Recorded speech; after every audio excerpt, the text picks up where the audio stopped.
Hello friends. This is Fiction Quest. How are you all? So in this video, we will see what if Naruto awakened the power of Kami and got Masive Harem. But before we start, if you want more amazing stuff like this, then be sure to subscribe to our channel and like this video. Also, if possible, share this video with your friends. Now without wasting any more time, let's begin the story. Shinigami-sama sucks at poker. A fact known to nearly nobody was that even the gods had a weakness for gambling. Every 6 months Kami, Yami, Amaterasu and Shinigami would meet and have a night full of poker for high settings. Kami had plans for this specific poker night. She was very displeased that Shinigami had taken the soul of one of her best human warriors.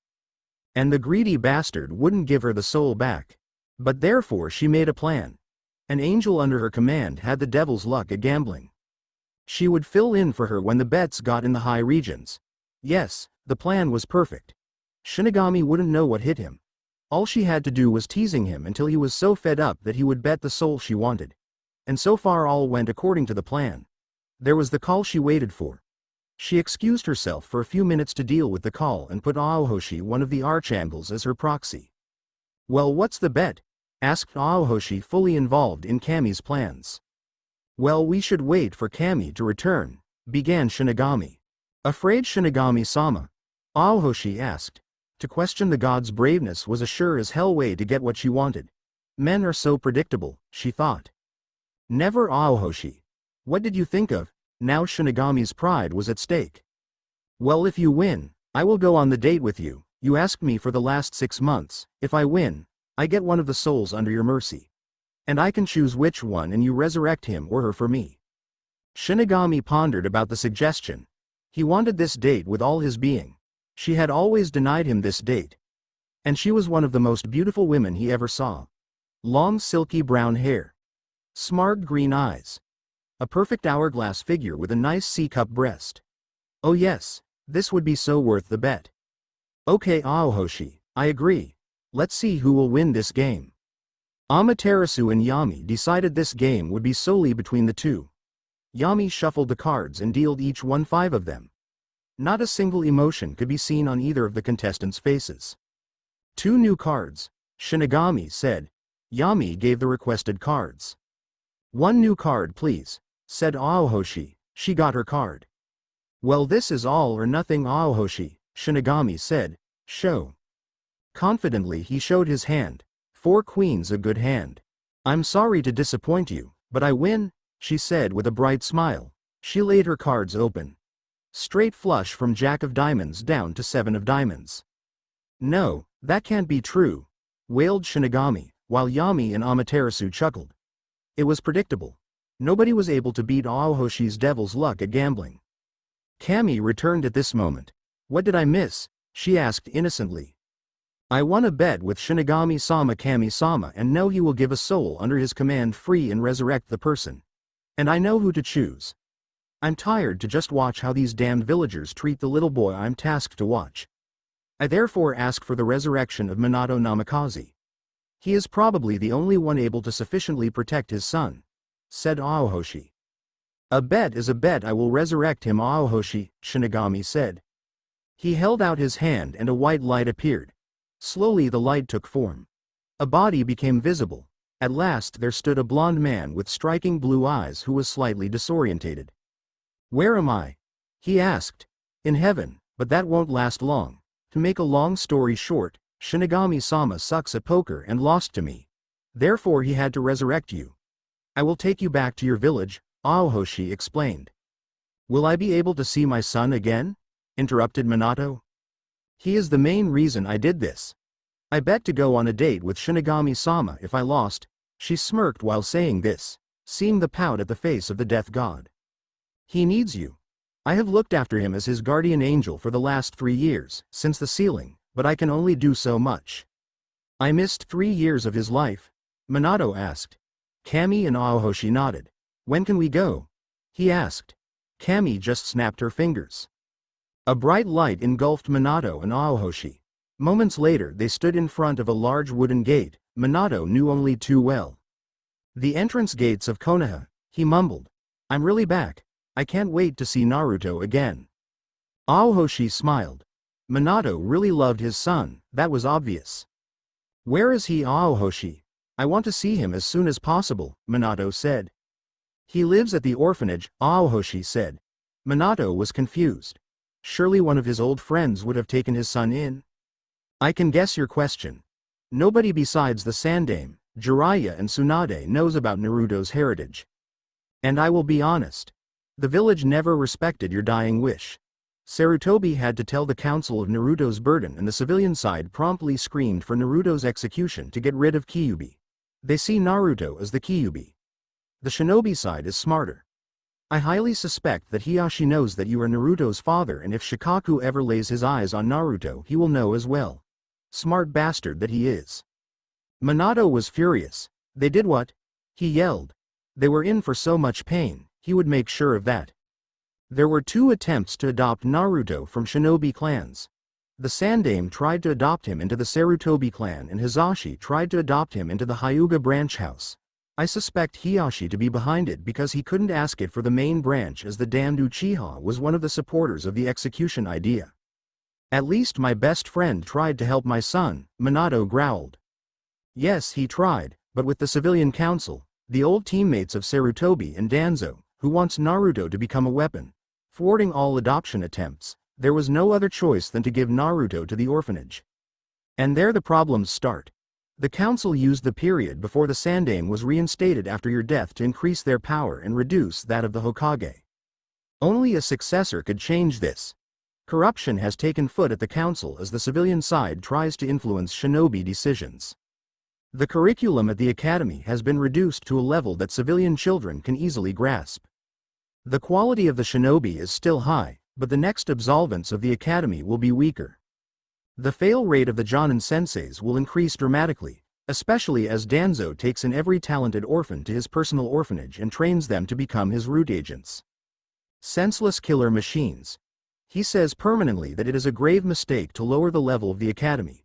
Only point the old warmonger is right about. If a war broke loose, the genin wouldn't stand a chance of surviving. Konoha will have a lot of problems if this continues. The people seem to forget that Orochimaru is still out there, and Madara is still alive. That is a dangerous mix. Aohoshi explained the situation. I know, and I will do everything to prepare Konoha for this, but first I will get my son, raise hell upon the council, and will make sure that Naruto grows up loved as he always should have been. By the way, which date is it? The 27th of December, answered Aohoshi. Just after Christmas. Well, I think my return will be a late Christmas present for my son then. Perhaps I should go to see Sarutobi first. Then it will be easier to get Naruto. Just as he said that, and the 2 headed to the Hokage tower, they heard a painful scream for help. They turned into the direction the scream came from. Oh no, please no, Aohoshi said. We have to help whoever this was, Minato told her, and ran into the direction the scream came from. Minato didn't know what was happening, but he would never let such a scream for help unanswered. Aohoshi was following directly behind him. He ran as fast as his short legs would carry him. He didn't know why they hated him so much. This day turned out to be the worst of this short life so far. First, the orphanage matron kicked him out, stating that they would not harbor a demon any longer. It didn't matter that he repeatedly swore he would never harm any of the other children and that he wasn't a demon. Then, 5 minutes after he stumbled to town, a mob of drunkards formed and stated they would kill the demon. He did nothing to them, and despite this, they wanted to hurt him. He had tried to find the kind old man who the matron called respectfully Hokage-sama when he visited the orphanage. When he was around, they were nicer to him, but only then. Tears streamed down his whiskered cheeks. He wanted to escape them. Why did nobody help him? A rock hit his shoulder. He screamed for help and in pain, but the hunters just laughed at his misery. He ran into a side street to lose his hunters, only to see it was impossible for him to go farther. A huge fence separated him from the other side, and the only gate was closed with a heavy chain and a lock. Fearful, he saw the gleeful villagers come nearer. He whimpered in fear. Now we have you cornered, demon. We will finish what the Yondaime started 3 years ago. Sandaime-sama is a fool to allow you to live, one man said. They charged at the boy only to see a yellow flash appear, and then the boy was gone. What was that? Another man asked, enraged. Another yellow flash appeared next to a three-pronged kunai they just now saw. "You will die," the man that came with the yellow flash said. For the villagers it was as if they saw a ghost. A very angry and scary ghost with hard, cold blue eyes and spiky blonde hair. "Nobody will hurt my son," the man said. Faster than anybody could see, the 20 hunters fell to the ground, kunai embedded in their corpses. Minato didn't even look winded. He left one of his signature kunai and disappeared with a yellow flash. Only 15 minutes later an Uchiha patrol came around to see if the damned demon brat was finally dead. They had orders to look away from the mob. But what they saw frightened them. All men were dead with a kunai only the Yondaime Hokage used in front of them. "We have to report to Fugaku-sama at once. This is a great threat to Konoha if anybody discovered the Hiraishin no Jutsu." His colleague just nodded and he ran to get the commander of the military police. On a nearby roof Minato knelt before Naruto, who was crying in fear. "Shush, it's all right now. Nobody will harm you, I promise. I will protect you, Naruto," Minato said with a calming voice, inertly shaking with fury. "Please don't hurt me," begged Naruto, frightened. Minato did the only thing he could think of right now and hugged his little son. He whispered soothing word into the sobbing child's ears. "I won't hurt you. Never could I hurt you, Naruto. I will protect you. Don't be afraid anymore." Naruto clung to Minato's Jonin vest and sobbed hard and let go of his emotions. Minato held him and gently rubbed his back. It took Minato nearly 15 minutes to calm Naruto so much that he looked at him. "Will you really protect me? Don't you hate me like all the others?" Naruto asked desperately. Minato saw mixed feelings in the toddler's eyes: sorrow, fear and hope. "Yes, I will protect you. I promise, and I never break my promises. And I don't hate you. I love you very much, Naruto. I was on my way to the Hokage Tower when I heard your scream. I wanted to ask the Hokage to let me get you out of the orphanage. I want you to live with me." "Really? You wanted to adopt me?" "Nobody wants that. They said I don't deserve a family." New tears built in his eyes. Minato swore to himself that he would torture the caretakers at the orphanage for this. How could they tell a child, his son, that he doesn't deserve a family? By the way, why wasn't Naruto at the orphanage? It was late, he should be in bed, he was just 3 years old. "Naruto, why are you not at the orphanage?" Minato asked. Naruto looked at his feet. "The matron kicked me out and said they wouldn't harbor a demon any longer, but I don't know what that means." Minato hugged Naruto again. Oh yes, there would be consequences.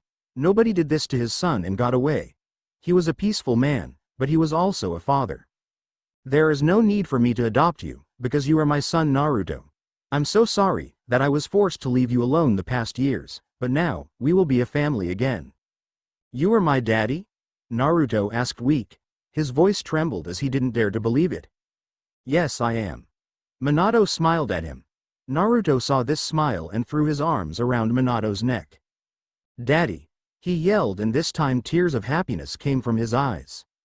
"It's okay, my son, I won't let you alone again," he whispered in Naruto's ear. On a neighbored roof Aohoshi looked pleased at the reunited family. Her job was done and she could leave them to return to Kami to give her report. The Sandaime Hokage sat in his office tired from the day's business with the new treaty with Kumogakure. The ambassador of Kumo had arrived today and the meetings had been going on for hours. Now he just wanted to go home and rest.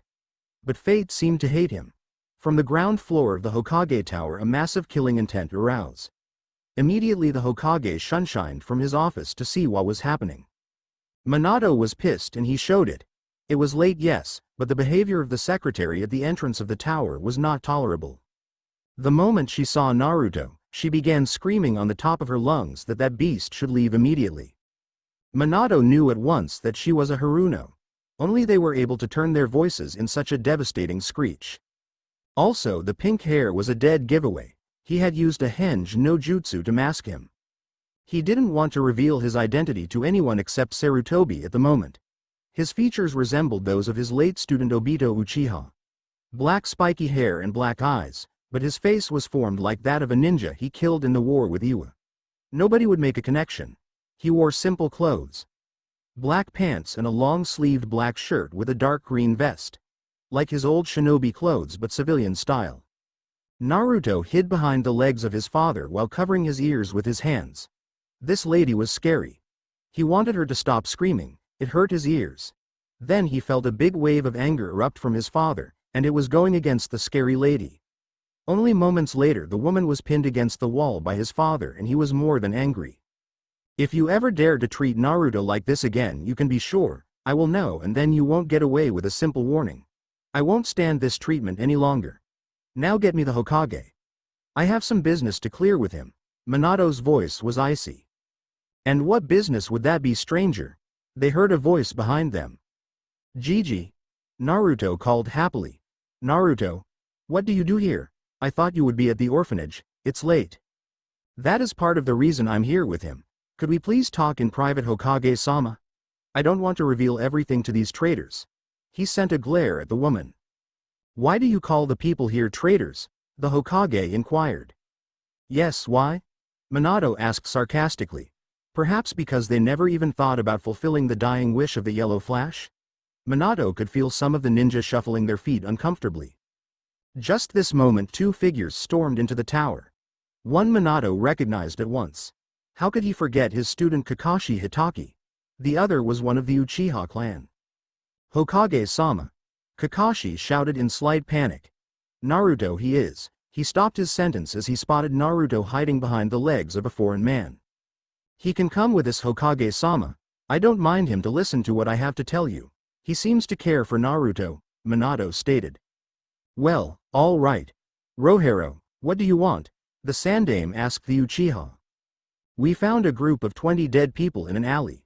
We have already started an investigation, but Fugaku-sama told me to report to you that he thinks that a shinobi was involved in the incident. The Hokage was worried. I want a complete report when the investigation is finished. Hi, Hokage-sama. Rohiro answered and vanished via Shunshin.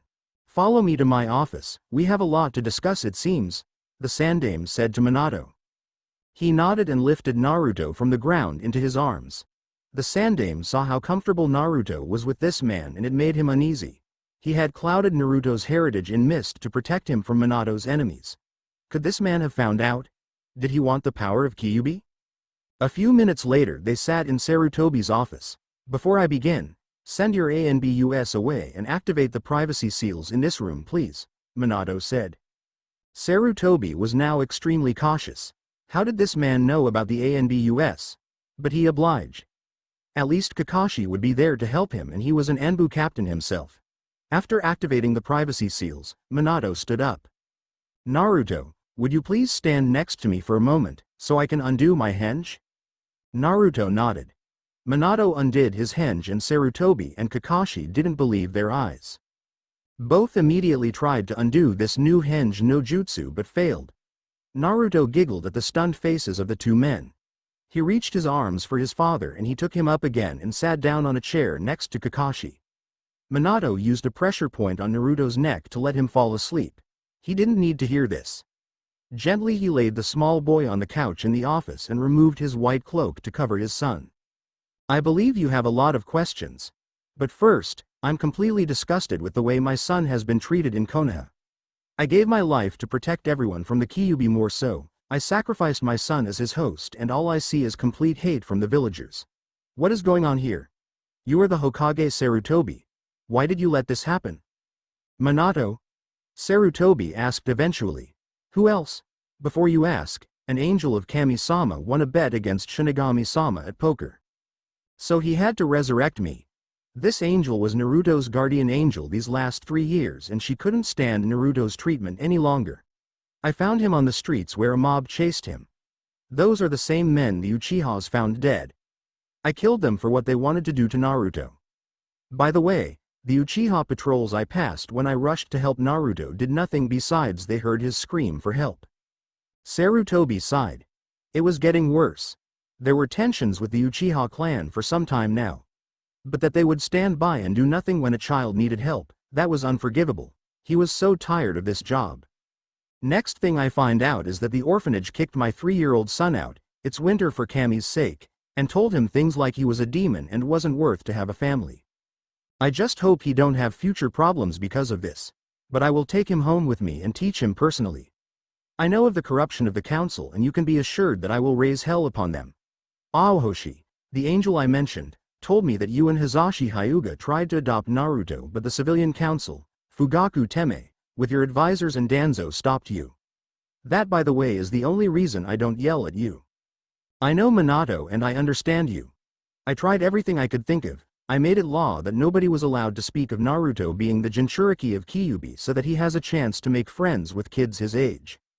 The problem is somebody blabbed and the secret got out to the villagers. The culprit was executed but the damage was done. I told the whole village of my law. Nobody speaks about it but the parents take their kids away. I was limited to send Kakashi and Tenzo to look after Naruto because the council has no insight on Anbu missions. Those two are the only ones I can trust blindly to watch over Naruto. I hoped things would get better once he enters the ninja academy. As you're in Kushina's son, he surely has inherited your talents, Sarutobi explained. After what I saw today, I'm not so sure. I am rather convinced that a lot of the teachers would try to sabotage his education. And you can't send ANBUs to teach him, that would be too obvious. But I have a few plans for myself to solve this problem. If by any chance you will be confronted with the deaths of a few corrupt counselors, don't think too bad of me, they had it coming. What some of them are doing is bordering treason. I will collect proofs and then execute my verdict. The best way would be to openly announce their crimes to the public. That will humiliate them additionally. By the way, who is in charge of the T&I department? Inoichi Yamanaka, but he is training Ibiki Morino to take over in a few years, the Sandame answered. Minato got a devious smile. Ibiki? That will be fun. I remember the kid, a sadist like no other. I'm sure I can convince Inoichi and Ibiki to help me collect proofs. Now Kakashi, who had been stupefied by Minato's return, spoke. His mind had to proceed that his sensei was alive again and that Naruto was his son. He had honored Minato's dying wish that Naruto should be seen as a hero for imprisoning Kyuubi, but that information about the blonde ball of sunshine was new to him. Sensei, what will you do because of Danzo and his rude Anbu? He was ordered to stop it, but we all know that he continues it. He will be an invaluable ally. Other than the civilian council, he really wants Konoha to become stronger. Just his ways of reaching this goal are wrong, totally twisted. If you can't beat your enemies, ally yourself with them. Howl with the wolves but louder. I will contact him as soon as Naruto is safe in my mansion. I'm sure he will see my point of view. After all, I am one of the strongest shinobi alive for a reason. If I offer him to cooperate to increase Konoha's strength, he will be hardly tempted to take the offer. Next to the fact that the children in his orphanage have to be taught the way of the will of fire, Minato thought. Sarutobi and Kakashi gave their best imitations of a fish as Minato told them his plans to ally himself with Danzo. How could he think he would be able to convince the man of his opinion? I'm not crazy if you think. Danzo has connections that will become very useful, and there are enemies out there we need to be strong to encounter.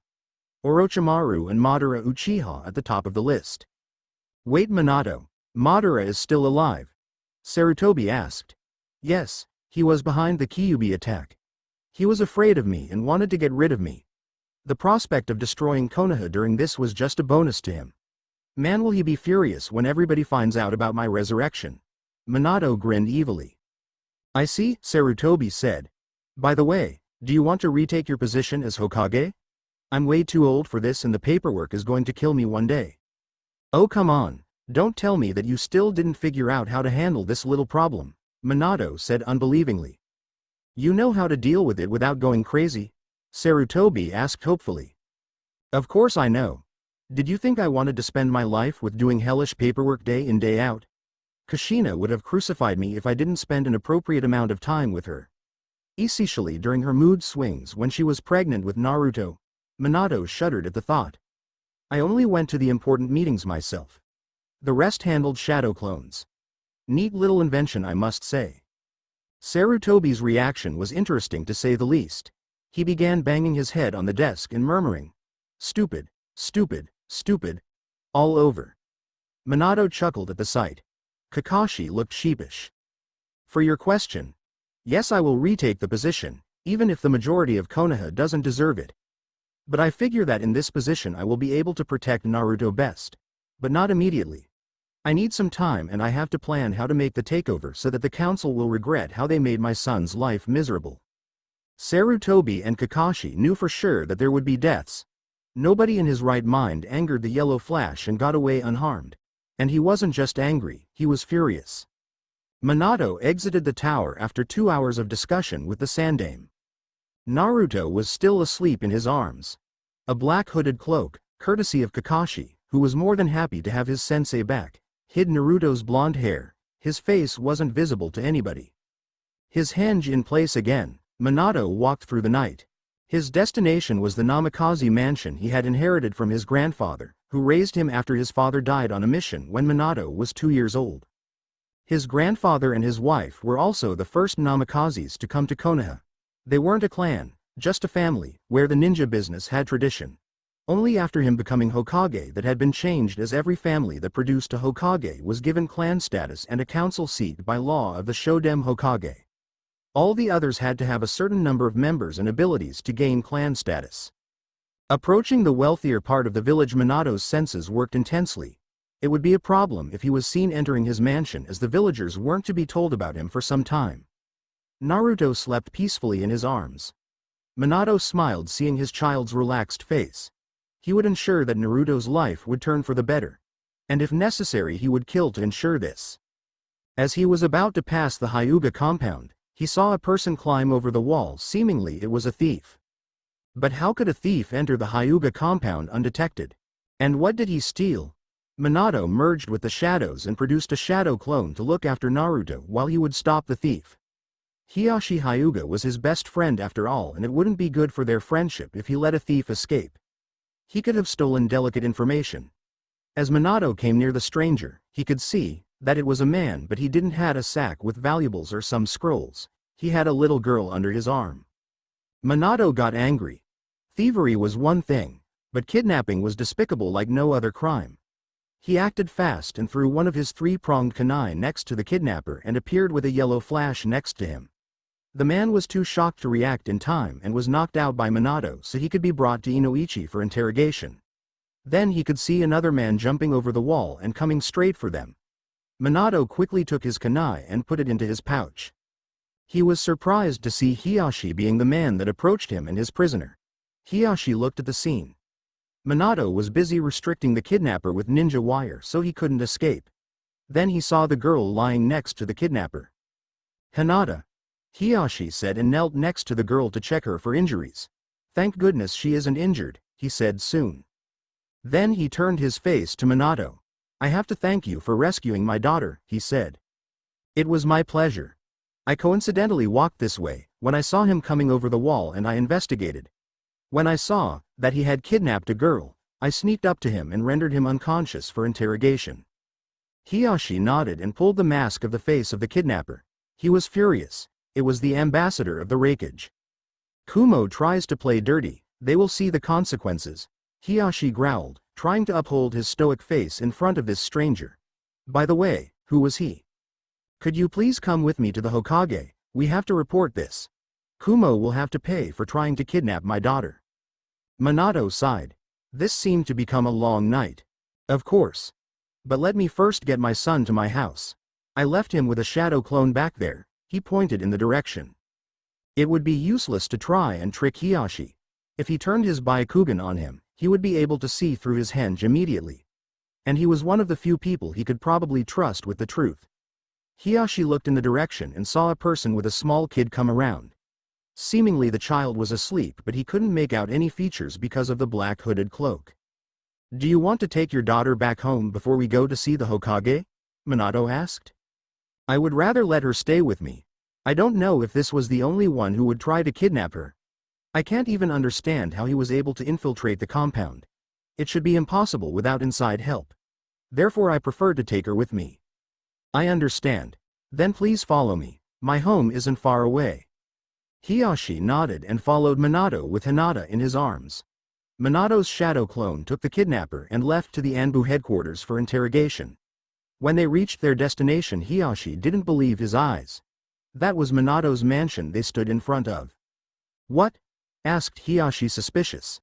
"Let's get inside, there I will explain." Minato stopped Hiyashi's question.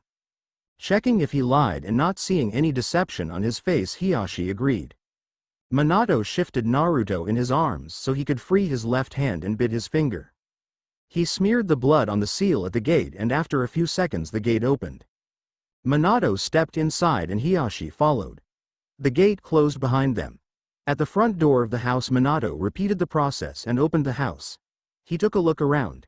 It had paid off to put self-cleaning seals all over the place. He had been too busy to keep the house clean, and Kushina had hated this kind of work. He was a little sad at the thought of his late wife, but he would be strong for their son. He had been given a second chance, he would use it. He entered the living room and motioned Hiyashi to take a seat at the couch. He sat and locked his eyes on Minato, who laid Naruto on another couch, took away the cloak and put a blanket over his son. "Okay, I think you want to know how I can enter the Namikaze mansion, right?" he asked. "Indeed," Hiyashi responded. "All right, but you must promise me that you won't tell anybody besides the Hokage and Kakashi, as they already know Hiyashi." Minato dropped the henge. "Minato?" Hiyashi was shocked. "How is this possible? You are dead. I saw your dead body before the funeral." "I was dead, Hiyashi. I was resurrected by the death god just today. And to be honest, I'm pissed at the way Konoha treated my son. But that will have to wait until a later date. But I can assure you, I will see that there will be consequences. I didn't ask for the impossible, just that my son was treated like the hero he is for ensuring the imprisonment of the Kyuubi. Hell, if he had been treated like any other child, I wouldn't be this furious." Hiyashi could feel the killing intent that emanated from Minato. He was sad that he hadn't been able to help Naruto more, but the civilian council had blocked every attempt to help the boy. "I know that you tried to adopt Naruto in the Hyuga clan through your brother, and I'm grateful for this. You can be sure there will be some very interesting meetings with the council in a few days. I just need to collect some proof." Minato grinned evilly. "I'm looking forward to it. Those fools meddled enough with the affairs of the ninjas in this village." Hiyashi couldn't utter that snicker. He had his best friend back, and things would be very interesting in the near future. "What about Danzo?" Hiyashi asked, knowing that the leader of Root would be the biggest problem. "I plan to turn him into my ally. I know one thing for sure, he is absolutely loyal to Konoha and wants the village to be strong, the strongest amongst the great nations. Only his ways to reach this goal are twisted. He has some valuable ideas that I intend to realize, a better schooling system at first. We can't let our children be unprepared for wartimes when there are enemies outside of the caliber of Orochimaru or Madara Uchiha." "Yes, Madara is alive," Minato said, reading Hiyashi's surprised expression. "He was behind the Kyuubi attack. We will strengthen Konoha at all areas, and for this, I will ask Sensei Jiraiya to retrieve my mother." "Your mother, Minato? I thought after your father died, you became an orphan. I mean, you grew up with your grandparents." "That's true, Hiyashi, but do you know the name of my father?" he asked. "No, I thought you were uncomfortable to speak about it, so I never asked. His name was Dan Namikaze. He and my mother weren't married, just engaged. I was born during the Second Shinobi World War, and if word got out, I would have been the prime target for my mother's enemies. She was too well known." Realization dawned on Hiyashi's face. "Oh my god, Tsunade? Yes, Tsunade Senju is my mother. For security reasons I got my father's surname. I think when she learns that I'm alive again and that she has a grandson she can spoil, it won't be a problem to get her to return to start a medical education program like she wanted during the war." Hiyashi had to digest this information. His best friend was directly related to two of the former Hokages and one of the Sannin. "Do you intend to drop this bomb on the council?" asked Hiyashi. "What do you think?" he asked, grinning. "What better way would there be to punish them for the treatment of my son than to drop the wrath of an angry grandmother, who just happens to be one of the Sannin, on them? My killing intent is nothing compared to my mother's. They are directly responsible for the mistreatment of the heir to two clans of Konoha, as Naruto is the heir to the Namikaze clan, the Senju clan, and on top he is the grandson of the current king and queen of Whirlpool. Kushina was their youngest daughter. The daimyo will be more than displeased to hear this." "I heard you have very good connections to the royal court?" Minato asked innocently. "Sometimes you can be really cruel, but I understand you completely. When do we start?" Minato looked at him. "Did you think I would let you do this all alone, Minato? You are my best friend. I will help you with collecting the proof needed, and then I will sit in my council seat and enjoy the show you will set up. But another issue. What do you think will be the best way to handle Kumo? Send them one of my three-pronged kunai and remind them that it is very ill-advised to make the yellow flash angry. It's really good to have you back, Minato, Hiyashi said, smiling. It didn't take the two men long to explain everything to the Sandaime. He was angry at the attempt to kidnap Hinata. Where is Hinata now?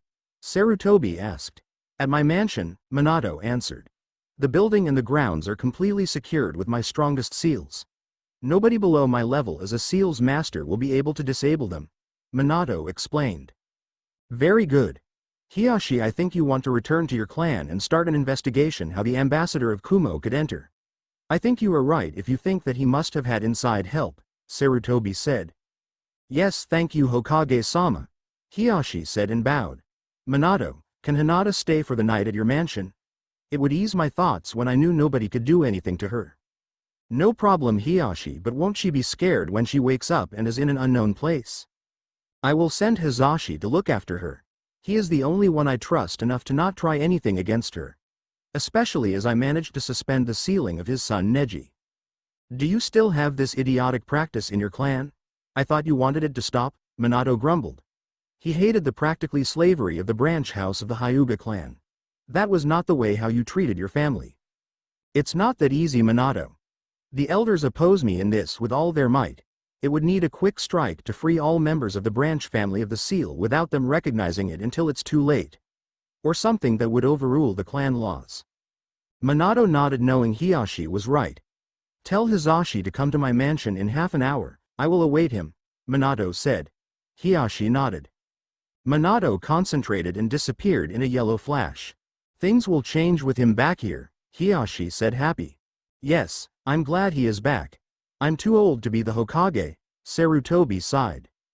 Hinata stirred in her sleep. Slowly she opened her eyes and looked around. First she only thought she was still asleep, but then she saw that she wasn't at her room at her clan's compound. She panicked and ran to the door. She tried to reach the door handle, but it was too high above her. She looked for another exit, but the window was too high to climb outside. Frightened, she sat down on the bed and hugged her knees. She cried when she heard steps in front of the door. The door opened and a blond man, she never saw before, entered. Ah, you are awake, Hinata, that's good. You don't need to be afraid, he said, smiling. My name is Minato and I am a friend of your father Hiyashi. He is at your clan compound and investigates how it was possible that the man who tried to kidnap you could enter undetected. Hinata's eyes widened in fear. Hey, it's okay. We got the man and he is in prison right now. He can't hurt you anymore. Hinata nodded weakly. By the way, your uncle Hizashi will be here in I think 10 minutes or so to explain everything to you. Your father asked me if you could stay here for the night because he doesn't know how it was possible that somebody entered your home. Do you want to come down with me? My son would be happy to meet you. Oh, okay. Hinata said, unsure if she should believe the man. But if her uncle would come in a few minutes, it surely would be all right. Down in the living room, Naruto was awake and inspected everything around him. It was fascinating for him that he would live in this big house with his father. The living room he awoke in 10 minutes ago was huge. But it gave him a feeling of warmth. The furniture was holed in a light sort of wood he hadn't seen ever before. There were closets, shelves with lots of books on them, 2 couches of black leather with white comfy cushions on them, 2 armchairs of the same look as the couches and a glass table in the middle of them. He saw a big television set. On some of the shelves were photos of some people.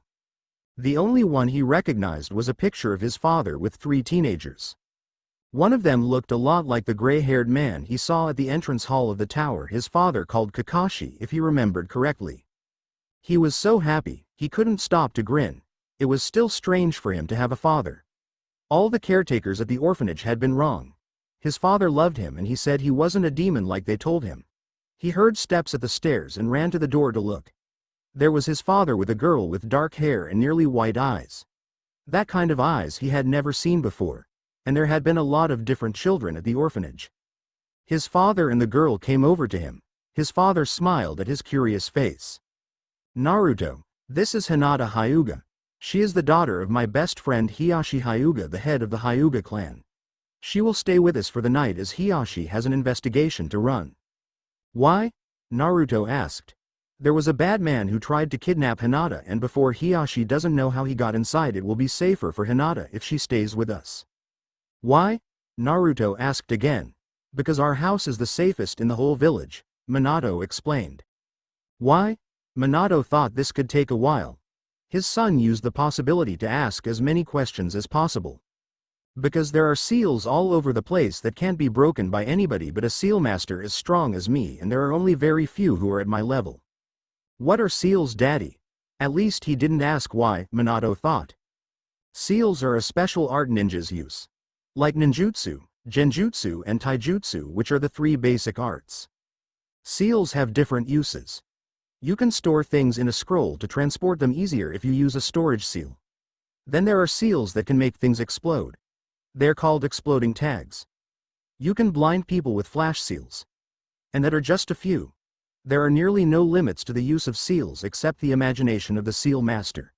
If you understand how to make them, you can do a lot of things. Naruto looked at his father in awe. Then he looked at Hinata, who seemed to be afraid. Naruto decided to try to get to know the other child. He never had the possibility to befriend another child due to the caretakers who isolated him from the other children at the orphanage. And this girl's father was a friend of his father. Surely he was okay with him befriending her. Hey, I'm Naruto. Do you want to play? He asked. Hinata looked at him and found herself captured in his deep blue eyes.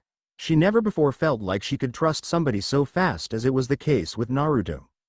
I'm Hinata, I would like to play, she said quietly, but Naruto heard it all the same. Yeah, what do you want to play? He asked, bouncing with energy. Naruto, please stay in the house for playing, okay?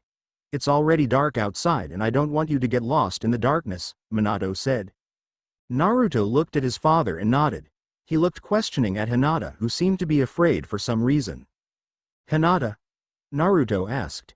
It's just, Hinata tried to explain. Minato seemed to read her thoughts. Is it because you don't want to be alone in a place you know nobody? He asked kindly. Hinata nodded. I have a suggestion. Why don't you two come with me and I show you the house? You haven't seen very much of it yourself, Naruto. When we are done, Hinata's uncle Hizashi should be here to tell her what is happening at her family's compound. Naruto nodded and Hinata followed after a little while. Naruto enthusiastically took her hand.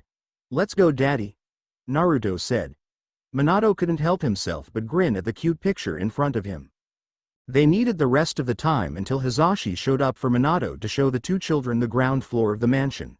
It consisted of the living room, a storage room for kitchen supplies, a bathroom, the training dojo, a meditation room, and the kitchen, which was as big as the one in the orphanage, which was built so they could cook for nearly 200 children. Naruto asked his father why the kitchen was so big. Well, Naruto, while the Namikaze hadn't been a clan until a few years ago, we always had a lot of people who did business with us due to our natural talents with seals. It's a family tradition to learn about them. So there often were large groups of people who came over for dinner. That and my grandmother always loved to invite lots of friends for parties. She was a great cook. Naruto nodded. Daddy, are there more Namikazes? Naruto asked him. Yes, Naruto, but only one. We 3 are the last of the Namikaze. But we have a few other relatives. Naruto looked interested. Why did they never show up? He asked finally with his head down. Hinata looked at Naruto, not knowing why he seemed to be so sad. Naruto, she asked carefully. Why are you sad? It's just that I have been alone for as long as I know, Naruto said, whispering. Minato knelt down before him and hugged him. That is in the past. I will do everything I can that you will never be alone again, Naruto, he said, assuring. He stroked Naruto's back. Naruto nodded. It was a great feeling when his father held him. He felt completely safe. It was a completely new feeling, but he didn't want it to end. I also want to help you. I don't want you to be alone, Hinata said as Naruto and Minato ended the hug. Really? Naruto asked the girl. She nodded while looking shyly at the floor. Thank you, Hinata, he said and hugged the girl. Hinata got a strange feeling. On one side it felt good, on the other she was extremely nervous. Why, she couldn't figure out. Minato saw Hinata's behavior and instantly knew that she had inherited the shy personality of her mother in her younger years. It would be hard for the girl in her position as heiress to the Hyuga clan. Hopefully she wouldn't break during the harsh training. Perhaps his seemingly hyperactive son could help her. He continued to show them the rest of the ground floor. This is the training dojo of our family. My father built it when he became a ninja. He wanted a place where he could train in secret when he developed new techniques, Minato explained. The children looked at the large room that was laid out with tatami mats. In one corner were training utensils, in another was a closet for towels. Then there were 2 training posts for different uses. I used this dojo regularly, Minato told them with a smile. Did you invent techniques, Minato-sama? Hinata asked politely. There is no need to call me Sama Hinata. I'm not that old. Just call me Minato. And yes, I invented some techniques. Please, Daddy, can you show us? Naruto asked curiously, jumping up and down in anticipation. Minato thought for a while. Sure, but I can't show you the full force of one because it's too dangerous. This is the first one. He took a 3-pronged kunai out of his pouch and threw it to the other side of the dojo. In a flash of yellow he disappeared and reappeared next to his kunai. This is my Hiraishin no Jutsu, he explained. It allows me to travel to the kunai I threw in the blink of an eye. It was this jutsu that got me my nickname, the Yellow Flash of Konoha.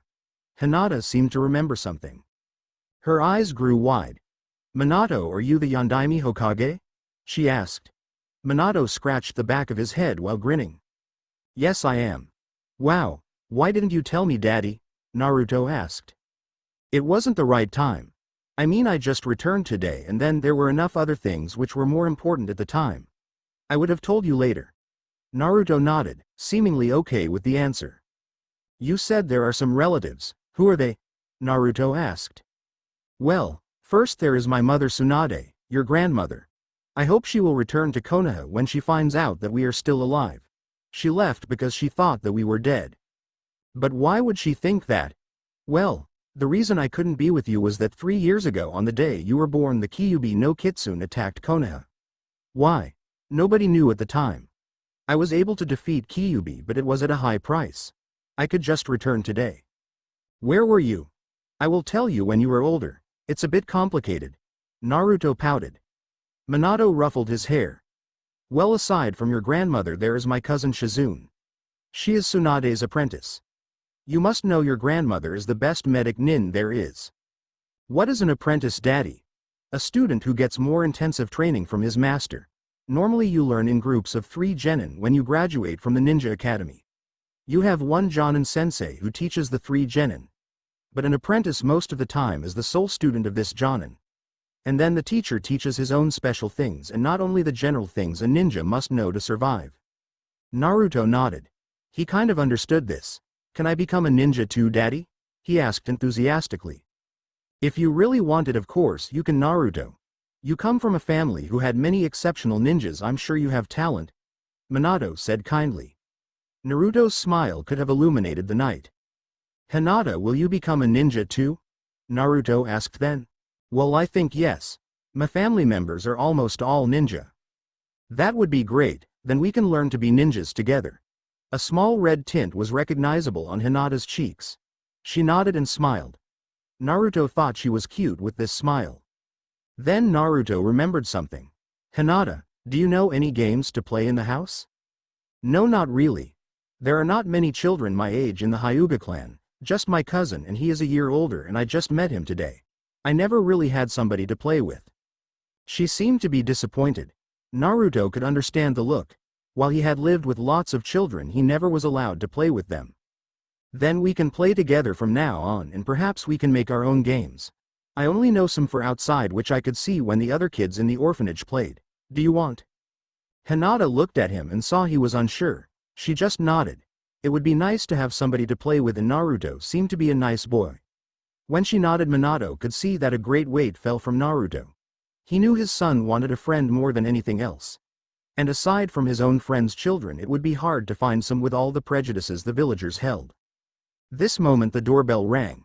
I think this is your Uncle Hinata. Let's go and welcome him. The children nodded. All 3 went to the entrance hall to greet Hizashi. Hizashi was in a kind of stupor. His brother had taken him aside when he came home from the Hokage and told him he needed him for a special job. Hinata had been kidnapped and was now at the mansion of a friend because he didn't know who he could trust in the clan until he was trough a thorough investigation. To ensure that Hinata wasn't totally frightened because she doesn't know his friend, he should look after her. But what Hizashi didn't expect was the fact that he stood now in front of the Namikaze mansion. The last Namikaze was dead for 3 years. Well, or that was what the public knew. His son was just 3 years old and lived under a different name to protect him from his father's enemies. Damn civilian part of the council. If it hadn't been for them, Naruto would have a happier life. He could grow up with his son Neji and his niece Hinata. Why did Hiyashi send him to Minato's mansion? Well, he would see. He rang the doorbell and waited. Soon he saw 3 figures approach the gate. One was an adult, 2 were children. He suspected one had to be Hinata. When the gate opened, Hisashi was shocked. He never thought he would see this face again. Come in and hurry. I will explain inside, Minato said quietly. Hisashi nodded and the 3 went back inside the house. When they sat in the living room, Minato explained again to Hisashi what had happened while Naruto and Hinata played with a ball in the training dojo. So that's the story. I'm alive because Shinigami-sama sucks at poker. I don't know who has the worse luck, him or my mother, he said laughing. I understand, but it is a lot to take in. That's for sure. By the way, as we have some time to kill until Hiyashi is finished with the investigation, can you tell me some of the important things that happened in Konoha the last 3 years? Of course, Minato. Well, to start it, the council forced some changes in the command. They seem to think that they can overrule the Hokage and make him a figurehead. As the Sandaime is old, he just tries to keep the peace between opposing groups. He clearly wants to pass the responsibility for the village to someone younger. But without you there were no suitable candidates. But that leads to more problems as they use his softness for their benefit. Corruption is growing and that is never a good thing. Danzo tried to reason with the Sandaime that we can't afford to lose strength, especially after the losses of the Kyuubi attack. But it was not successful. Due to this, I think he intensified to build up his root unit. He opened his own orphanage where the children are trained to be ninjas. The only problem is he is overdoing it. Yes, I know. I will talk with him soon. If I can manage to reason with him, he can become an invaluable ally. I know that it can be lethal to show emotions at the battlefield, but in private you are doomed without them. You need a balance between the two. Hisashi nodded. The competition between the Hyuga and the Uchiha has reached new heights. The Uchiha bastards think that due to their eyes they're unbeatable. This is infused by their newest prodigy Itachi. He is just 11 and already Chunin on the best way to Jonin. His Sharingan is fully developed, but I think he is a pleasant exception to the normally high-headed Uchiha. He actually worked for his abilities. That is the reason why the Anbu has their eyes on him. How do you know, Hisashi? Well, if you weren't Hokage I weren't able to tell you, but I am Anbu captain myself. Hiyashi covers me. The elders of the clan don't know or they would throw a fit, he chuckled. Damn those bastards. They should be proud to have an Anbu captain in the clan. It's an honor. If I was a main house member possibly, but I am the head of the branch house, so I can't be better than the main house, or so they think. The 2 children chose this moment to turn up. They seemed to be tired. Finished with playing? Minato asked kindly. Naruto nodded and yawned. Hinata and I are hungry and thirsty, Daddy, Naruto told him.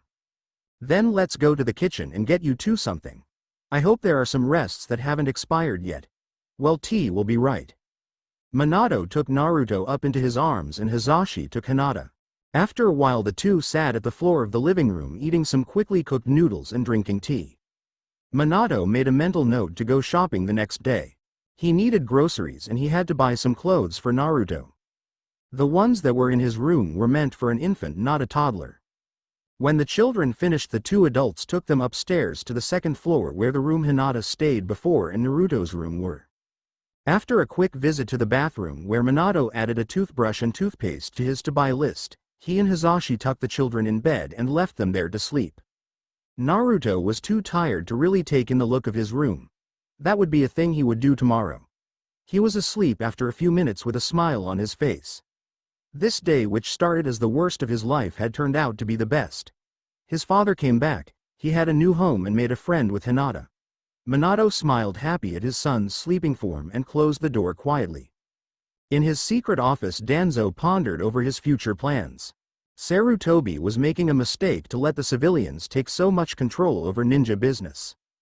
He was once a great warrior and Danzo respected his old rival for that. He had a lot of his strength left, but his will was wavering. It had been the right decision to step down and let a younger candidate take over. While he would have preferred Orochimaru for his hardliner view of things, it was impossible to overlook his experiments on citizens of Konoha. It was foolish to weaken the village like that even if some of the experiments might have been successful. That fool should have used criminals instead. Then he would have continued to support him. Minato Namikaze was not his favorite, but he couldn't deny that the man was strong. Better, he was feared in their enemies' countries. Nobody in their right mind would have dared to oppose the Yellow Flash. And when necessary he would kill without hesitation. Yes, he had been able to arrange himself with the Yondaime Hokage. But the actual situation was a problem. He wanted Konoha to become strong again after the Kyuubi attack. They had lost too much. A lot of their best shinobi and on top Namikaze himself. With him fell their best enemy repellent. It was just luck that Kumo and Iwa were weakened from the war and not able to capitalize the weakness of Konoha. Kiri was undergoing the bloodline purge and Suna was their ally. For the moment everything was under control. But he had a feeling that the Raikage had plans that went over a truce when he sent his ambassador to Konoha. Thinking that he wouldn't figure it out in the office, he stood up to return to his home. Minato's shadow clone was positioned at the periphery of Danzo's home. He wanted to contact the man when nobody would see it, and the best option was at night when he returned from whatever he was doing. He had waited for 3 hours already when the man arrived. When he came in a distance of 30 yards he stopped.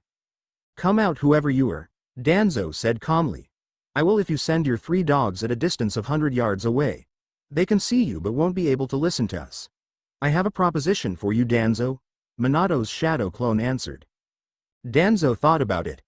The distance wasn't enough to be a threat to him. The little time until his men would need to cross it won't be enough to kill him. "I agree," Danzo said. His 3 hidden bodyguards sprang out of their hideouts and out the asked distance between them and their leader. Minato came out of his hideout under a henge. "I'm glad you agreed to listen to me. I think my proposal will benefit both of us and Konoha in its completeness. I heard that you strive to strengthen Konoha but were put down from your plans by the Hokage and the council." "That's correct. I think it is a grave mistake to not prepare our young ninja for the real world outside the safety of the village, especially after the Kyuubi attack ripped huge holes in our numbers. We can't produce ninjas in sheer numbers because this needs time, but we can ensure that our ninjas make up for the lack of quantity with quality." But the civilians lowered the education levels that worked well during the war times to a ridiculous level. The graduation exams consist of 3 low-level jutsu like kawarimi, henjin bunshin. From them one is chosen. On top of that the students have to pass a written exam which consists mostly of history and chakra theory on low levels. How will they be able to defend Konoha properly? If the heroes of the war had been educated on that level, we never had won the war. I agree with you that this is devastating for Konoha as a whole. I heard you took countermeasures in secret. What I want to propose is to take your actions to the public and make your retired root agents teachers at the academy. They will be able to prepare the students. I want to make clear that my goal is a strong Konoha that still keeps his unique ability to feel with others. Devastating in battle, caring in private. That will give the customers a good opinion and our enemies will think twice before they even think about an attack. That all sounds good, but how will you realize this? The civilian council will throw a fit, and as they used the time between the death of the Yondaime and the reinstatement of the Sandaime to raise their powers, it will be impossible, especially as Sarutobi don't want to argue with them. He lost his will to be a strong leader. He is still a capable shinobi, but the time he spent as Hokage drained his energy. He isn't even able to protect the boy that could be the greatest asset to our forces if trained correctly. You mean Naruto Uzumaki, right? Yes. I'm sure you know why I can't speak open about his condition, but it will become a danger to Konoha if he isn't trained to control his given powers. While I agree with this, I will never allow for him to become an emotionless killer machine. As I said, we have to keep balance between not showing emotions in battle and not having them. The greatest heroes of Konoha were able to do this professionally, like the first and second Hokages, the White Fang or the Yellow Flash. You yourself should think about it. Emotionally stable ninjas are better ninjas. And you won't have as many candidates that aren't able to stand the stress. The Bloody Mist has shown as much. After Zabuza Momochi killed the entire graduation class, they changed their educational system because it was a waste of talent. What I plan is a very effective use of our resources. Less deaths of shinobi and kunoichi means less compensation for the losses. We already had enough, as you stated. And for how I will achieve it, well, let's just say the council will be surprised when a hero returns. He smirked. Danzo's thoughts were racing. The things this man said sounded really good. The idea to use the retired root agents to teach the children at the academy was brilliant. And if he could do his best to protect Konoha openly, it would even be better. He would still sustain his spy network. One could never have too much information. But the man's identity was an enigma. He seemed to be connected to the Jinchuriki emotionally, otherwise he wouldn't have said that he wouldn't allow for the boy become emotionless. His opinion of the way a ninja should be didn't match his, but it was tolerable. As long as a ninja didn't show emotion on the field, it would suffice. And he had to admit it would be good public relation when the ninjas were seen as humans by the clients. Then they would put in more mission requests. But it left the problem of the currently nearly figurehead Hokage. Your proposal has its merits, but I can't see how this will be possible with the Sandaime being the figurehead the council made him into. Without a successor, who can change the working processes, it won't be realizable. And I don't see any suitable successor for Sarutobi at the moment. There are some promising young ninjas that can be able to do the job in a few years, like Itachi Uchiha or Kakashi Hitaki, but they lack experience and are way too young. In 10 years they could be ready. I mean, Itachi is 11 and Kakashi is 17. And that is too late to do what you proposed. And the Sannin, who would be able to be Hokage, left Konoha to lick their emotional wounds. It was a problem when the Yondaime was chosen. Orochimaru was too ruthless, and the only other candidate, Minato Namikaze, who became Hokage, is dead after he sacrificed his life to defeat Kyuubi. And Orochimaru is a traitor now. Ah yes, you are right, but what would you say if there was a candidate as strong as the Yondaime? Would you support him? I would know if Konoha had someone this strong, Danzo replied. That doesn't answer my question, Minato said. Well, if there was somebody who were as strong as the Yondaime Hokage that shared my opinions that Konoha needs to be strengthened, then I probably would support him. Very well. I will prepare for the next step. Be ready in a week. There will be a meeting of the council in which I will reveal how to realize my proposal. Be sure it will be a great show of power. After it, our goals will start to be realized. You are an interesting fellow. Mind telling me your name? Well, for the moment you can call me Arashi. You will find out everything else during the meeting. Until then, he said, and poofed in a cloud of smoke. Well, that was interesting. I will investigate this, Arashi, Danzo said, and walked for his home. Minato received the memories of his Kagebunshin and smiled. That had been easier than he had thought.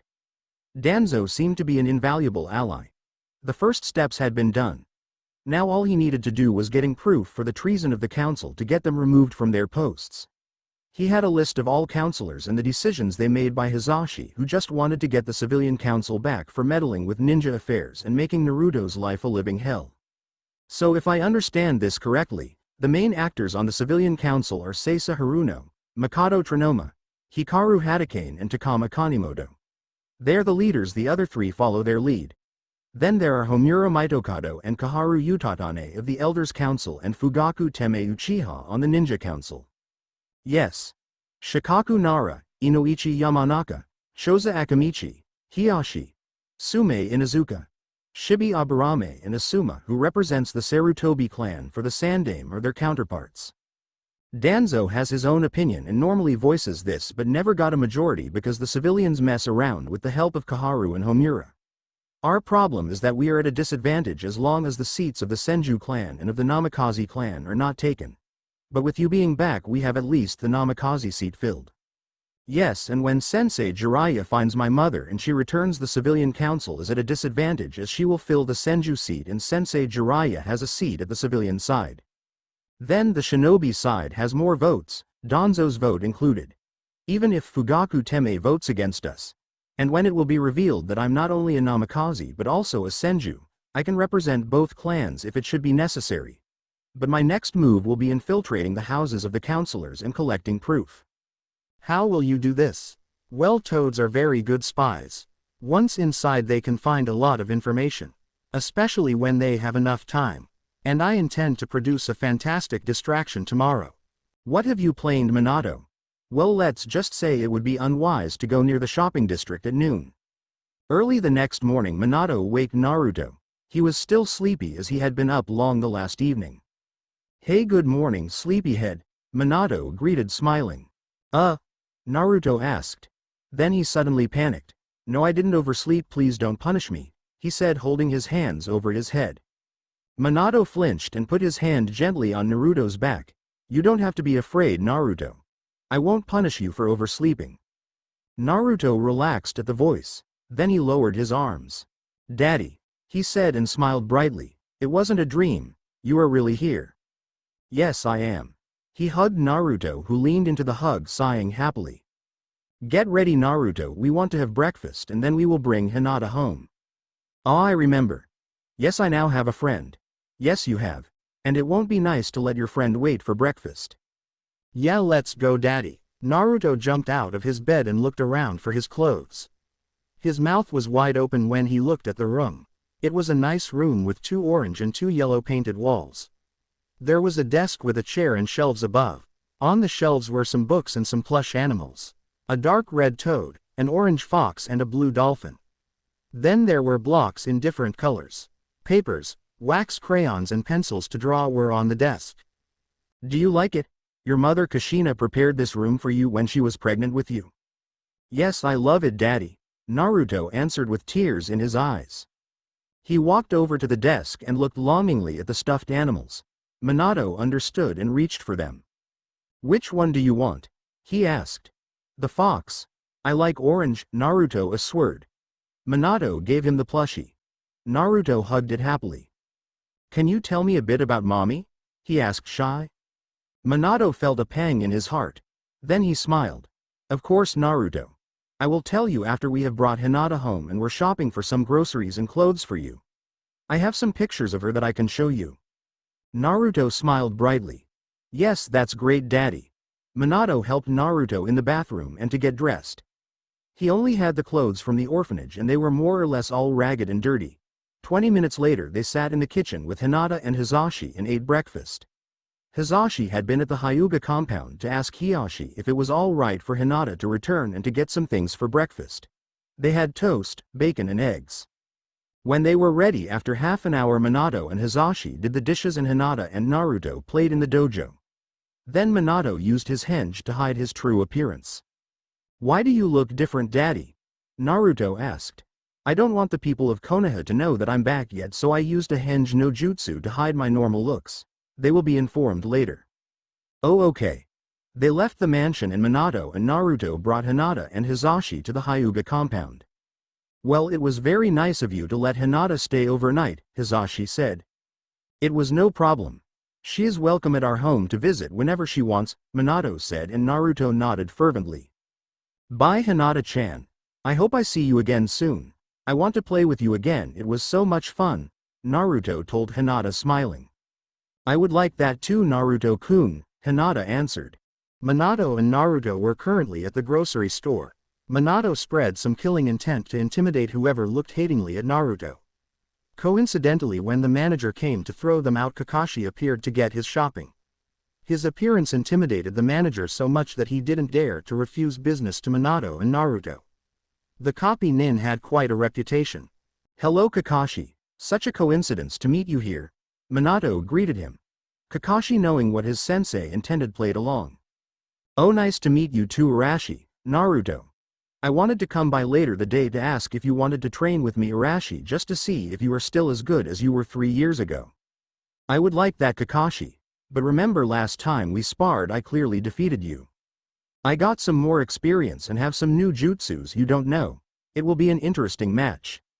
Well, I look forward to it. Naruto pulled his father's trousers. Daddy, who is this man? He asked. Ah yes, you haven't met him yet, Minato answered. The customers and the assistants at the shop were speechless. The demon had called this man Daddy, and the man was obviously acquainted with Kakashi Hitaki. Naruto, this is Kakashi Hitaki. We fought together in the Third Shinobi World War. He is a very powerful ninja and was trained by the Yondaime Hokage. Nice to meet you, Kakashi ni-san, Naruto answered politely. My pleasure, Naruto. Kakashi answered with his typical eye smile. Kakashi ni-san, why do you have a mask? Naruto asked. It's a tradition of my clan, Kakashi explained. It looks cool, Naruto said. Well, thank you. Where were you headed? He asked Minato. We were going to the clothes shops next as Naruto needs some new things. Well, I will accompany you. I wanted to get some things myself. My dogs ruined some of my socks and civilian clothes. I really need to train them more, Kakashi said. Oh, you have dogs? Can I see them, Kakashi-ni-san, please? Naruto asked with pleading eyes. Okay, but later, they are at my home. Thank you. Naruto shouted and hugged Kakashi's leg. Minato and Kakashi chuckled at Naruto's antics. They headed to the cashier and paid for their groceries. Minato made a cage bunshin and let him take his things to the house so he had his hands free. Kakashi copied his move and his cage bunshin also brought his things home. Naruto ran in front of the two men and looked curious at everything at the shop windows. He didn't notice the dark looks he got from most of the villagers, but they didn't dare to do more than throw hatred looks at him due to the presence of Minato and Kakashi. The best thing was that the gossip in Konoha traveled as fast as Minato remembered it. The little talk Kakashi and him had at the grocer's was spreading. Especially the part that he was a ninja in the Third World War and had beaten Kakashi in a spar. The news that he was Naruto's father got them disbelieving looks. They seem to have problems to accept that Naruto has a father, Kakashi whispered to Minato. Yes, it seems so, but I don't understand why. Well, you must know many believe that Naruto is the reincarnation of his prisoner, so the fact he has a father crushes this believing. They are such idiots, Minato grumbled. Only because the villagers were idiots his son had to suffer. Well, I can't wait to see what will happen after the council meeting in 6 days. Do you think Tsunade will have returned until then? Probably. I sent a toad to Sensei yesterday and the summons can communicate between each other. For something this important they will use their connection to get the message to Mom as soon as possible. I hope you are right. The civilian council needs to be put in place. They ruin our forces with their incompetence. Minato nodded. They passed an alley on the way to the clothes store. Suddenly a cat leapt onto Naruto and threw him to the ground. He cried surprised and caught the cat. Then other cries came from the alley. It ran this way, Naruto heard. He looked surprised at the cat and stroked it absent-mindedly. The cat purred. It was a dark brown cat with red ribbon at his ear. Minato and Kakashi looked unbelievingly at the scene. That cat, Minato asked. I don't believe it, it must be a relative to the Nibi. I had to chase it when I was a genin, he said. Daddy, what's wrong? Naruto asked. There it is, a boy of 12 shouted. He and 2 other 12-year-olds came through the alley. They suddenly stopped and took in the scene with disbelieving looks on their faces.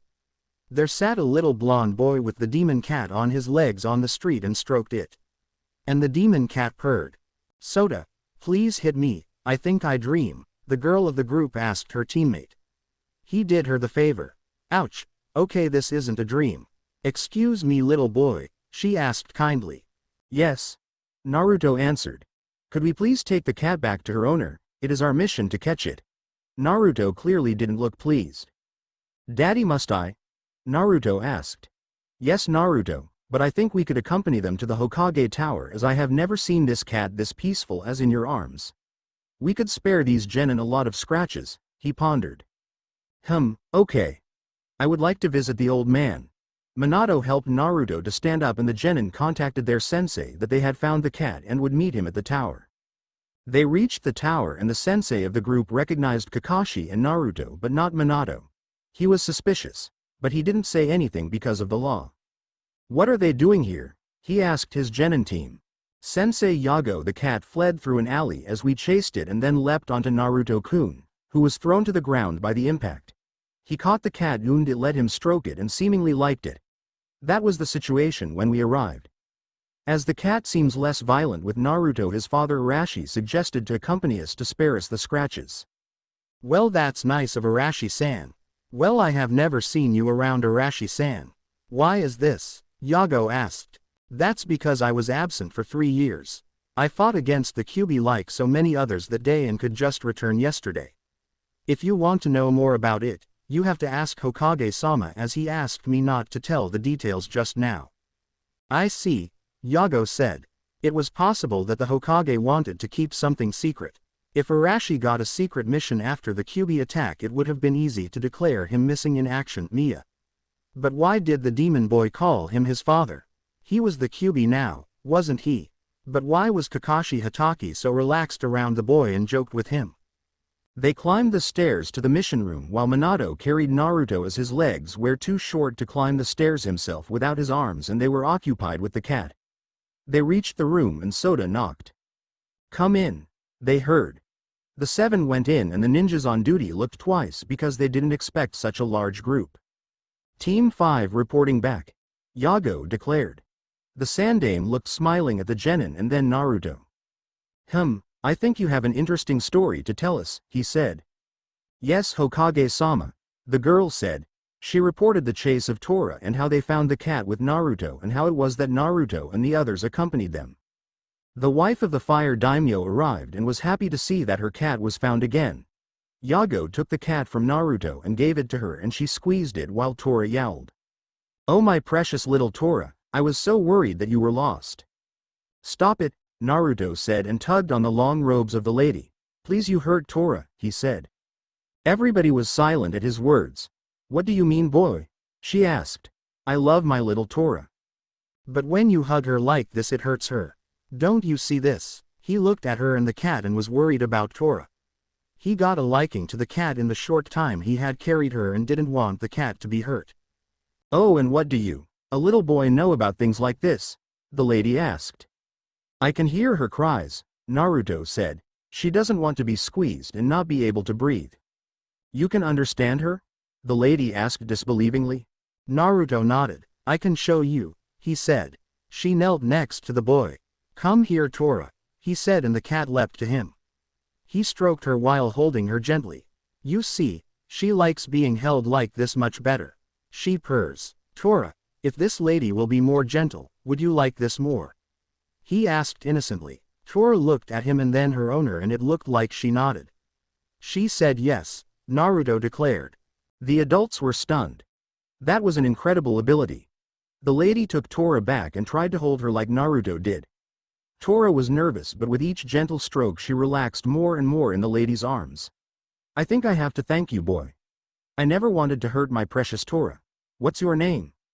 "I'm Naruto," he said, smiling. "Well, Naruto, you have my thanks. Hokage-sama, here is the payment and an extra bonus for Naruto-chan." She gave the ninja the money and left the office. Minato took Naruto from the floor. "Naruto, can you understand every animal or just cats?" he asked. "More than cats. There were the birds which sang in the mornings or the rabbits in the bushes around the orphanage. The rats told me they wanted food." "What rats, Naruto?" the Hokage asked. "Those in the cellars of the orphanage." "Why were you in the cellars?" he asked, dreading the worst. "The matron locked me in there when it was the day for foster parents to choose children. She said I would scare them away and she wouldn't let that happen to the other children." Minato had a very hard time to suppress his killing intent. "I see," the Hokage said. "Anbu," he said. "Yes, Hokage-sama?" "Get me the matron of the orphanage." Naruto was in. "Yes, Hokage-sama." The Anbu answered and vanished. Team 5 was stunned. They never would have thought that a little boy would be treated like this. Who was this Naruto? He seemed a very nice child. Yago was thinking hard. Could a demon be this nice? Or was he just playing nice to be underestimated? But if he was a demon, why didn't he fight back?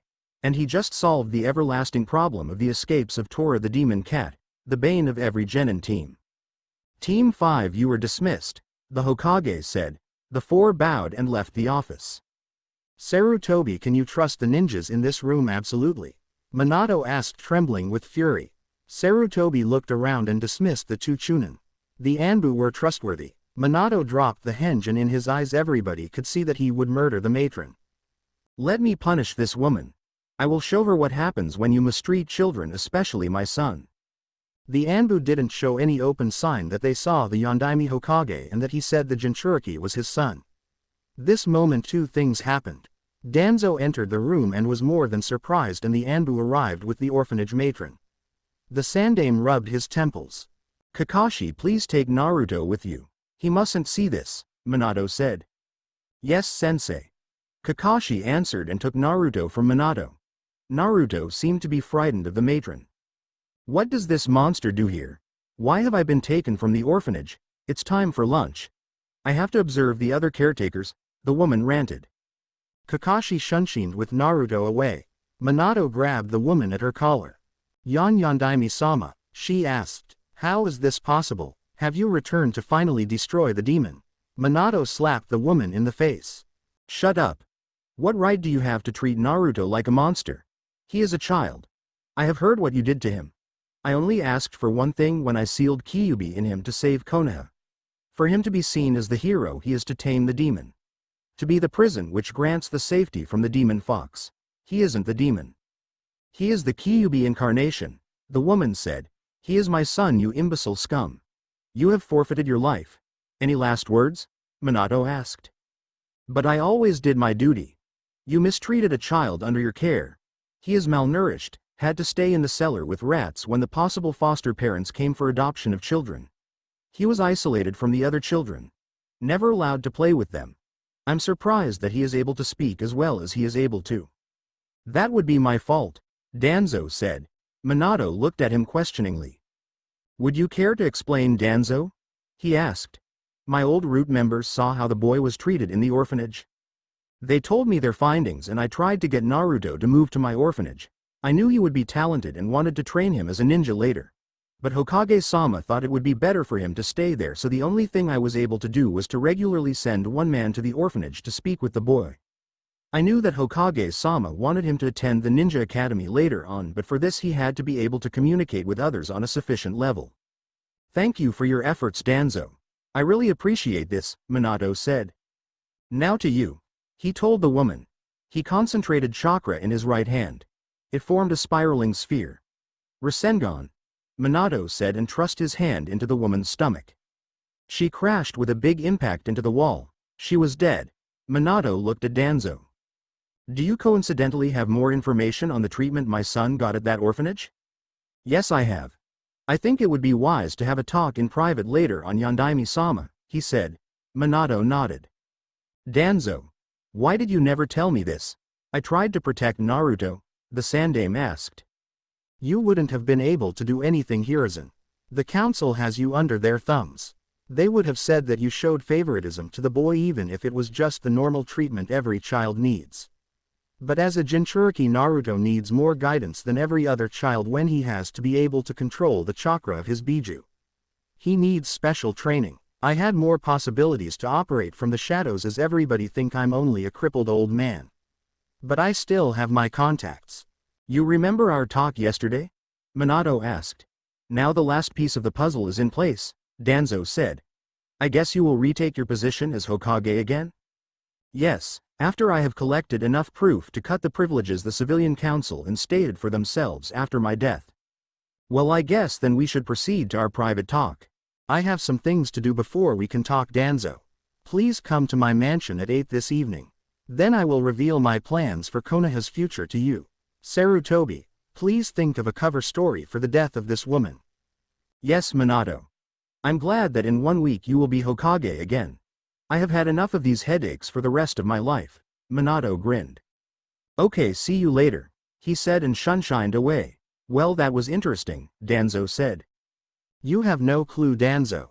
Konoha is in for a storm. He will turn everything upside down and get rid of everybody who he thinks is a threat to Konoha. He won't be the same he was when he first took the mantle. And that is what I look forward to. He was a formidable warrior, but he was kind of naive. Now, after he saw how Konoha treated his son, he will be more realistic. I just hope that he won't sacrifice everything Konoha stands for. The will of fire is unique to us and I don't want to lose this.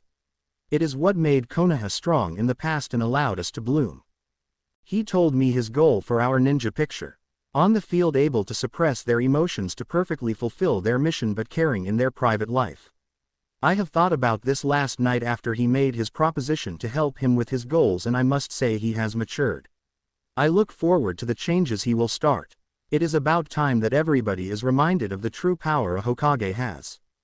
Naruto and Kakashi were at a public playground where Naruto was at the swing with Kakashi pushing him. When Minato arrived, he saw his son laughing and was glad he didn't see what he did to the matron of the orphanage. He was in his henge again and walked towards Kakashi and Naruto. When Naruto saw him coming, he let go of the swing and flew through the air. He landed safely on his feet and ran to Minato. Daddy, he shouted happily. Did you see me on the swing? Kakashi-ni-san pushed me really high, It was so much fun. Yes, I saw it Naruto and your landing was really good. You will do great when you start your ninja training. He ruffled Naruto's hair. Naruto's happy face was all what Minato needed to put the memory of the execution of the matron at the back of his mind. Let's go, we still have to buy you some new clothes. Okay, Daddy. Minato took Naruto from the ground and put him onto his shoulders. And do you have a good view from there, Naruto? Naruto squealed excitedly. Kakashi had come to them and together they went to the clothing stores. When the three left the playgrounds, a lot of adults began to talk with each other about the meaning of this display. How could the demon child be in the company of the famous Kakashi Hitaki, and who was his father? Did you see this? How can the Hokage allow for this thing to run around? What if it attacks our children? A woman asked. Yes, it should be killed and then we will be safe again. I don't understand why the Sandaime didn't finish what the Yondaime started, another agreed. Stop this idiocy, suddenly a blonde woman said. This boy isn't the demon everybody thinks he is. My husband is a ninja and he explained the working of sealing objects to me because I was worried about the safety of my daughter Ino when I heard about it. The boy is just the prison of the demon. And Inoichi is absolutely sure that Minato Namikaze knew how to construct a seal that was fail-safe.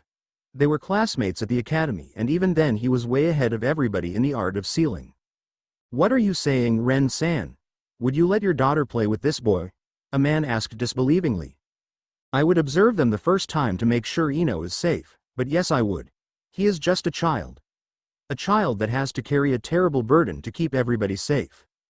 You are crazy, he is the reincarnation of the demon. The demon has taken over the body of the child. Now you are the one who babbles nonsense. And by the way, it's forbidden to talk about that. You did see how the child played on the swing. How he laughed when Kakashi, who by the way was the student of Minato Namikaze and should know the abilities of his sensei better than anybody else except perhaps Jiraiya-sama, pushed him higher and higher. Which demon could show such genuine happiness? That isn't a trick of a kitsune. Just a little boy who has fun like every other child. Are you sure, Ren? Another woman asked. Yes, Yoshino, I am sure. I think Shikaku would tell you the same. This boy isn't a danger. Peef. Shikaku would just say troublesome and wouldn't bother to explain anything to me, the lazy ass, Yoshino replied. Some women laughed. It was legendary how all Nara men found everything troublesome. Kakashi, Minato and Naruto arrived at the clothes store. Wow. This is a big house, Naruto said. You're right. I'm sure we will find everything we need for you here, Minato said. They entered the store and after a few moments a lot of the customers glared at Naruto. This time he recognized it. Daddy. He asked, unsure why they looked so mean. Don't be afraid, Naruto. I'm with you and nobody will hurt you, Minato ensured. And if they try anything, they will have to answer me first. Nobody treats my little brother bad, Kakashi added. Thank you, Daddy and Nissan. The people in the store didn't want to believe their ears. The famous copy Nin had called the demon his little brother. What did this mean? Stand aside. Suddenly a woman said. Hello, welcome to our store, gentlemen. How can I help you? She asked. The woman was in her late 40s, had blonde hair with a few gray stripes and was probably a retired kunoichi if Minato's thoughts were right. Thank you, miss. We need some new clothes for my son, Minato said. The woman looked at Naruto and then her eyes narrowed. She looked at Minato and Kakashi. She lowered her voice. How comes you say you are his father? I happen to know who his father was and I know for sure he died in the Kyuubi attack. What do you plan? She looked intensely. And if I don't get a sufficient answer, I will dispel this henge of yours to get my answers. This boy has been through enough. I won't let his heart be broken by somebody who uses him to get his father's techniques or fortune. Minato smiled at her words. This was somebody who wanted to protect Naruto and he had a feeling he should know her from somewhere. I think I met you before. Would you please tell me your name? He asked. My name is Sakuyo Yamanaka, she answered. Now I remember you, Minato said. Kakashi looked at him. Who is she? Kakashi asked. She was the nurse who led the preparation course Kushina visited when she was pregnant with Naruto, Minato answered. I would never have thought to meet her as a store clerk. Why don't you work at the hospital, Sakuyo-san? Minato asked. I ask the questions. Who are you? Minato sighed. There is just one way to prove myself. You are Yamanaka. If I grant you access to my mind you will see who I am, but I have to ask you to not tell anybody, even Inoichi, of my identity until I reveal it in about 1 week. I still have to prepare some things. All right, I agree. If I find you tell the truth, I won't say anything, she promised. They went to the back of the store where Sakuyo started her technique. Shintenshin no jutsu, she said and fell limp.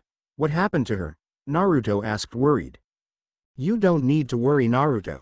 She just used a special ninjutsu to look into your father's mind to see if he is really your father, as she don't want you to be hurt.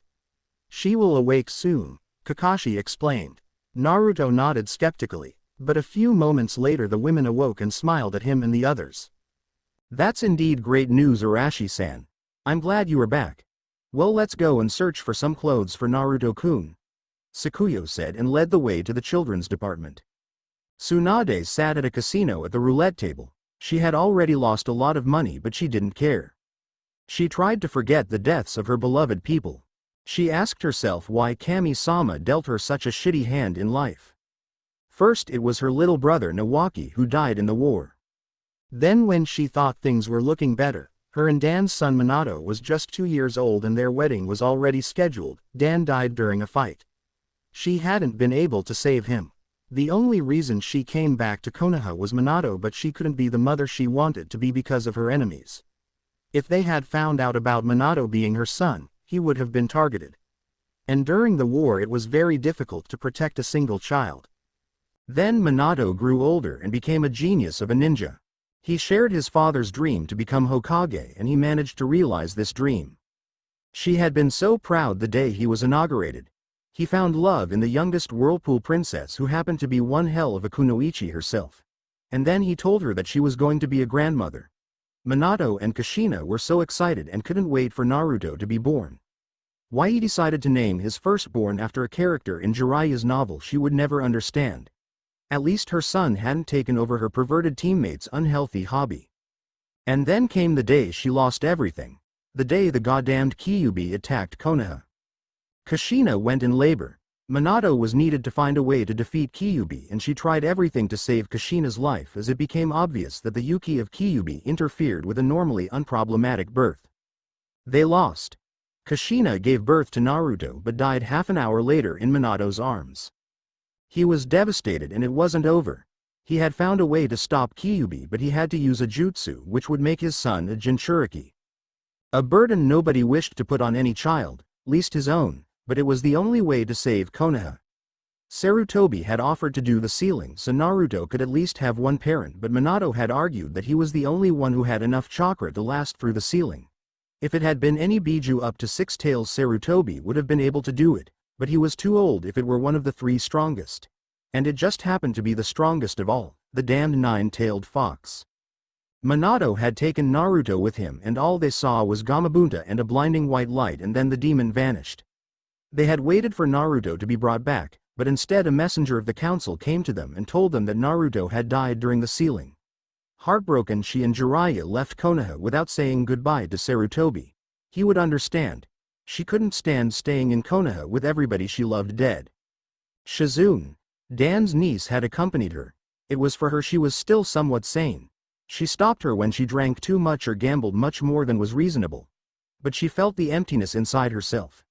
What reason was there for her to live? She put her money on the red too without thinking. It didn't matter. The bets were set and the croupier spanned the wheel. 2 red, he announced. Shizune shouted happily. You won, Tsunade, you won. Tsunade didn't believe her eyes. She never won anything. That was a bad sign. Or perhaps just coincidence. She had to be sure. If she won again she had to leave immediately. So she put her original setting and her winnings on the black 37. Shizune was afraid.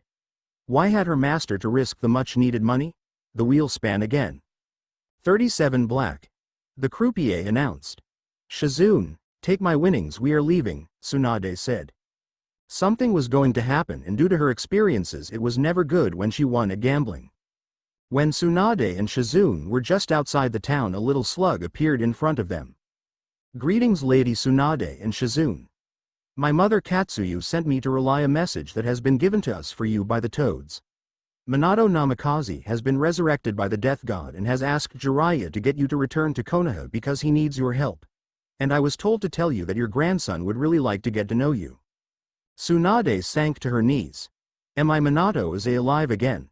My little Minato lives? And what about my grandson? I was told he died? No, they are both alive and wait for you in Konoha. Tsunade shook with fury. She had been lied to. Her grandson was alive. He had been alive the whole time. These bastards of the council had lied to her. Where do I meet Jiraiya? She asked. He is on his way and should arrive here in a few hours. Thank you, Tsuki, that are great news. Tell your mother my thanks. Yes, Lady Tsunade. Tsuki poofed away. Tsunade? Shizune asked. These bastards lied to me. They put me through hell and let me believe my grandson died 3 years ago. They will suffer as I have suffered. Nobody messes with my family. They will feel the fury of the Senju clan. How much did I win, Shizune? A lot. Is it enough to repay all my debts? Yes, easily. Then please do this. When Jiraiya arrives, I want to head to Konoha immediately. Yes, sensei. Shizune answered and headed back to town. 3 hours later, Jiraiya reached them. Nice to meet you again, Tsunade. Shizune, he greeted. Same to you, Jiraiya. Are you ready to kill those bastards of the council? Tsunade asked. Count me in. If they didn't lie to us, I would have taken care of Naruto. I am his damned godfather, I mean. Yes. And I think there is a reason they lied. They must plan something why they wanted us out of the village. Well, we will thwart their plans. One thing I know for sure, Minato won't stand for this. In the village, Minato used his free time to get to know Naruto. His son was an energy bundle. He couldn't sit still for long periods of time. He wanted to know about many things and Minato took his time to explain.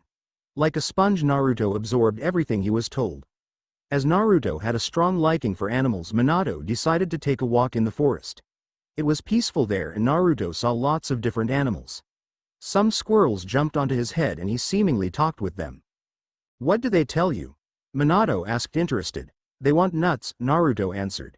And they are hiding from eagles as they hunt them. Minato smiled.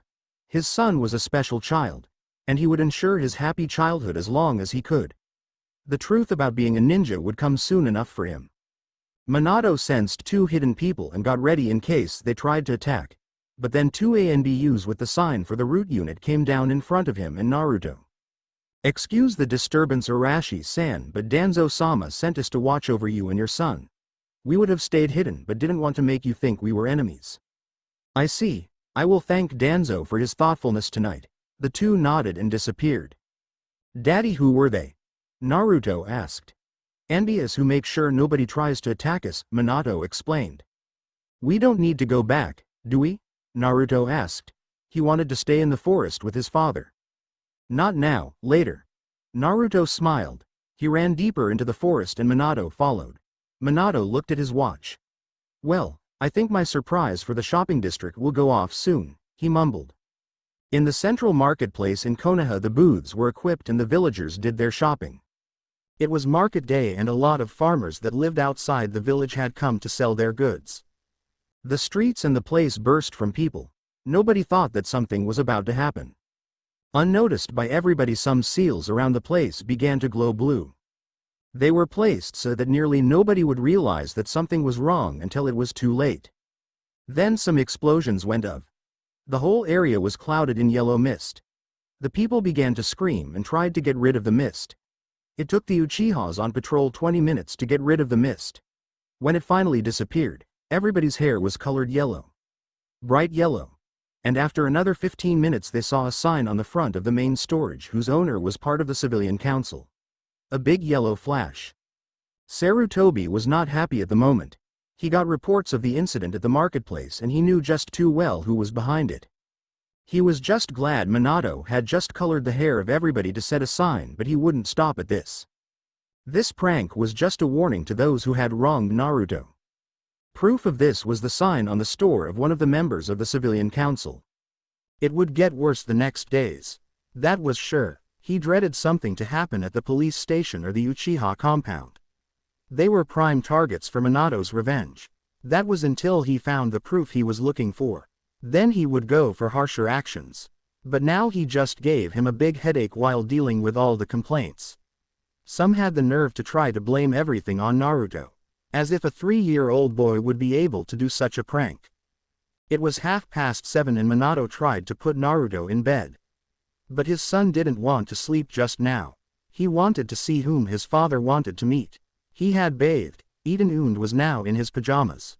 And he ran across the living room trying to escape his father's catch. "Come on Naruto, it's time to go to bed," Minato said while chasing him. "No, I'm not sleepy. I want to meet your guest." He dived under the table and crept over the floor. Minato missed him by an inch. "Naruto," he cursed. This went on for another 20 minutes. Minato wondered how a 3-year-old boy could be this fast and tricky to catch. Finally Minato managed to grab Naruto. "You're really difficult to catch, you know this?" he said. Naruto squirmed in his arms. When he realized he had no chance to escape he pouted. "Not fair," he grumbled. Minato thought hard. "If I allow you to meet my guest, will you then go to bed without struggling and sleep without complaints?" he asked. "Yes, Daddy," Naruto answered. "Promise." "I promise," Naruto nodded. Minato sat down with Naruto at the couch. "Well, you know, if you train your evasion skills you will make one hell of a ninja later," Minato told Naruto. "Really, Daddy?" Naruto was elated at the praise. "Yes, really." "When can I start training?" he asked. "You are a bit too young to start just yet." Naruto pouted at this. Minato smiled. Naruto was just cute with this face. Point 8 The doorbell rang. Minato told Naruto to wait in the living room and went to get the door. Soon after he re-entered the room accompanied by Danzo. "Naruto, this is Danzo Shimura, a very strong ninja of this village. Danzo, my son Naruto." "Nice to meet you Naruto-kun," Danzo said. "It's nice to meet you too," Naruto said and looked curious at the man in front of him. "What happened to your eye? Why do you hide it under the bandages?" Naruto asked. "Well, I was injured and can't see on this eye," Danzo answered. "That's sad. Can't the doctors help you?" "They tried but the injury was too severe." "That sucks," Naruto said. "But you can still be a ninja?" he then asked. "Well, not on the field. At the moment I use my time to train children who want to be ninjas." "That's so cool. I want to be a ninja too, just like Daddy." "That's nice to know Naruto-kun," Danzo said. "Naruto, I think it's time for you to go to bed. Now that you've met Danzo-san." "Okay, Daddy. Bye Danzo-san," Naruto said. "I'll just tuck him in and then come back," Minato told Danzo, who nodded and sat down at the couch. 5 minutes later Minato returned and he and Danzo began to talk. "I'm really surprised that you are alive again," Danzo began. "Well, the reason is that the gods have poker evenings every 6 months. Shinigami-sama made a bet with an angel he wanted to date for a while. If he won, she would go on a date with him. If she won, he had to resurrect a soul of her choosing. That happened to be me. The angel that made this bet with Shinigami-sama was Naruto's guardian angel." "A story very hard to believe," Danzo stated. "I know, but every word is true. That's the only reason I can be with my little boy. And I will see that he can grow up happily."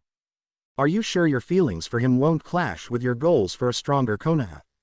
"Yes, as the reasons for his misery are the same as those who weakens the village. As you heard, Naruto wants to be a ninja. What do you think would happen when he enters the academy in a few years seeing his current treatment?" Danzo pondered over this question. Well, he would have difficulties as he won't have a suitable training partner as all the parents keep their children away from him. If the academy teachers won't be changed, it could happen that they would deny him a proper education. Yes, and without a proper education he would fall behind all the other children and the level of the academy couldn't be that high as they need to take every child with the class. The pace of learning is set by the slow students. When one student is held on a low level on purpose, the rest will stay low as well. Therefore the whole class will suffer and have fewer chances to survive the first year as genins if they pass the test of their jonin senseis, that is. That will be a problem as he as a Jinchuriki needs more training than any other child. If he won't be able to control his Biju's chakra, it could be dangerous for the village. Yes, but the seal is foolproof.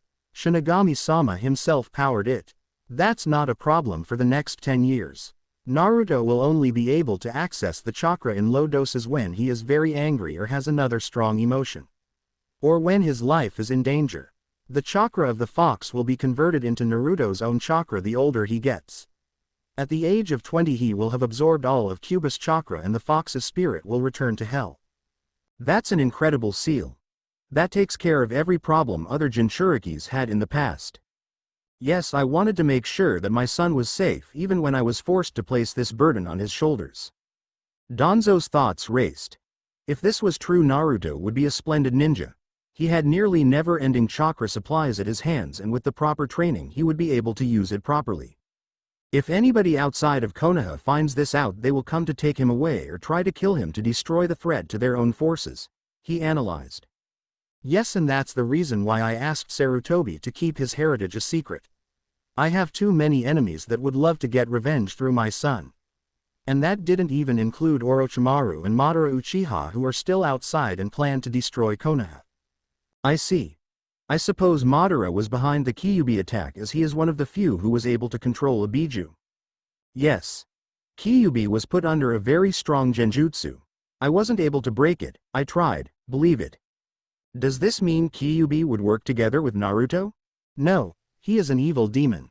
He loves to destroy things. Madara just turned him towards Konoha. The fox can't be trusted. I will tell Naruto about his burden when he is old enough to understand. Until then I will train him to be strong enough not to rely on the fox in dire situations. The fox could use that to try to weaken the seal and take over. The Yuki of Kyuubi is malevolent.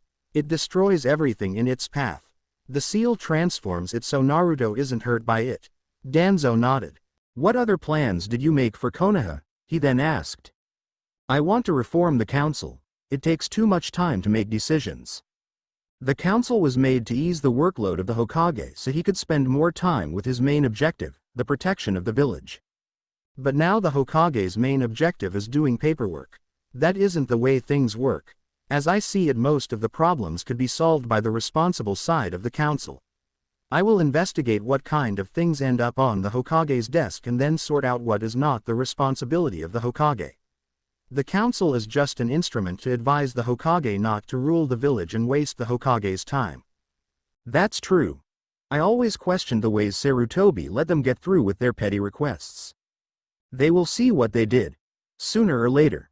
For them I hope they didn't commit treason, because I'm very tempted to use all the power the Hokage truly has against them. It is time that they see what a true Hokage is able to do. Danzo just nodded. Minato wouldn't make foul compromises. He wanted the issues of the village to be solved once and for all. What about the Hyuga incident? Well, we have the advantage that we only captured the kidnapper and that he wasn't killed. Kumo has no means to ask for reparation. We didn't act against the contract. The ambassador was treated with utmost politeness until he hurt the pact on his side. Inoichi and Ibiki are questioning him as of now. When we know his motives for the kidnapping attempt, we can make requests to Kumo. And I'm sure that the Raikage is behind everything. If he wants a war, he will get one. One that only lasts a few minutes. I will personally slaughter his soldiers if he thinks he can make demands of Konoha. They wronged us and not the other way around. I hope my reputation will suffice to make them think twice to go to war. I'm sure it will.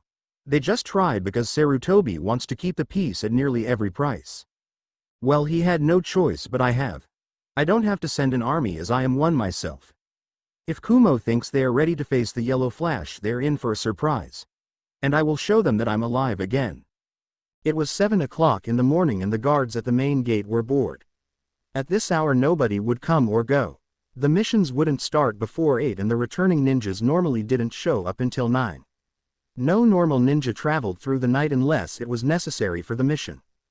It's so boring to keep watch at this time of the day, one of the Chunin guards complained. You are right, Kai, but what can we do? Orders are orders, the other replied. I wish something would happen, the teenager called Kai said. I agree. It would be a really great thing if some prominent ninjas would come through. Yeah, imagine if somebody as famous as the Sannin would turn up. Then we had some story to tell. Unlikely they would come by. They left Konoha 3 years ago and haven't returned since then. At the horizon they suddenly saw movements. Well, it seems at least somebody is coming. It won't be the Sannin, but you can't get it all. You're right. 5 minutes later they wanted to eat their words. Identify yourselves, Kai said. Jiraiya of the Sannin returning to report in for the Hokage, the white-haired man said. Tsunade Senju of the Sannin returning to report in for the Hokage, the blonde woman said. Chunin Shizune Namikaze, apprentice to Tsunade Senju returning to report in for the Hokage, the teenage girl told them. She was holding a small pig that wore a chain of marbles around his neck. The two guards' jaws hit the ground. The two Sannin that were still loyal to Konoha and a girl from the Namikaze clan, that was believed to be extinct, were returning to Konoha. Welcome back. The Hokage will be happy that you have returned, Kai said. We will see how happy he is when we have talked, Jiraiya mumbled. Sarutobi had just arrived at his office. He had sent the callings for the meeting in 5 days as Minato wanted. He hoped that the blonde wouldn't kill everybody in the council, that would be such a mess. He could understand his fury, but he didn't think it would be right to kill them all. He really was too old for the job. And due to Minato's prank, he still hadn't finished with all the complaints of the day before, even with the use of Kage Bun Shin no Jutsu. Well, it was early in the morning and nobody would bother him, so he could finish this and then go on with his daily work. Or so he thought. It knocked at the door. Yes, he shouted. His assistant entered the room. Hokage-sama, there are 3 ninjas that returned this morning and want to speak with you, she told him. Who are they? He asked, nipping at his cup of coffee. Well, Jiraiya, Tsunade Senju and Shizune Namikaze. Sarutobi spat out his coffee. What? He asked. The assistant just nodded. Send them in, please.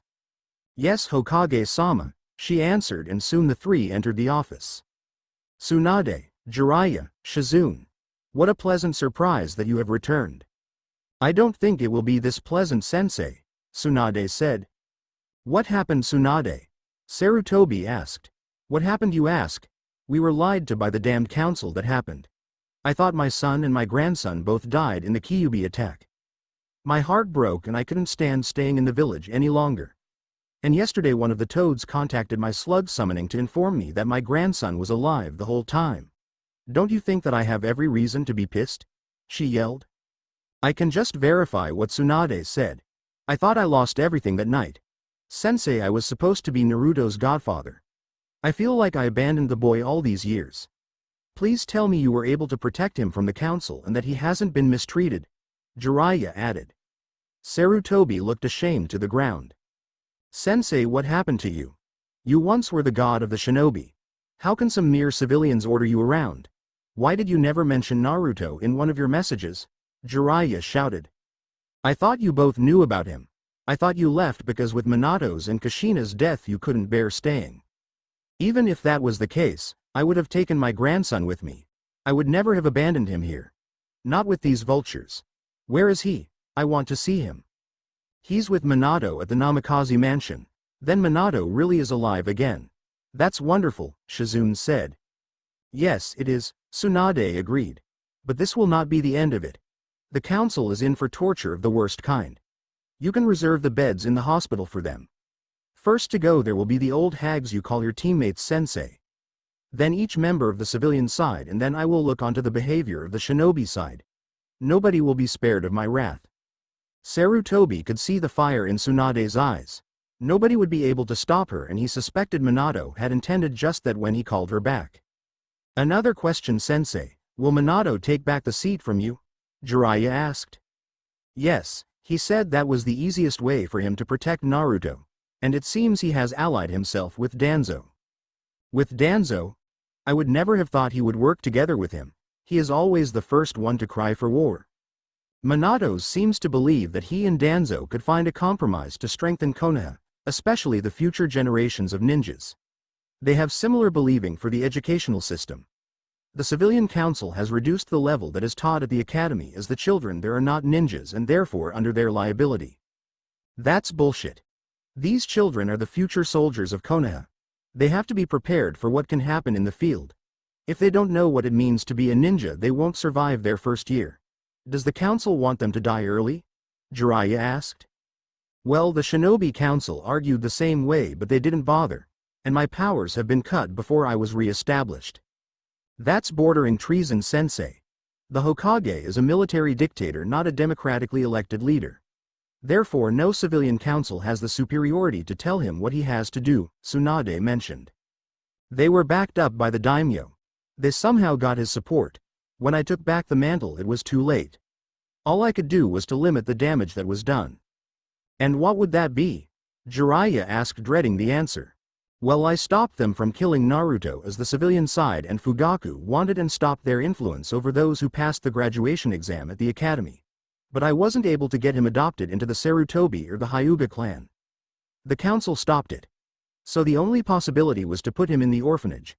But as we found out recently, they didn't treat him well. Minato already executed the matron in charge with a Rasengan.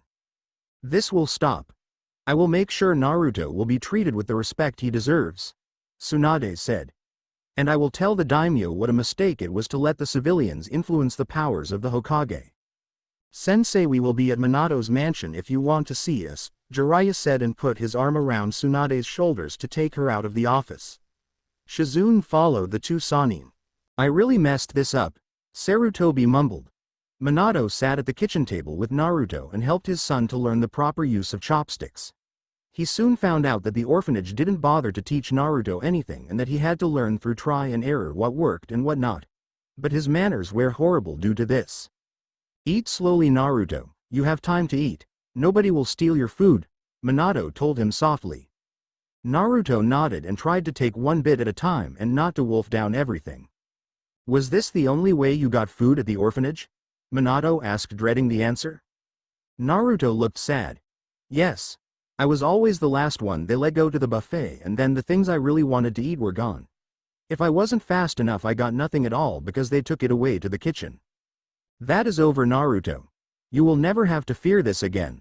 Naruto nodded, smiling. It was great to have a dad. Naruto tried to hold his chopsticks the way Minato showed him to do it. He took a piece of the fruits Minato had cut for him and got it to his mouth without dropping it and eat it. Look, Daddy, I did it, he said happily. Yes, very good, Naruto. With training you will become perfect in no time at all. He encouraged him.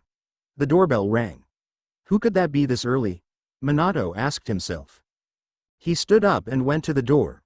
He activated a seal which transmitted the picture of the persons that stood at the entrance with their chakra levels. When he had all the information he couldn't stop grinning. They were faster than he would have thought. He opened the gate through a chakra signal to the seal and let them in. He then opened the door and waited for them. Not a minute later they stood in front of him. Minato, you really are alive again, Tsunade whispered with tears in her eyes. Yes, I am, he said, smiling. Then Tsunade flew in his arms and cried out of happiness. It's really good to see you again, kid, Jiraiya said. Thank you, Sensei. Ni-san, Shizune said. Hey Shizune-chan, it's really good to see you all again. I never thought you would be this fast. But I'm happy. Come in, don't let us stay in the grounds.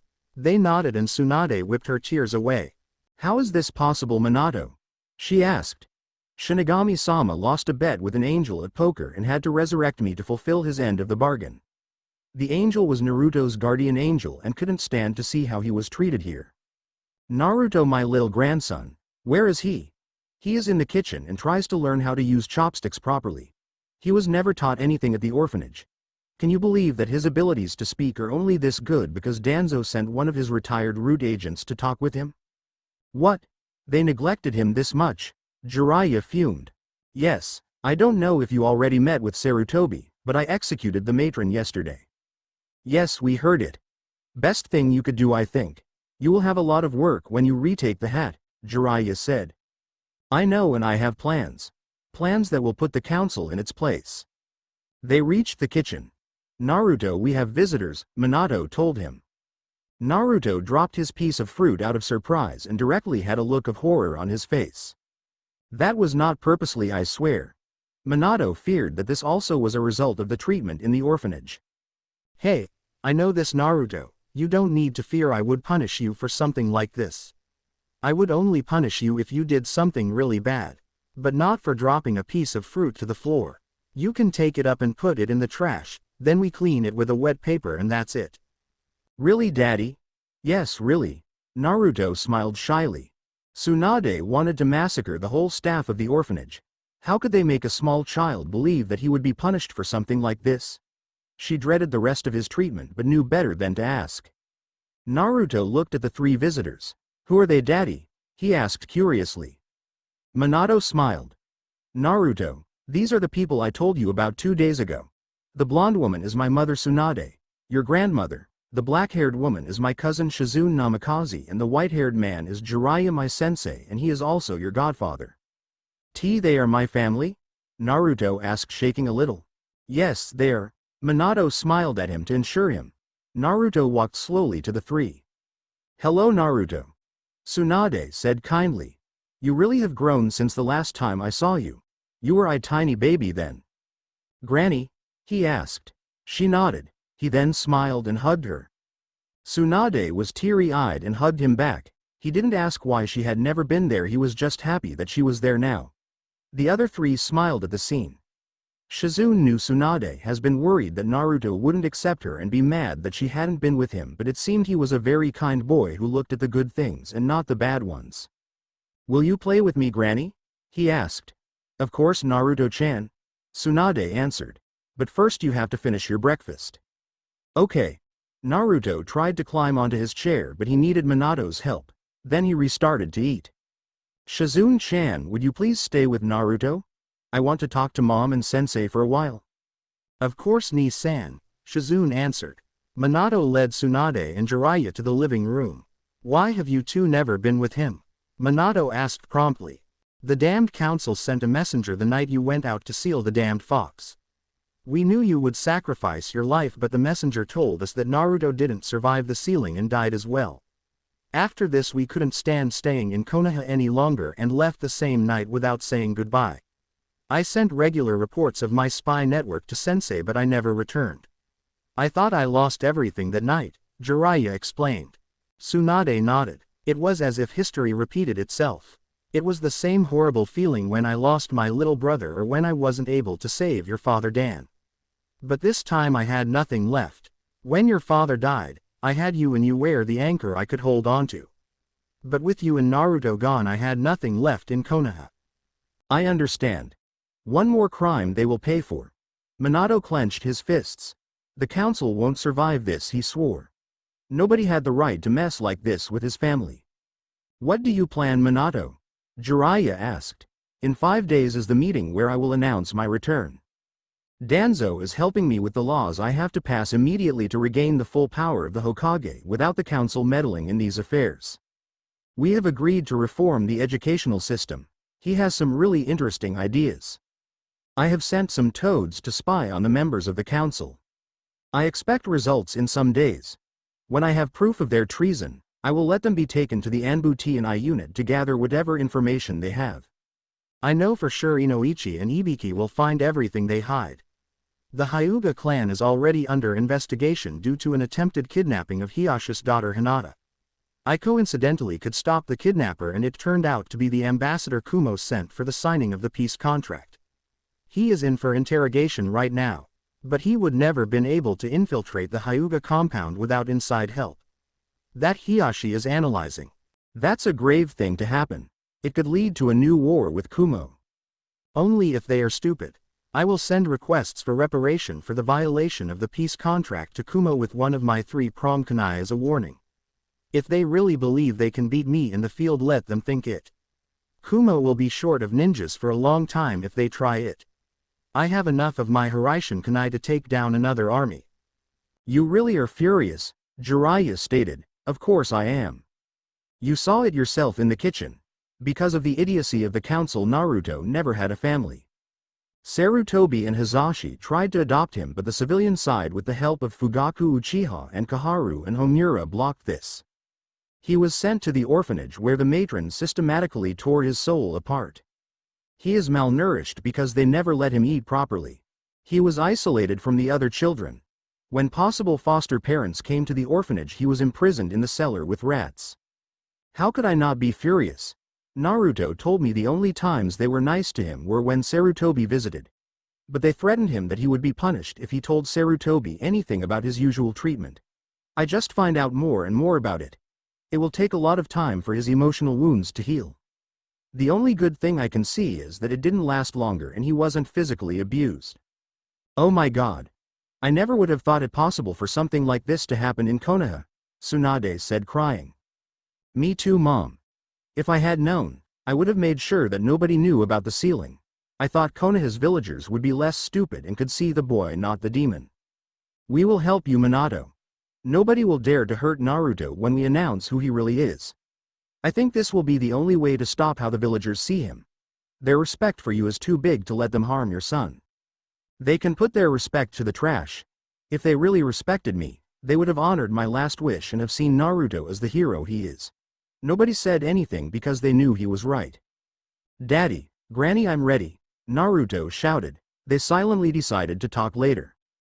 Great, Naruto. What do you want to do today? Tsunade asked. Naruto thought hard. The adults thought he looked cute when he scrunched his face in concentration. Well, it was really cold the last weeks and I thought, well, I know the other children were taken to a lake to ice skate there. Perhaps we could go there? He asked hopefully. Of course we can do this, Naruto. Tsunade answered. Naruto's face lightened up. Thank you, Granny, thank you. I always wanted to go there. The stories the others told when they returned sounded great. It gave Minato a pinch in his heart to hear about this, but all he could do was to change the things for the future. Well, we could pack a picnic to take with us. What would you like to eat at the lake? Tsunade asked. I don't know, Naruto answered. Then we just have to take various things so you could try them all, she decided. Naruto nodded. Can we ask Hinata-chan if she wants to come too? He asked. Who is Hinata-chan? Shizune asked. My new friend, Naruto told them happy. Well, I don't think Hiashi would be against it. Perhaps we could also take Neji with us. He is only a year older than Hinata and Naruto. And Hisashi also knows about me, Minato suggested. The others nodded. Naruto jumped around. That would be a great day if they could go to the lake. 5 days flew by and Minato had prepared everything he needed to raise hell upon the council. And to pass the time he pulled 3 more pranks on villagers and members of the civilian council. His toads got a lot of time to search the homes of the council members. The Sandaime had cursed Minato's ideas to prank them. It had taken hours to get rid of the orange slime he had dropped over the Uchiha compound. How he managed to do that they still hadn't figured out. Fugaku was fuming that the yellow prankster, that was how the villagers called the unknown culprit, dared to humiliate the powerful Uchiha clan. The meeting was scheduled for 10 o'clock and Jiraiya and Tsunade would accompany him. Shizune would babysit Naruto, Neji and Hinata at the Namikaze mansion. Hiashi had agreed to bring Hinata and Neji over for playtime. Neji and Naruto had gotten along very well at the lake and were good friends now. He was glad that his daughter and his nephew had a new friend because in the Hyuga clan were no children their age. The next younger child was already 10 years old. They could play in the gardens and woods behind the mansion as the estate was nearly as big as the Hyuga compound but had fewer buildings and more open land. A great wall secured everything and there was no doubt that Minato's seals were foolproof. Minato was clothed in his old Hokage attire with the Namikaze crest on his right shoulder. Tsunade wore her normal clothes but had attached the Senju crest on the front of her jacket. Jiraiya didn't wear a clan crest because he came from a civilian family. Sarutobi wore the official Hokage robes. Well, it's time, Sarutobi said. Yes. I will use an illusion barrier to conceal my presence, Minato told them. They nodded. He wanted to make a big entrance. The 4 made their way to the council chambers where the other members were already waiting together. Good morning, everybody, said Sarutobi. They looked at him and were surprised to see the 2 loyal Sannin accompany him. Well, I have a lot of things I want to discuss with the council, but first let us greet my students Jiraiya and Tsunade who have returned to Konoha. A few greetings were changed. Tsunade took the council seat for the Senju clan. Jiraiya sat at a seat at the civilian side. It had been decided to give the Sannin a council seat as his advice was usually invaluable for Konoha. But most of the time he traveled around the countries to gather information. Sarutobi asked for the council to be quiet. As you all know, I don't get younger and therefore I made Minato Namikaze my successor 4 years ago. Tragically, he sacrificed his life to defeat the Kyuubi no Kitsune. But I feel that I am way too old to be Hokage and so I decided that it was time for a younger man to take the mantle. A week ago something happened that can't be described otherwise than a great strike of luck for Konoha. A hero returned to our village and I decided to make him Hokage. I want to introduce my successor, please show yourself. Next to Sarutobi, Minato dropped the illusion barrier and could be seen by everybody. His face was strict. Yondaime-sama, many said. The shinobi side tried to break the genjutsu they thought the man used. Many shouts of Kai were heard. I am no illusion or imposter as you may think, Minato said. I think you were told that I used a sealing jutsu powered by Shinigami-sama himself to manage the sealing of Kyuubi no Kitsune into a newborn boy. This jutsu came at a price and I sacrificed my soul to Shinigami-sama to save Konoha from the wrath of the demon. But when I returned to Konoha a week ago, how this was possible I will tell you later. I had to realize that it possibly had been better if I just had let the demon destroy the village. Minato's voice was icy. Outraged screams were his answer. Silence. Minato bellowed. I only made one request when I went to seal the demon. That you assholes treated the baby boy I had to place this terrible burden upon as the hero he is for imprisoning the demon. Thanks to him Kyuubi will never again see the daylight. He will rot in his prison and he gets weaker and weaker with every day Naruto gets older. But the first thing I had to do was rescuing him from a mob of villagers who chased him through the streets. And nobody bothered to help him. I passed 2 patrols of the Konoha military police Fugaku. Care to explain why they didn't help him? He looked murderous at the head of the Uchiha clan. Well, they didn't recognize that somebody needed help. Then they are not suited to uphold the safety of the village. I heard Naruto's screams from the main gate, they were much nearer. By the way, the dead villagers are my responsibility. Who wants to kill children has no right to live. I killed them in seconds. Fugaku was stunned. He had wanted to blame the demon child with the dead villagers but that plan was now thwarted. There is more. Minato looked intently at the elders Homura and Kaharu on the civilian side of the council. I know that you all demanded for Naruto to be executed. Tell me one reason why I shouldn't execute you instead. He is possessed by the demon. We have to kill him before he can kill us, Kaharu stated coldly. A civilian counselor seconded that.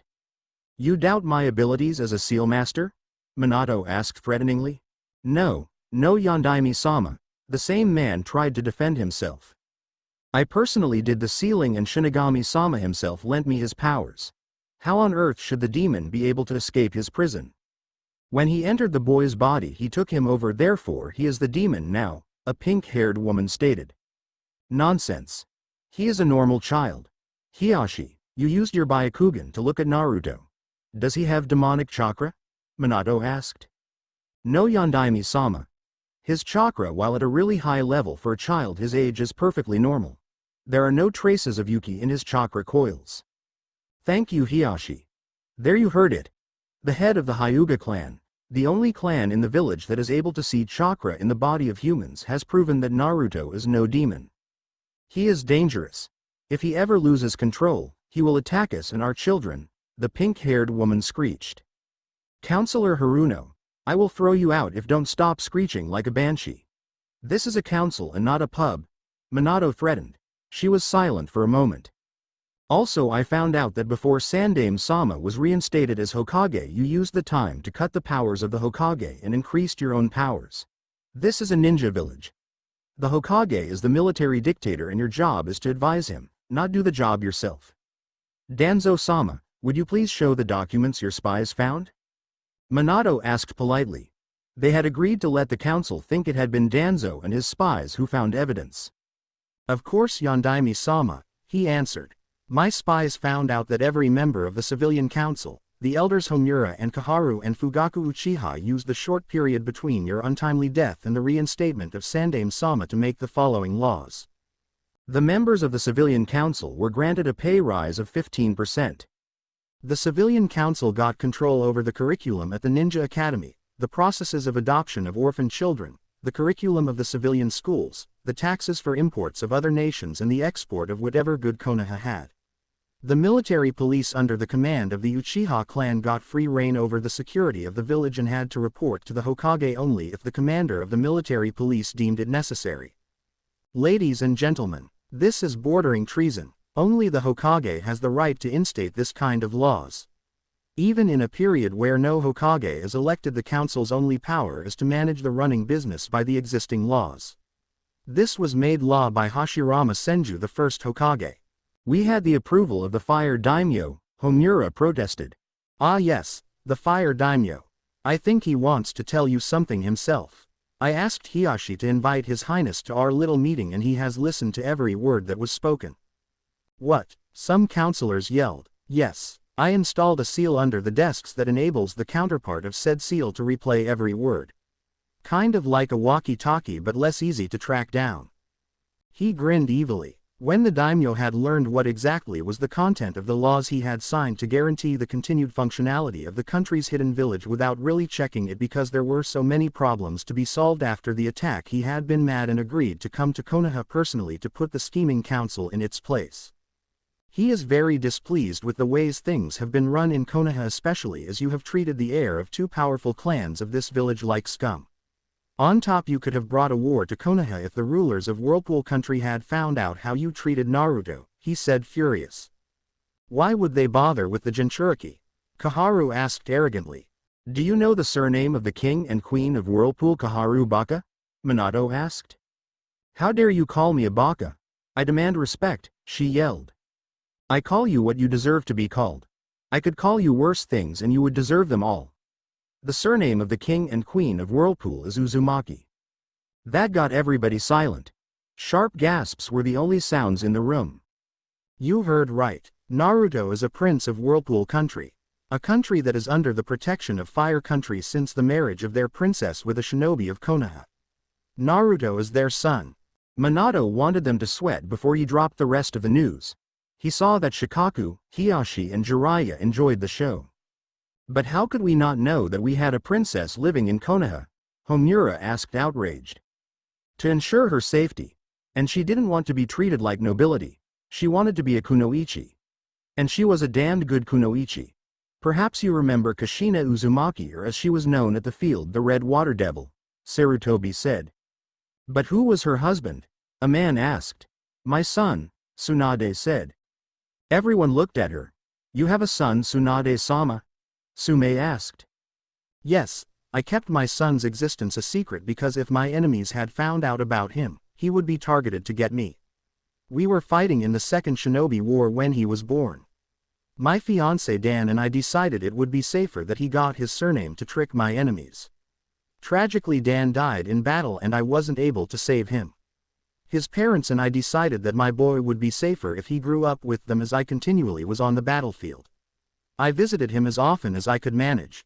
Who was he? Choza asked. That would be me, Minato stated. Nobody wanted to believe it. I am the son of Tsunade Senju and Dan Namikaze. And if somebody hasn't added 2 and 2 successfully, Naruto Uzumaki's true name is Naruto Namikaze Senju Uzumaki and he is my son, he thundered. The civilians were now sweating bullets. Tsunade wanted more. She wanted them to suffer. You not only disregarded my dying wish, you treated my son like trash. You tried to kill him. You denied him a family.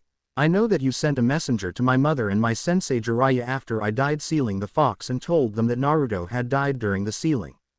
You wanted them outside the village so you could lead from the shadows. You feared their influence. He glared at Kaharu and Homura especially. Naruto told me how he was treated at the orphanage. They isolated him from the other children, he didn't get enough to eat, he is malnourished, and he was imprisoned in the cellar with rats when possible foster parents came to look for a child to adopt. He was punished for little mishaps like dropping food on the floor. And I found orders of this council which ordered the caretakers at the orphanage to neglect him. What? Inoichi yelled. I never signed such an order. I won't deny I was wary of Naruto and checked his mental health every 6 months to make sure the demon couldn't escape or take him over, but I would never sign an order to mistreat a child. Minato simply nodded. He wouldn't hold this against Inoichi. It was reasonable that he wanted to make sure there was no danger from Kyuubi. The same is true for me. It is the greatest shame to mistreat a pup for an Inuzuka, Sume agreed. Shibi Aburame, Choza Akamichi, Hiyashi Hyuga, Shikaku Nara, Asuma Sarutobi and the Sandame looked murderously at the civilian council. I heard enough. Anbu, take them to Ibiki for interrogation for the suspicion of treason, Minato ordered. They all protested, but it was futile. Swiftly each counselor was taken by two Anbu and vanished at the spot. You could have let me have some more fun with them, Minato. They didn't suffer enough. I wanted to break some bones for what they did to my grandson, Tsunade said, disappointed. I'm sure Inoichi and Ibiki will let you help with the questioning, Mom. You will come at your costs. Inoichi just nodded. There was no way in hell he would make Tsunade mad. So, after this is taken care of, is anybody against Minato's reinstatement as Yondaime Hokage? Sarutobi asked. Nobody disagreed. Well, welcome back Yondaime-sama, he said. Thank you Sandaime-sama. I have prepared some changes of law beforehand. First, all the changes of law installed during the period between my death and Sandaime-sama's reinstatement are void. Every occurrence that is related to shinobi is only subject of the Shinobi Council. The council, the civilian part as the shinobi part, is just an advisor to the Hokage. They have no competence to make decisions except in times when the Hokage is not available and time is of importance. I made a plan how to teach new students at the Ninja Academy. I got Danzo-sama to share his experience with me and we agreed on a new curriculum. I would like to present it to you. Danzo took another stack of papers and gave it around to the other counselors. They opened the papers. As you can see, I put the current curriculum and the new curriculum next to each other to compare them. To understand the changes, I want to explain the picture I would like our future shinobi to give to the world. The will of fire is what makes Konoha unique between all the other countries. We are not soulless killer machines, but we know when we have to suppress our emotions to get a mission done successfully. When we are not on the field, we show emotions like compassion and caring. We value teamwork above all other things, and that is what makes us strong. Our picture of shinobi will be unstoppable on the field but humans in daily life. Our shinobi won't show weakness when they are in battle, but they will be as normal as possible for a shinobi in private. Minato turned the paper to the next page. The academy will start at 6 years of age and will educate the children until they are 12. There will be no exceptions for prodigies. I'm against making children soldiers too early. They can use the time to be better prepared for what will be waiting for them outside the village. They will be able to take special classes. I looked into the graduation results and luckily we didn't have a decrease of the quality of the new genin until now. But if we don't stop the low teaching level at the academy, we will have weaker genin in the future, and only the children of the ninja clans might have a chance to pass the exams of the Jonin senseis. We can't afford this. The first 2 years all the students will stay in their respective classes. After this period we will look how far they have come with their studies and training. He looked around to see if everybody was following him. Every 6 months we will evaluate the level the students are at, and then the classes will be mixed based on the current level. The students at the bottom will get extra classes to learn the basics properly. Those in the middle will be introduced to more advanced lessons, and the top students will have the possibilities to learn special areas. The focus of the training will be on physical education, stealth, strategy and chakra exercises. Every student at the end of the 6th year will be able to walk on water and climb trees. Walking on water is low Chunin level, Shikaku stated. It will be our new genin level. I think it is responsible if we give our genins the tools they need to survive, Minato replied. Everybody nodded. It sounded good and reasonable. Each student will be able to climb up with his or her own improvements. Nobody will be labeled for his whole educational career because of their standing at the beginning of the 3rd year. The teachers will be trained to measure the chakra level of each student to find suitable jutsus to learn. I can tell you just now that my son will never be able to produce a normal bunshin without chakra control on the level of my mother. He just has too much of it, and with each day it grows due to the transformed chakra of Kyuubi. I know that Itachi Uchiha also had his problems because of his high level. He now uses Kage Bunshin and has the problem solved. We have to be flexible with each student and can't use only one way of thoughts. Those students who have a very good control over their chakra will be invited to attend a special training program for medic nins, which my mother will start. We need more good medic nins to keep losses in the field as low as possible. In this regard, the students will start with chakra control exercises after 8 weeks in the academy. So they are prepared when they will be able to choose the medical classes in their 3rd year. With each ninja we save the money that has been put into the education. Then we will have extra classes for weapon training. At the moment students only learn the use of shuriken and kunai. I want them to learn a specialized weapon if they show interest in this area. Then there will be classes for infiltration. It is very important for a ninja to know how he can infiltrate an enemy camp without being caught. Next subject will be specialized traps. Each student has to attend this class for a minimum of 1 year. Basic traps are obligated for all students. It is up to the student when they take the classes. This is also a new part of the educational system. The students can choose parts of their schedule themselves. They get a list with the subjects needed to graduate at the end of the 6 years when they start their 3rd year. There will be classes of each needed subject every year, so each student has the possibility to get his classes. But won't this take a lot of manpower? Shikaku asked. We barely have enough ninjas to take the missions that get in. Well, we found a solution for this problem. The new teachers will be retired shinobi. It isn't important if a shinobi is injured and can't fight anymore to be a good teacher. The retired shinobi have something invaluable, and that is experience. They know what is needed on the field and they can teach it to the students. They can tell them of their own missions, and so the students get a feeling what is awaiting them outside of the academy. I also found a way to lower the amount of missions our ninjas have to fulfill. The 5th and 6th year students will take the D rank missions in groups of 3. This way our genin can take the low-level C rank missions.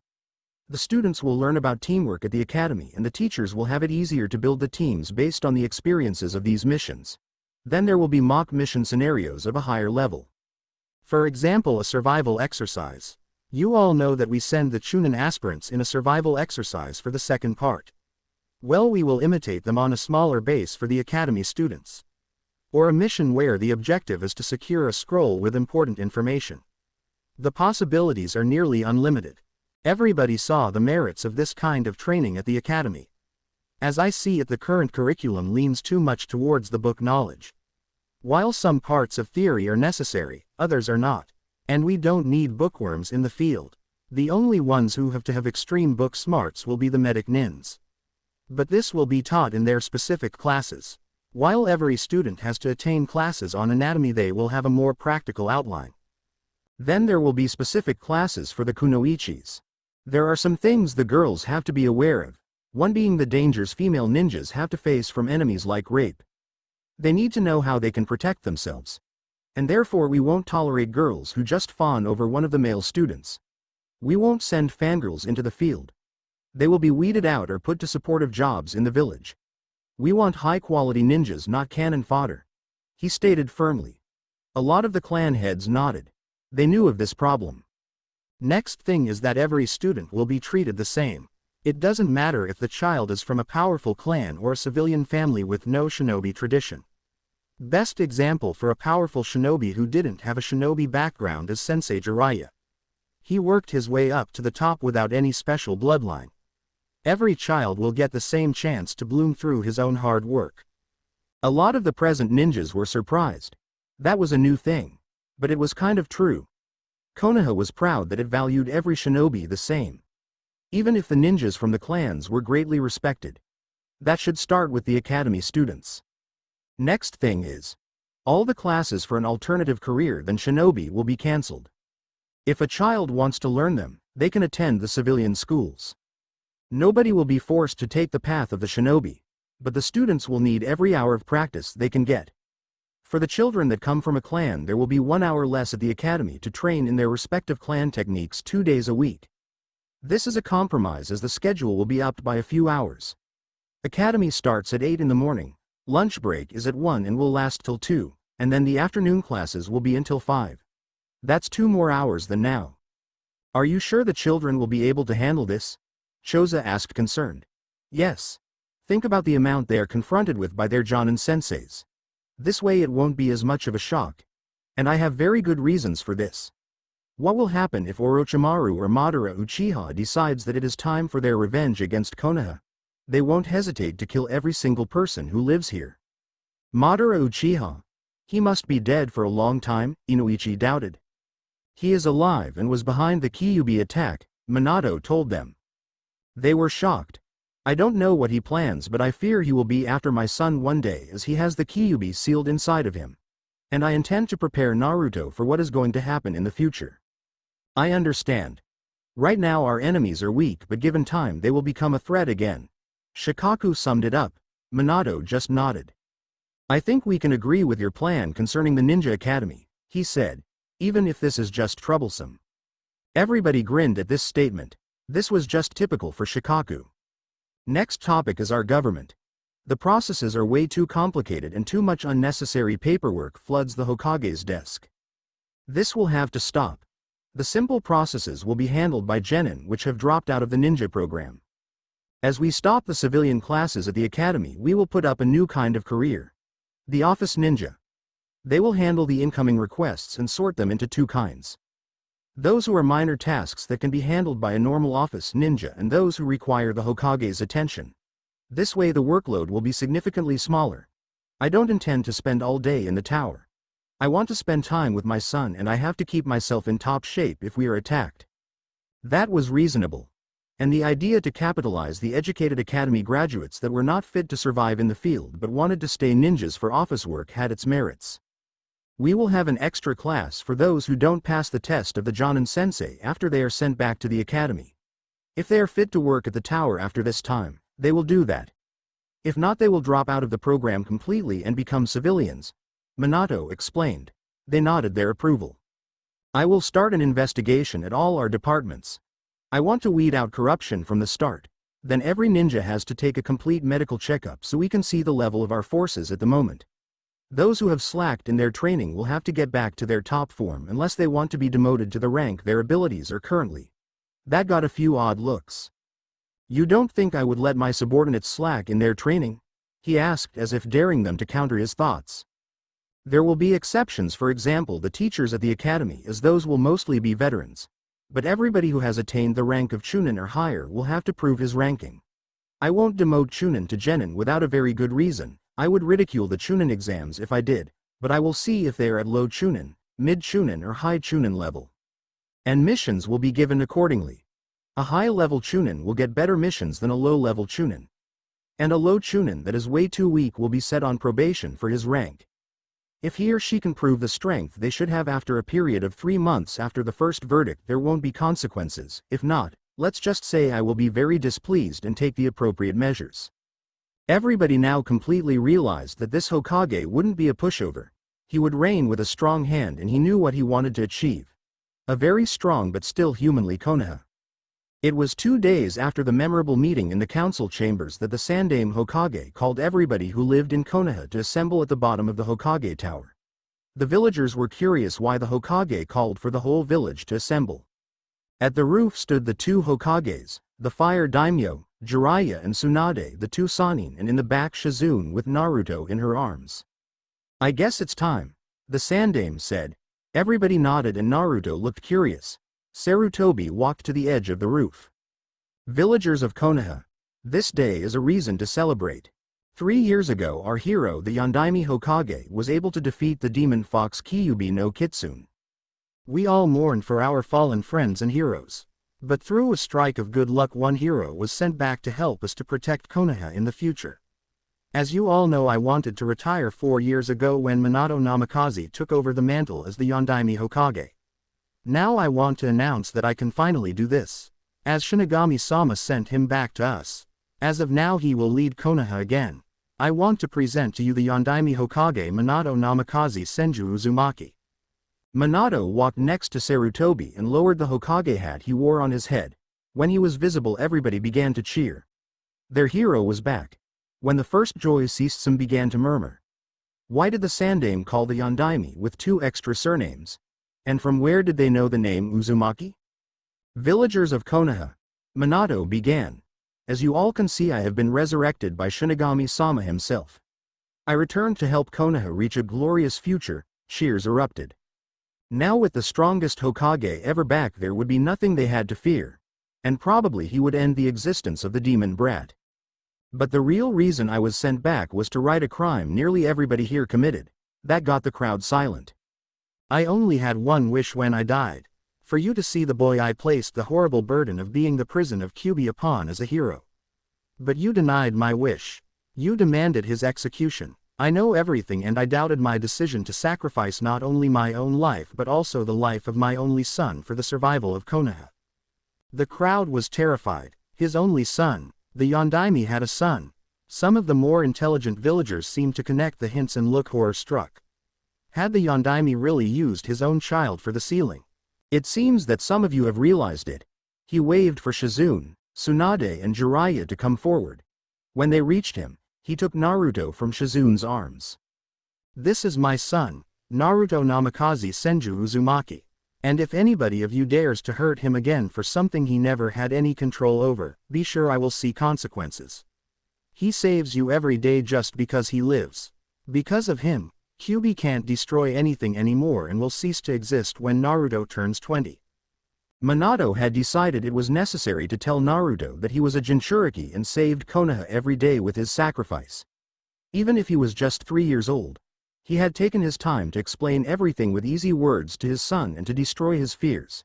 He explained the sealing and that the power for the seal came from the god of death himself. And that he wanted Naruto to be seen as the hero he was and that he would make sure that the villagers will see this. And there is more, Tsunade now interrupted. As you may have noticed, Naruto also wears the Senju name. The reason is that Minato is my son and Naruto is my grandson. Naruto is the heir to the Senju clan, the clan that produced 3 of our 4 Hokages. If you think the beatings Jiraiya gets when he does something perverted are severe, you will have to find a new definition for the word if anybody hurts my grandson for saving this village, she thundered. Many people in the crowd shrunk fearfully. The strength of Tsunade was legendary and also her beatings of Jiraiya. The next person to walk forward nobody had expected to be there and least to speak last. I am very displeased with the behavior of Konoha towards their heroes. It wasn't much Minato asked for when he gave his life to seal Kyuubi away. But you spat at his memory and shunned his son. More your idiocy could have provoked a war with Whirlpool Country. He let the words sunk in. Perhaps some of you remember that during the Third Shinobi War Whirlpool was attacked by the forces of Iwa. We were able to help Whirlpool to survive but they had to take great losses. To send a clear warning to Iwa that if they tried to attack Whirlpool again Fire Country and Konoha would retaliate, we made an alliance with the royal family.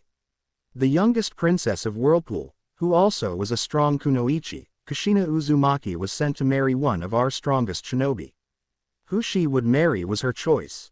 When she arrived she and Minato Namikaze Senju fell in love and Kushina decided that he would be the one she wanted to marry. As Minato was the great-grandson of the first Hokage and practically royalty of Konoha there was nothing to hinder this union. If Whirlpool found out that you wanted to execute the grandson of the current king and queen they would call for blood and I wouldn't deny it to them. How stupid can you be? Now even the dumbest realized what could have happened. Many of them had the feeling they wanted to throw up.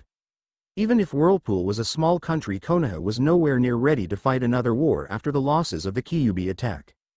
Why did nobody tell us the heritage of the boy? We didn't know the consequences, someone shouted. Silence, Minato thundered.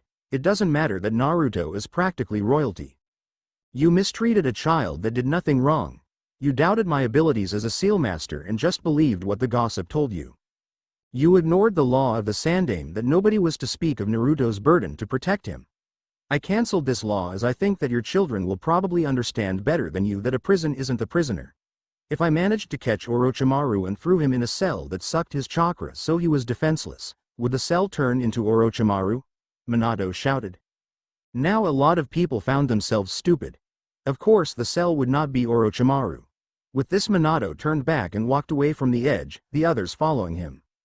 I think they got the message Minato, Jiraiya said. I hope it for them. I won't show mercy for anybody who will hurt Naruto, he said. The next few days were interesting. The members of the civilian council were found guilty of treason except for one man who didn't know what he signed. He was just removed from his post as a counselor as he was not fit to bear this responsibility. Inoichi and Ibiki found out some things Sarutobi never had thought would be possible for citizens of Konoha to think of. Homura and Kaharu were involved in the attempted kidnapping of Hinata Hyuga. Kumo had offered them money and political support if they managed to let their ninja escape of Konoha with the girl so that Kumo could start their own powerful clan of Byakugan users. Hiyashi demanded their execution for this. Minato granted the request. Fugaku Uchiha planned a coup d'état to take control over Konoha in a few years.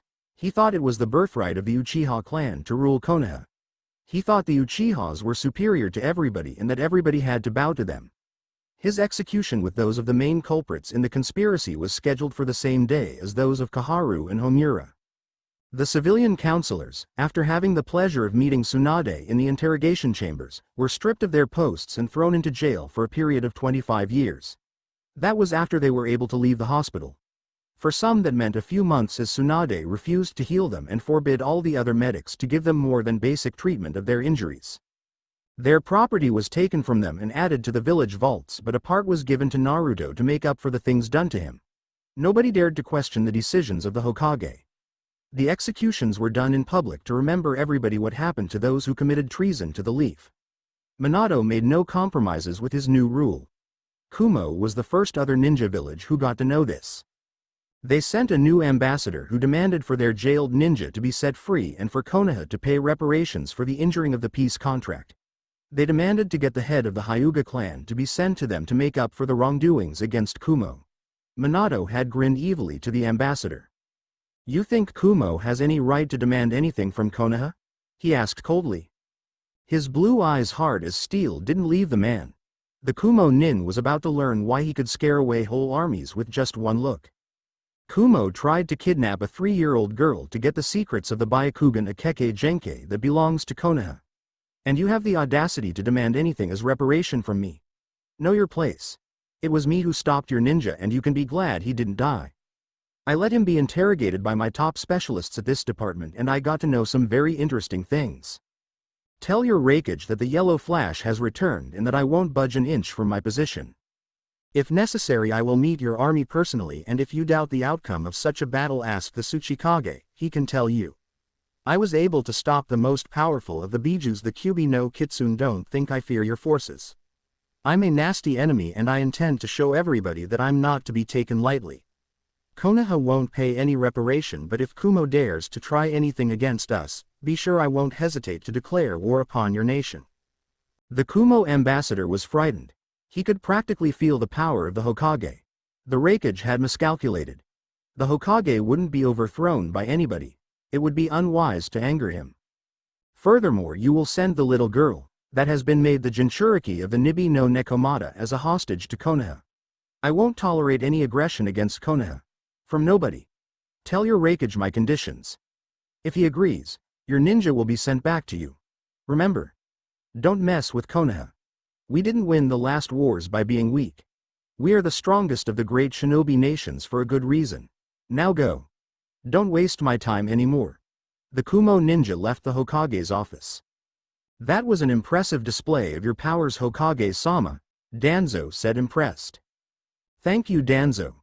It was time to remember the other countries, that we are not to be underestimated. To ask for Hiyashi to be sent to Kumo. Preposterous. As if we would let Kumo get the secrets of one of our strongest clans. They wronged us, and I will show them exactly what that means. Of course, Hokage-sama. I wanted to ask when Naruto would come over to my orphanage again to play with the other kids. Sai asked me if he could play again with him soon. It seems he has befriended him. Well, he could come over the day after tomorrow. Mom wanted to go shopping with him today, and tomorrow I wanted to take him with me when I visit Hiyashi at the Hyuga compound. Naruto has befriended Neji and Hinata, and he wants to play with them again. I will tell Sai. He will be happy. Minato nodded. He was glad Naruto was able to find new friends, and the orphans at Danzo's orphanage were really nice to him. What do you intend to do with the rest of the Uchiha clan? First, the walls around the clan compound are destroyed as we speak. They won't live this isolated anymore. Second, the belongings of the clan had been transferred to Konoha. The Uchiha clan has to pay rent for their houses. Third, the military police has been taken from their control and is put under my command. Fourth, all privileges of the clan have been cancelled. Every member of the Uchiha clan that was involved into the conspiracy but hasn't been executed is either under arrest, or if it was just a minor case of knowing about it but not taking part in it, are under supervision of the Anbu. I don't intend to punish those who haven't been part of this, like the children or some civilians. If there is no doubt that they are innocent in this matter, their property will be given back to them. I won't punish a whole clan for the mistakes of some of them. But until we know everything, the property will be frozen. A good course of action, Hokage-sama. This way nobody will be able to accuse you of injustice. An open display of each crime will help the citizens to get used to the new regime. Yes, and it is time that the hero worship of Kekkei Genkai is put to an end. They're very useful tools for the ninjas that have them, but we can't allow ourselves to ignore everybody else who doesn't have a Kekkei Genkai. I don't have the ability to use Mokuton like my great-grandfather, but I am able to defeat those who can use Sharingan without problems. What about Naruto? Did he inherit the Kekkei Genkai of the Senju clan? I don't know if he can use it, but he is only 3. I know that he inherited the Uzumaki ability to heal at inhuman speed. One night of sleep and most injuries are healed completely without a scar. That's amazing. Danzo said, impressed. Yes, it is. I was always jealous for Kushina healing much faster than me. Minor wounds healed in minutes or hours. One reason why she was that difficult to beat in a fight. Most people would have thought that this would be the power of the Kyuubi who doesn't want his vessel to die because then he would die too. That may be possible for severe wounds, but why should the fox bother with little wounds like cuts that are nasty but not life-threatening? No, as long as there is a chance to survive, the wounds Naruto receives will heal. Kushina was even able to regrow a lost ear after one extremely fierce battle in the war. Danzo was stunned. He had never heard of such a bloodline. To have the bearer of it in Konoha would be invaluable for the future. But he knew better than to suggest that Naruto should spread this ability to as many children as possible. Minato was strictly against turning humans into breeding stocks. There was the possibility for those males who were the last of their clans to take more than one woman to rebuild their clan, but it was optional. If Naruto wanted this, it would be his decision in the future, but if he turned out to be like his father, he would stay with one woman he loved more than anything.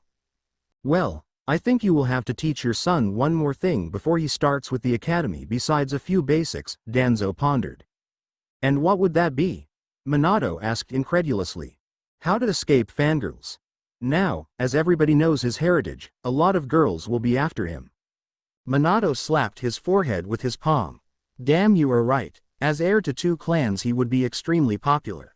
Well, I can only hope that the ban of fangirls who are not fit to be kunoichis will help a bit. If not, well, it will be good speed training. Perhaps he will be able to learn Hiraishin no Jutsu earlier than me.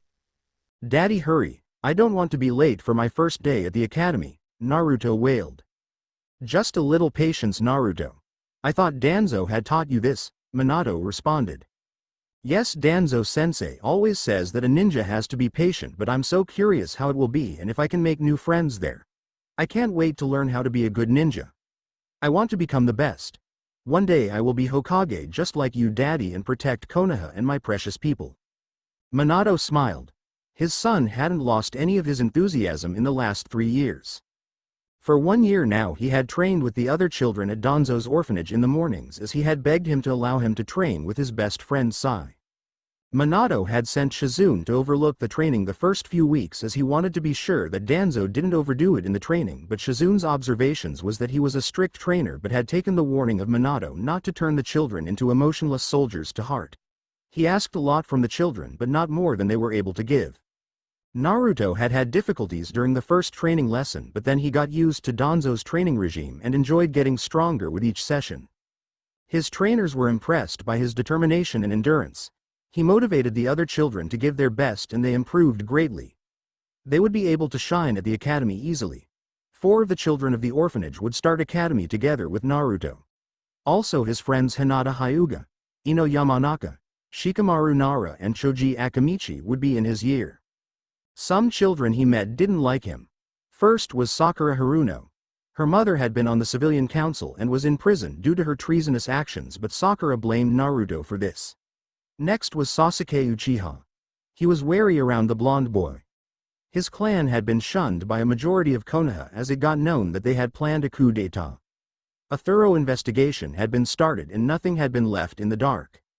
Sasuke was lucky that his older brother Itachi had fully cooperated with the Anbu and had protected him, saying that Sasuke had just been 3 years old and did know nothing about the conspiracy. Even if their father had been the leader of the conspiracy, Itachi managed to make a good impression with the Hokage. Itachi had just been promoted to Chunin after the previous exams and wanted to show everybody that he earned the right to be called a proud shinobi of Konoha. Even if he was only 10 years old. Even if Minato didn't want for children to be soldiers too early, it would have been ridiculous to send graduated genin back to the academy just because of their age. The new rules would be installed for those who were still attending the academy or started it after the event. Sasuke's mother had taken her own life when it became clear that the Uchiha clan had fallen in shame, so Sasuke only had his older brother left of his family. One of the civilian Uchihas had taken the two boys in after she and her family had been cleared of all potential charges. Tragically, she died of an illness 2 years later, so Itachi had taken over to raise his little brother. He was happy with Itachi even if he had to work hard to earn enough money for them to live, but as Itachi got promoted into Anbu at the age of 13, just a month before he started at the academy, things became easier.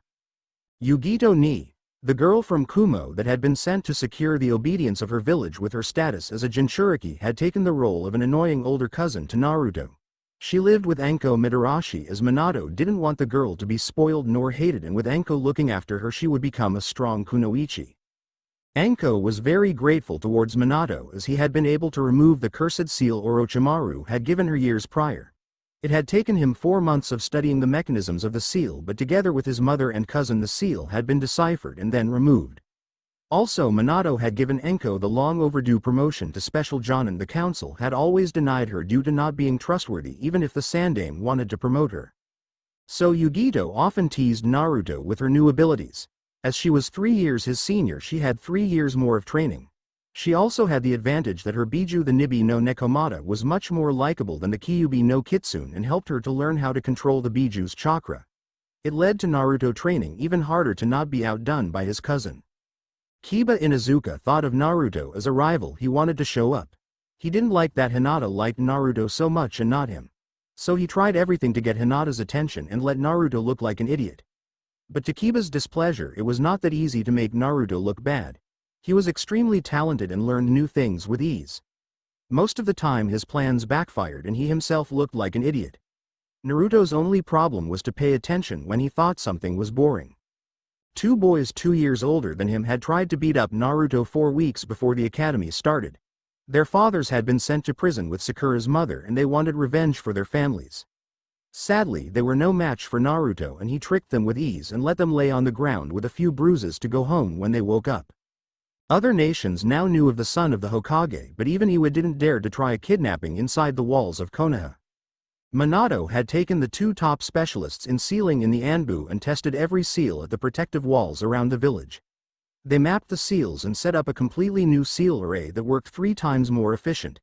One spy quickly found out that the new array worked perfectly when he was caught trying to infiltrate the village. Ibiki had a lot of fun that week and Minato sent the rests of the spy back to Iwa with the note he didn't want to keep what wasn't his. Minato left the mansion with Naruto at 7:30. They had enough time to reach the academy as the walk would only take 10 minutes. But his son was just impatient. This was an important day for him and he wanted to get to the academy as soon as possible. On their way they were greeted by a lot of villagers. After Minato's outburst during his reinstatement speech, many finally understood the difference between Naruto and the Kyuubi and were ashamed that they had just believed the gossipers.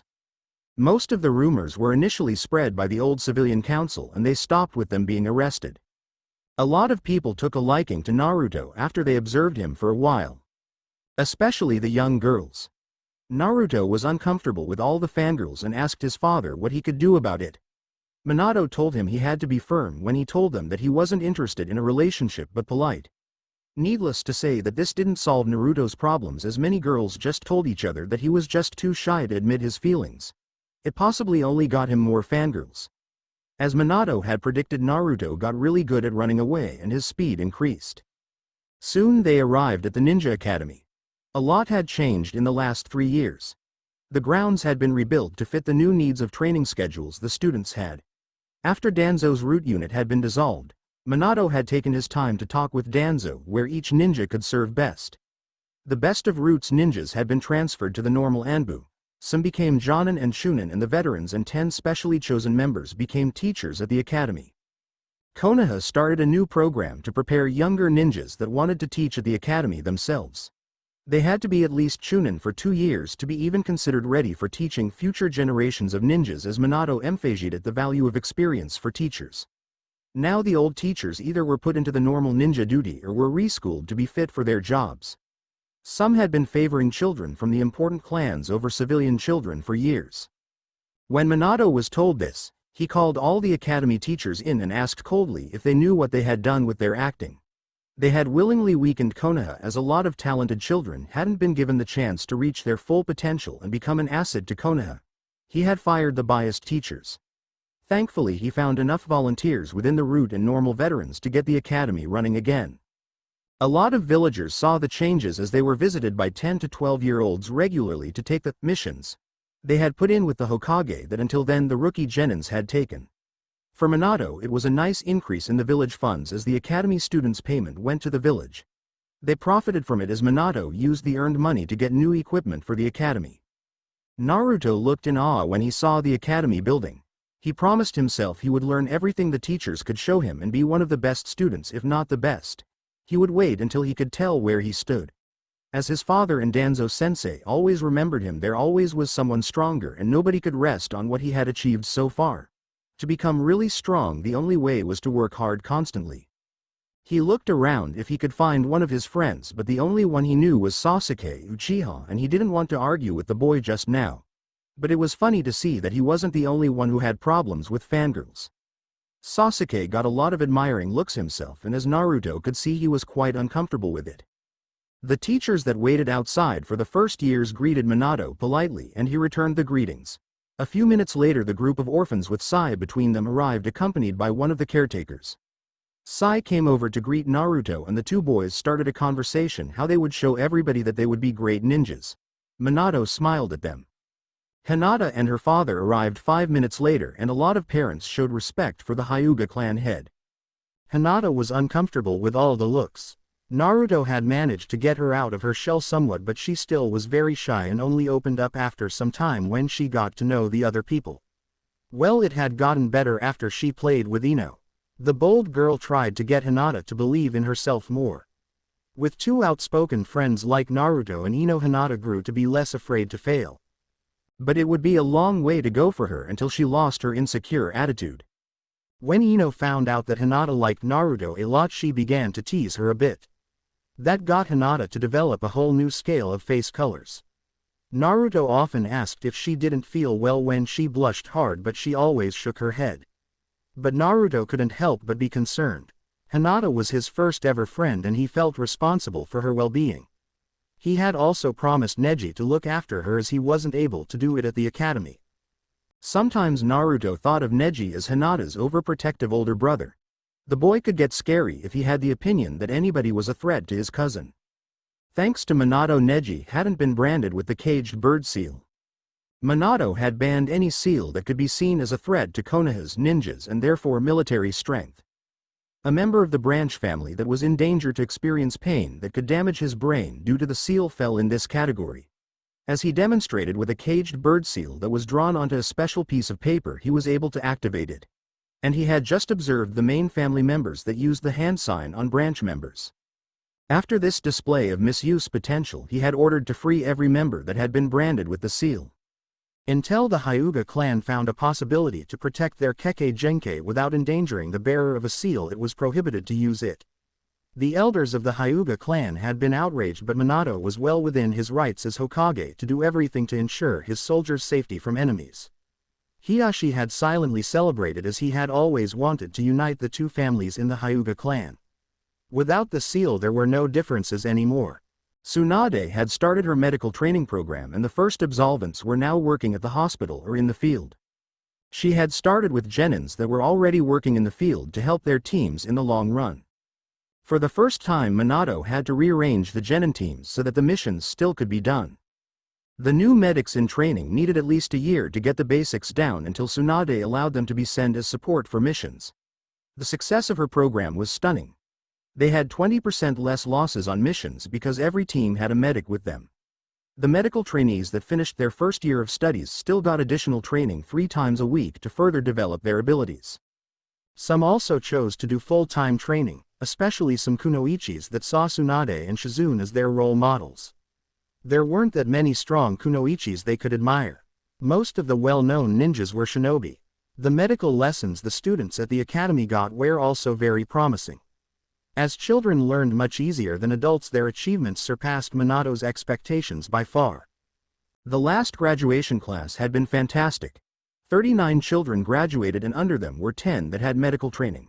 The Jonin senseis had been impressed by the quality the new genins showed, and from the 13 teams that were billed, 6 passed their tests. That was nearly half of the graduates. Before they had a year where only 2 teams of 11 were fit to serve Konoha. Tsunade now had plans to start a special program for those who didn't want to be ninjas, as they didn't think they would be able to fight well enough but wanted to serve Konoha as medics. After she presented the advantages of such a program to Minato and the council and also demonstrated how this program could be financed, they agreed that it would benefit Konoha if they had specially trained medics that would work only at the village. With assisting the field medics trained at the academy to be both ninja and medic, the survival rate of their ninjas would increase again. The teachers called for the first years to line up in alphabetical order. It would be 3 new classes, which started this year. 66 children had been enrolled for the Ninja Academy, so each class would start with 22 children. Naruto listened intently when his name would be called. The first class had already been called and he hadn't been one of the children that had been called. 2 of his friends from Danzo's orphanage were called and he had wished them good luck. The list for the second class reached N, and a cousin of Shikamaru was called for this class. Naruto now knew he would be in the third class as Namikaze came before Nara. It wasn't important who was in which class, as his dad had explained him. After 2 years the remaining students would be mixed according to their performances at a test that would be taken at the beginning of the 3rd year. Then some girls began to squeal. The last name for the second class had been Sasuke Uchiha. Well, perhaps it was good if Naruto and Sasuke wouldn't be in one class at the beginning. The teachers started to call the students for the 3rd class. First was Choji Akamichi. Then after some time Hinata was called, then Naruto, Shikamaru, and last of his friends Sai. To Naruto's relief, Kiba had been called with the first class, so he wouldn't be bothered by the boy during the first 2 years in class. Naruto knew the children of the powerful clans had been spread over the 3 classes to grant somewhat equal strength in the classes. In the first class were Kiba of the Inuzuka clan, Shino of the Aburame clan, Hitomi of the Uchiha clan, and Ino of the Yamanaka clan. In the second class were Sasuke of the Uchiha clan, Reina of the Nara clan, Minami of the Akamichi clan, and Yakumo of the Kurama clan. In the third class were Hinata of the Hyuga clan, Shikamaru of the Nara clan, Choji of the Akamichi clan, and Naruto of the Senju and Namikaze clan. Most of the other children were from civilian families like Sakura Haruno, from Danzo's orphanage, from the public orphanage, or minor shinobi families that didn't fulfill the necessities to become an official clan. Minato as Hokage greeted the new students at the academy and remembered them that they were about to start their education to become ninjas of Konoha. He emphasized that it would be a hard path they had chosen, but it was an honorable path. He would be looking forward to someday meet them when they would graduate and get their first missions from him. He wished everybody good luck and the willpower to see this way to the end. The new students and their parents applauded him, and then the children were led to their respectable classrooms. Minato looked proud as he saw his son vanish in the building. He would do his best to realize his goals. Of this he was sure. He turned around and made his way to the Hokage Tower where his daily work awaited him. Naruto sat down in the 3rd row of tables at the window side of the room. He sat in the middle of the table with Hinata to his right and Sai to his left. Shikamaru and Choji sat 2 rows behind them with a boy from a ninja family that specialized in kenjutsu, as Naruto had been told. In the class were 8 girls and 14 boys. 4 of the girls openly fawned over Naruto. 2 girls were angry because they wanted to be in the same class as Sasuke. 1 girl didn't understand the hype the other girls made because of some boys. She stated she wanted to become a strong kunoichi and not a trophy wife of some clan heir. This girl rose in Naruto's list of people he respected a lot. The last girl was Hinata. She liked Naruto a lot, but she also was his friend for years now and knew he despised this fangirl behavior. The only way to get his respect was to work for her own goals as hard as possible. And she intended to do just that. Her clan would punish her if she wasn't one of the top students. As Naruto was in her class, there would be some room for some better results than hers, but she was expected to at least become the top kunoichi. In her class she would possibly only have a rival in Mai Nakasawa, as she was a tomboy and took her training as a kunoichi serious. Perhaps Mai would like to be friends with her.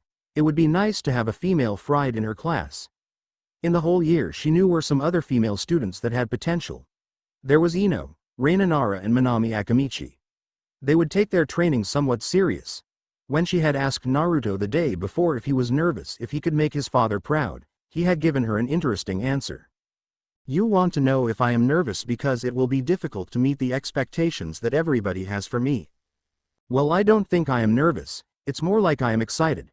I don't know if I am able to be the best, but it doesn't matter right now. We have 6 years to learn everything the academy can teach us, that's plenty of time. And the real challenge will start after the 2nd year. Daddy told me that we will be tested at the beginning of the 3rd year for our abilities. Then the classes will be mixed new consisting of the results of the test. My first goal is to be in the first third of the year after this test. I don't care if I am the top student or rank 5th. I know that there will be strong students, but I want to measure my own abilities against them. I can only get stronger if I have strong classmates that motivate me to work even harder. Hinata had felt better after this. Naruto was right, they had time to learn. She only had to stay in the top third of the year, then she could stay with Naruto.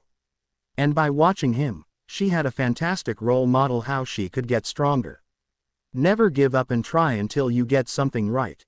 Neji had told her that they had a strange student in his year that couldn't use ninjutsu or genjutsu. He was willed to become a ninja just by using taijutsu and weapons. The Hokage had allowed him to enter the academy and also suggested for Lee Rock to try to learn about seals as he could use some chakra and therefore activate seals. You didn't need to mold it like it was necessary for jutsus. Thus far Lee seemed to rectify the trust that was put into him. He worked very hard and got a lot better in his taijutsu. Even though he needed a lot more training to become proficient, but he was second best in taijutsu after Neji in his class. Now their teacher began to talk to them. Welcome to the Ninja Academy. My name is Renzo Giacomoto and you will call me Renzo Sensei. For the next 2 years I will be your teacher. You will learn the basics that are needed to become a good shinobi. To get something clear right from the start, I won't play favorites on anyone. Not a clan heir or the Hokage's son. In this class you are equal to each other and everybody will only be ranked by his or her achievements. This year we will start with physical education. To be a ninja you have to be in physical top form. Most of the time when you fight on missions you will use taijutsu or weapons, especially when stealth is needed. Ninjutsu emits chakra and therefore can give away your position to your enemy. Therefore, a ninja that is unable to hold himself in hand-to-hand combat is a lousy ninja. We will work on your dodging abilities, your throwing abilities and combinations of both. In the theoretical part we will cover weapon making and what can be used as a weapon if you have used all your own weapons. A ninja has to be inventive if he wants to survive.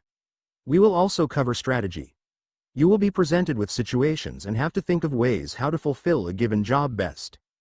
Some of the children took notes of this. Naruto was one of them. His grandmother had always told him that information was invaluable in the ninja world and could make the difference between success and death. Next thing is we will cover important history and the history of the other elemental countries. It is important to know about our own history, but it will help you if you have missions to other countries when you know something about their history too. Next part of your schedule is hiding techniques. A good ninja is never seen if he doesn't want to be seen. Hokage-sama had an idea to help you to work on your hiding and escaping skills and get the citizens of Konoha to be more aware of their surroundings.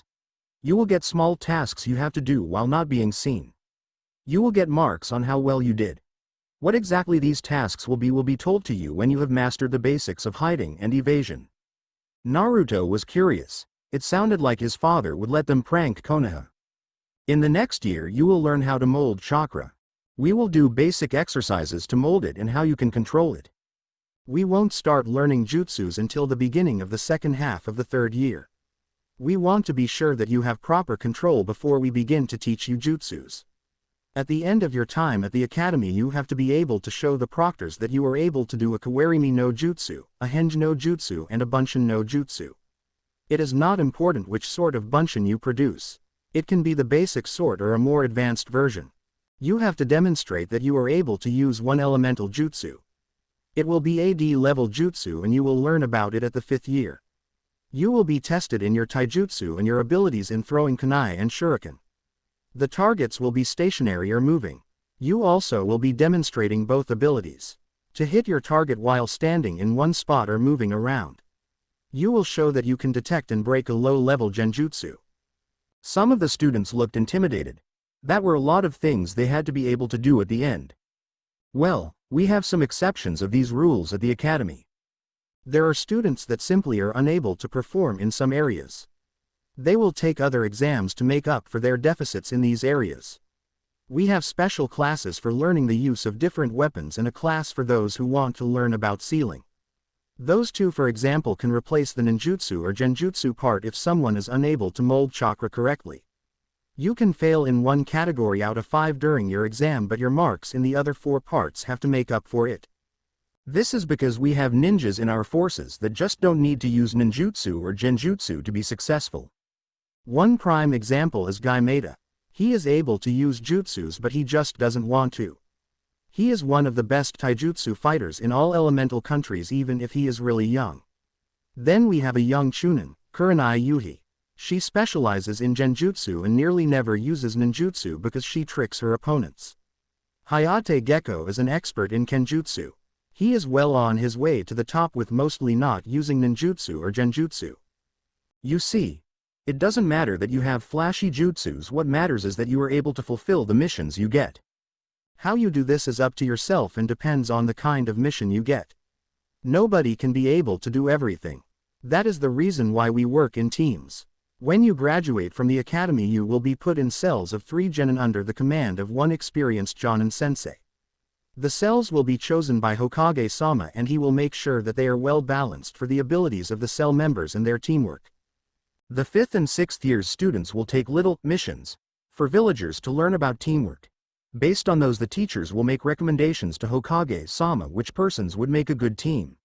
One thing you have to remember all the time: a team enables you to get your job done. Therefore, you have to look out for each other. Nobody but the very best can sometimes do a job single-handedly, but a team nearly always has success. The students nodded. Those from ninja families or clans had been told of the old teams their parents were in, and some were still really good friends. Shikamaru's and Choji's fathers, along with Ino's father, were well known as the Ino Shika Cho team. They were famous as one of the best teams ever. Or if one thought of the legendary Sanin. Even if Orochimaru had defected Konoha some years ago, when they were a team they were nearly unbeatable. Konoha valued teamwork as the most important skill a ninja had to have. It had been 1 week since Naruto was at the academy. Some lessons he found boring, but most of the time they learned new things that were very interesting. They had started with the history of the founding of Konoha. Naruto liked the stories very much, especially as his great-great-grandfather was the Shoden Hokage. They were taught about the great battles that were fought in this time and how the Uchiha and the Senju clan agreed on an alliance and founded Konoha. How Madara Uchiha in the end left Konoha and tried to kill Hashirama Senju with the help of the Kyuubi no Kitsune. Well, today Kyuubi isn't a threat anymore as he is sealed in Naruto and can't escape, Renzo-sensei told them. A lot of the students looked curiously at Naruto. He just smiled. He was glad that the times when he was shunned and attacked because he was the Kyuubi Jinchuriki were over. Next subject was herbology. They were taught about different plants and their uses for shinobi. Some were edible and helped if food was low on missions. Others were poisonous and should be avoided, or they could be used against enemies. This subject was something Hinata was good at. She liked plants and knew a lot about this topic. She surprised her teacher as she could tell some properties of healing plants. Naruto knew she wanted to take some of the medical classes his grandmother gave when they would be able to choose some subjects. They learned about different kinds of weapons and their use. Mai listened intently. Most girls just looked dreamingly at Naruto and fantasized how good he would look using some of the weapons. Renzo noted their names. They would be given the first 2 years to stop their foolish behavior. If they would still be fangirls after the end of these 2 years, they would be transferred to the civilian schools. The Hokage didn't tolerate girls who didn't take their ninja career serious. If they admired one of their male classmates and intensified their training to impress him, it would be okay, but they wouldn't let them become cannon fodder because they couldn't defend themselves. Konoha established a reputation within the elemental countries, and it wouldn't be ruined by some stupid girls. This afternoon the girls and the boys were separated. The girls of all 3 classes had special training for kunoichis together, and the boys would do sparring matches against each other. They would compete with the students of the other classes. The matches were drawn coincidentally. Hinata was kind of nervous what the kunoichi classes would involve. She really hoped it wasn't something too embarrassing. She was happy when she saw that their teacher was Kurenai Yuhi, the chunin that escorted her from the Hyuga estate to the academy. Her father wanted to make sure that she was safe. The Byakugan was too valuable to risk. Minato may have increased the village safety, but Hiyashi thought better safe than sorry, so he hired Kurenai to be Hinata's escort. "Well girls, welcome to our first class just for future kunoichis," she said. "My name is Kurenai Yuhi and you will call me Kurenai-sensei. I'm a chunin for 3 years now and this is the first time I have the possibility to teach. It's a great honor for me to be allowed to help you on your way to become strong kunoichis. First things first. What do you think a good kunoichi is like?" she asked. Sakura raised her hand. "Yes, Sakura, it was right? Yes, Kurenai-sensei. I think a good kunoichi is very beautiful so that she can charm every man." Another girl added. "Yes, like Sasuke-kun. He is so handsome and so strong." A lot of girls got dreamy looks in their eyes. Mai just snorted. Girls like that gave kunoichis a bad name. "You are idiots. Why would I want to impress men with my looks? I want to be their equal. A good kunoichi knows how to use her abilities to trick her opponents. As girls we have the disadvantage of range against a male opponent, so we have to find other ways to reach our goals. My role model is Kushina Uzumaki. She was one of the most powerful kunoichis of all times. My dad was her teammate and told me stories about her. She was so powerful that she got the nickname the Red Water Devil. She was an Enbu captain and famous for her powerful water jutsus. In her chunin exams she was the only one who gave Minato Namikaze, our current Hokage, a run for his money. He won in the end, but he was very impressed by her skills. "But how would such a kunoichi gather information?" Ino asked. "Most kunoichis are spies, and by being completely unsuspicious they can hear things others don't hear. A good kunoichi is not recognized as one before it is too late for her opponent. A good kunoichi strikes from the shadows. That makes up for the disadvantage of range. That's what my dad told me." Ino and Mai have very good points there. It is true that a lot of kunoichis do this kind of missions, and sometimes it is required to seduce their opponents to get valuable information. But none of these kunoichis would be overpowered by any male, because a kunoichi that is worth her name is intelligent. She uses what she can to reach her goals. We don't need to fear for our looks. If it is needed we can change our looks with a simple henge no jutsu. Only if we infiltrate other ninja communities this is impossible, as they could detect our chakra. But there are ways to improve looks. Some good placed makeup and a nice hairstyle can hide some things. But if you are not able to defend yourselves you will have great problems. Enemies are merciless. Bandits are greedy. If they catch a woman most of the time they will rape her. It is the worst thing a woman can experience. This class will prepare you if you ever get into such a terrible situation. Mai is right if she says that you have to be in physical top form. Normal bandits, no matter how strong they are no match for a good trained kunoichi. An enemy ninja, even if he is extremely strong, can fall if he underestimates his opponent, and shinobis tend to underestimate kunoichis. Mai mentioned Kushina Uzumaki. She was a prime example what a good kunoichi was like. One of my best friends, Anko Mitarashi, also admired her. She was a great fighter but also a beautiful woman. When she came to Konoha she was a ninja of Whirlpool Country, a small country that now is under protection of Fire Country. They have their own royal court but are a part of Fire Country. From what my parents told me, she looked more like a boy when she took her first chunin exams here in Konoha. She first concentrated to become a good fighter. Her beauty just developed when she got older. Many of the girls were stunned. They had been told about the Princess of Whirlpool. It was for the reason that Naruto was her son, and that the Fire Daimyo made very clear that he would not hesitate to do everything to appease the king and queen of Whirlpool if Naruto was mistreated again. But that this princess had been good enough to fight toe-to-toe with the Yondaime Hokage in the chunin exams was impressive. Kurenai hoped that some of the girls would invest more time in their training than in their looks after she told them that beauty developed with age. It was useless to try and impress a boy if they were children. Boys normally were not interested in girls until they reached puberty, and it would be years until then. But there is also the matter how to work on yourselves that you can make up for natural disadvantages. Until you hit puberty there won't be big differences between you and your male classmates in terms of physical abilities. When you grow up they will develop more muscles than you. It's only natural, but you can learn how to fight using your advantages in areas like flexibility, speed and reaction times. The female members of Anbu are good examples how a kunoichi can make her way to the top. Kurenai-sensei, why are there less kunoichi than shinobi in the ranks? Reina Nara asked. Well, a main reason is that less girls than boys choose this career. Though the numbers have increased since Tsunade-sama started her medical program.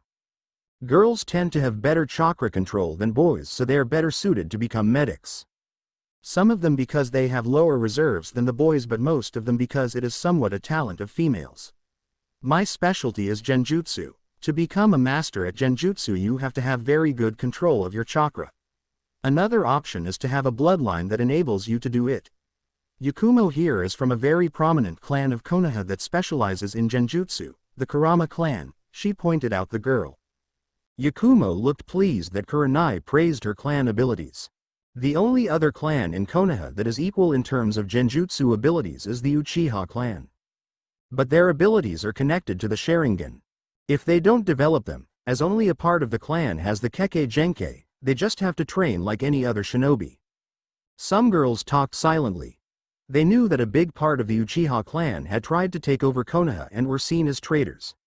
Sasuke was a special case as he had only been 3 and not been involved in the conspiracy, and his older brother who looked after him since their parents had died, had proven time and time again that he was loyal to Konoha.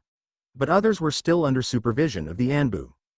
For today we will work on your flexibility, endurance and balance. In the background of the academy is a special training course that will train your abilities in those areas. You will start with 15 seconds space to each other and do the course as fast as possible. And one thing I want to make clear. You will concentrate on this exercise. You have 2 years to prove that you really want to become kunoichis. Those who just want to be near their love interest will be dropped out of the program if they don't show results. Did I make myself clear? Kurenai asked. Yes, Kurenai-sensei, the girls answered. Kurenai led them outside and showed them the training course.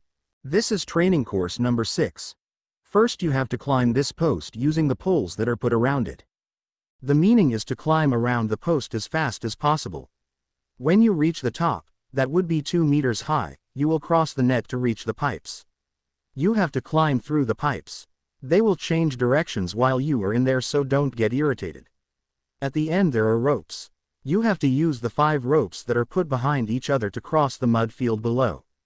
If you fall, well, first you get dirty and second you have to come back to the start and try again. After the ropes you can see posts. You have to jump from top to top. This will train your balance. The next part is the plank. You have to cross it while you will be attacked with soft balls. When you get better the balls will get harder. At the end of your 6th year you will be attacked with blunted kunai and shuriken. So try not to get hit. First you can fall and will have to begin again. Second, it hurts. Last part is the evasion maze. The path is narrow and you will have to twist your bodies and change directions often. For now just try to be as fast as possible and get a feeling for this. Later you will be chased. So be sure to be able to do this exercise before this will start. You have 3 months until the difficulty will be upped. You are allowed to train in your free time at the training grounds of the academy. Just tell one of the teachers if you want to use it. For now we will get started. Line up and begin. The girls lined up. Hinata was the 4th after Mai, Reina and Ino. This will be interesting, don't you think, Hinata? Ino asked. I think so. I hope I can do this. Just believe in yourself, she tried to motivate Hinata. She is right. That is our chance to show that we will be great kunoichis. This will be my new playground. I will prove that male ninjas are not better than females, Mai proclaimed. Mai, start, Kurenai said. Mai took of and climbed the post with the poles. She was very talented. She reached the top after 15 seconds and Reina started. She wasn't at the top of the post when Ino was sent on the course. Hinata was nervous but she would give her best. That she had promised Naruto. When Kurenai said start she took of. It was easier than she thought to climb the post. With her training in her clan, she had a good physical condition and was able to reach the post just a second after Sakura was given her signal to begin. The net was kind of tricky. You had to find a rhythm to hit the ropes so you could cross it easily. Reina had had problems. Ino had nearly closed the gap. Hinata thought of something and used the outer ropes to balance upon. So she didn't have to get over the wobbly net but could use the stiff sides. She reached the pipes just after Ino and Reina. It was dark, but with her Byakugan she could see her way and passed the other two girls. She reached the end first. The ropes were more of a problem. You had to time exactly when you reached for the next rope if you didn't want to fall in the mud. And you only had a big knot at the bottom of the rope where you could place your feet. Hinata tried to get a hold on the rope and then swing to the next, but she couldn't get the next rope while holding onto the first rope. Realizing this, she risked to swing to get a momentum she could use to reach the next rope. When she let go of her first rope, she dearly hoped that she could grab the next one. To her great relief, she managed it barely. For the next rope she would swing more before she let go. It got better with each rope. She thought Mai would be a good way in front, but it was better to get this exercise done without falling than to just go for a good time. And she saw that Reina had fallen from the second rope when she tried to get the third one. Sakura had fallen from the first rope. Ino was between the second and third one. Hinata left the fifth rope and jumped on the first post. This was an easy part for her. She often played with Naruto at his backyard, and his father had similar posts there to train himself. They had played there and tried to jump from post to post. She reached the plank and balanced on it. It was difficult to dodge the softballs, so for the beginning she tried to block them. Hinata nearly fell but could get back her balance the last moment. She silently swore to train here herself with Mai to get proficient with this. Then she sped up and ran to the maze. The turns came fast, and as Kurenai said, she had to change her direction quite often and jump left and right to evade posts or duck under nets. Roll under bushes and jump over low walls. She could see why they should be fast to get through this. When somebody wanted to target them there, it would be very easy from the outside walls. Then she saw the exit. She used her muscles in the legs to make a little sprint and exited. Very good, Hinata. You were the first one to complete this, Kurenai said and wrote down her time. Hinata was stunned. She was the first one. But what had happened to Mai? After 2 hours every girl had finished with the course. There were only 3 girls that had completed it in their first try. Hinata, Yakumo and Shinami Funaka. Hinata was surprised to see that her time was the best of all of them. Even Mai with her second successful try had been slower than her. Hinata had found out that she fell from the 4th rope in her first try. But she said that wasn't a problem. She just learned how to do it for her second round and then was able to do it. But Mai congratulated Hinata for her success. The girls who did worst on this exercise were Sakura Haruno, Amy Magashi and Taina Nanakama. They needed 4 tries to reach the goal. Well, for today we are finished, but I recommend to train yourselves. We will repeat this exercise in 3 days and I expect you to do better than now. For Yakumo, Hinata and Shinami, you have done very well. I'm proud of you. But don't stop improving. Train hard to get even better. Class dismissed. Kurenai disappeared in a cloud of smoke and leaves. The boys didn't believe their eyes when they saw the girls pass them. Except for 3 girls, they all were covered in mud. Kiba thought it was very funny and laughed at them. That got him a beating from Sakura and Amy, who were pissed that the others had done so much better than them. Sakura especially looked sour at Hinata. She stood next to Naruto and told him about their training. She could see how he congratulated her. How could someone like Hinata spend time with this monster that was responsible for the imprisonment of her mother? Why did nobody see that Naruto was a danger to Konoha? But as the Hokage's son, he got special treatment. He should be at the feet of the real elite like Sasuke. The Uchiha had always been the strongest in Konoha. And just because some people didn't want to see this, all those problems started. Yes, they started with the Namikaze clan.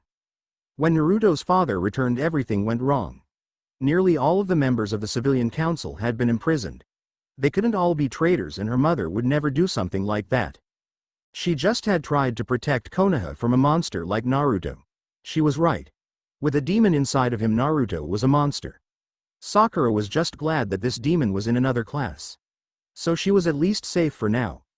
When the time came for them to show what they were able to do, Sasuke would shine beyond everybody else, that she was sure of. Sasuke himself couldn't care less about the girly dreams of fangirls like Sakura. He wanted to prove his strength. And the best way was to fight against strong opponents. He didn't get to fight Naruto, but he could see that the Namikaze was a worthy opponent. He was sure when they would be sorted after 2 years he would end in a class with Naruto. He was worthy to be his rival. Itachi had supported him to try his best to reach the top. Itachi's goal was to prove that the name Uchiha meant something other than traitor and thief. Many people saw the Sharingan as a method to steal other person's hard work. Itachi never did this, he only copied jutsus of enemies. If he wanted to learn a jutsu that a fellow Konoha ninja used, he asked for permission to learn it and then trained his hardest to master it. He never stole any jutsus of his comrades. That and his unwavering loyalty to Konoha were highly respected, and his name was spoken with respect. Sasuke wanted the same for himself. He didn't really remember his father, but he knew that he had followed the wrong path. Itachi had taught him that respect was earned, not given. Sasuke took these words to his heart. He made a decision. He walked over to Naruto. "Hey Naruto." He called the blonde. "Yes, what do you want, Sasuke?" Naruto asked. "I would like to spar with you sometime. During the sparring today I could see that you are very strong. I would like to see where I stand to improve, and the best way would be to fight against a strong opponent." "Why not? But not today. Daddy promised me to help me train when I come back. We could spar the day after tomorrow after school if you want, Sasuke." "Okay. I look forward to it, Naruto. Bye." "Bye, Sasuke," Naruto replied. Sasuke turned around and left. "Do you really want to train with this descendant of a traitorous clan, Naruto-sama?" some girls asked. "Stop at once," Naruto said, angry. The girls were stunned. Naruto never spoke this harshly, he was always polite. "Sasuke is not a traitor. His father was a traitor and was punished for his crimes. But Sasuke was 3 when it happened. He had no control over the things that happened. And he never did anything wrong. His older brother is a very respected member of the Anbu and absolutely loyal to Konoha." "Why do you defend him?" a boy that was around asked. "Let me ask you something. How would you feel if a family member of you did something bad that you couldn't control? What if everybody started to blame you for this? I know better than anybody else how it feels to be accused of a crime another committed. I am the Jinchuriki of Kyubi no Kitsune who killed lots of citizens of Konoha. The people treated me like the bastard fox. They wanted to kill me the day I was born just because my father had to use me to protect Konoha. I know exactly how Sasuke feels. He wants to prove that he isn't a traitor, as I want to prove that I have nothing in common with Kyubi. I will judge him for his own behavior and his abilities, not for prejudices others made." Naruto turned and left the ones that spoke ill about Sasuke. Hinata followed him. Naruto hurried to get home. Today he would train with his father and he was very excited. It was something special when his father took his time to teach him. Due to his duties as the Hokage, he was usually busy, even though he used shadow clones to manage the paperwork. Well, he normally was at home when Naruto returned after school at 5:15. Then they would just sit in the living room and Minato listened to Naruto's experiences at the academy. 2 days a week Naruto would return 1 hour earlier to do clan training. Today Minato had planned something special Naruto had begged to teach him for some time now. He would start his training in Fuinjutsu. As the Namikazes had always been experts with seals, it was tradition that the parents taught their children this art when they were old enough to use a brush and ink to write carefully. Fuinjutsu was a very precise art and it took a lot of time to learn. But if it was mastered, there were nearly no limits for the use of seals. Naruto arrived at his home and met his father in the hall. "Welcome home, Naruto," Minato greeted his son. "We will go to my study to train today. You will start your training in Fuinjutsu." "Really? Thank you, Daddy, thank you. I really want to learn this." Naruto jumped up and down excitedly. "It's okay, Naruto, calm down," Minato said, smiling. He led his son to his study and closed the door behind them. "Sit down, Naruto. We will start with some basic seals today. Please tell me which ones you have already heard of." "Well, first there are the ones you mentioned when I was 3 and you explained seals to me. The exploding tags, the flash tags, storage seals, and of course the Cubus seal on my stomach. Then there are the security seals on the walls of the village. Some of them can detect chakra of invaders, others can trap them." "Very good, Naruto. You remembered a lot. Naruto smiled at the praise of his father. A seal is built by different parts. First there is the goal you want to accomplish with a seal. Take an exploding tag for example. Your goal is the explosion, so you need a source of power for the explosion. Then you need a limiter because you don't want to blow up everything just a defined area. You need a timer so you don't lose fingers when you activate the tag. Then you need to define the direction the seals will explode to. You can let it explode in all directions or just one or two. It all depends on the way you create your seal. Naruto was fascinated. He never knew that Fuinjutsu was so complex. If you have mastered the basics of an exploding tag, you can vary the seal.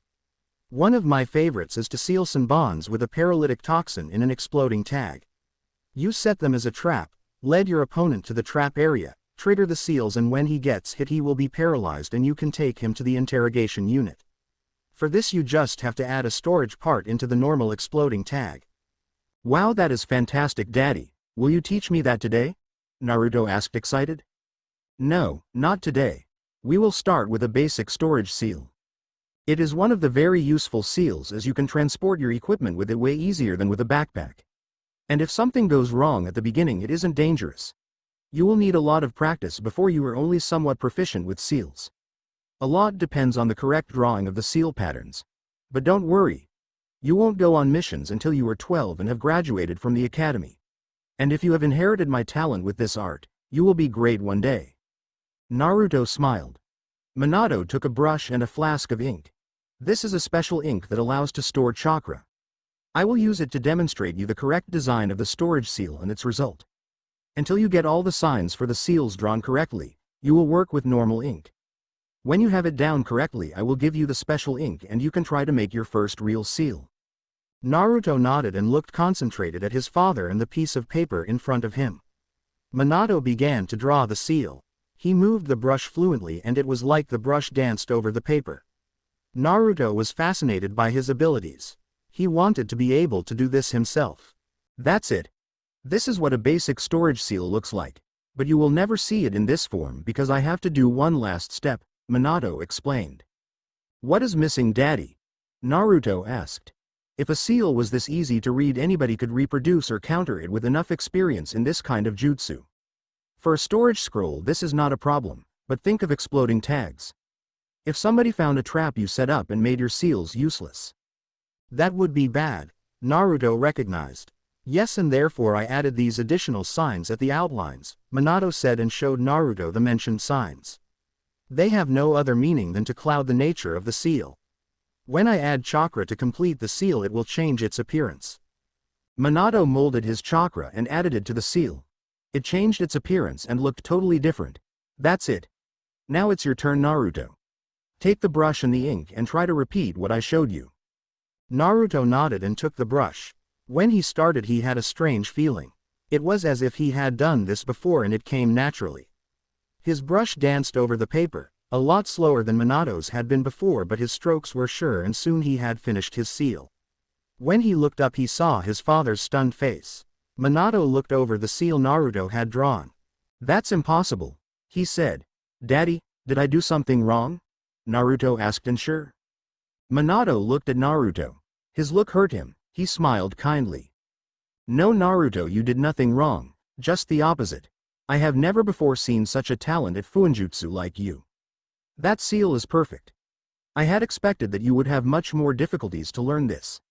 I expected ink drops or malformed patterns, but you surprised me totally. I'm very proud of you, my son. If you continue like this you will surpass me one day in this art. Really, Daddy? Naruto said happy. Yes, I'm sure of it. Let's try for you to use the special ink. Then you can try to seal something in it. Naruto nodded and started again. His brush danced over the paper and he drew a perfect storage seal again. When he was finished he added his chakra like his father had shown him and the seal changed. Minato took a kunai from his pouch and gave it to Naruto.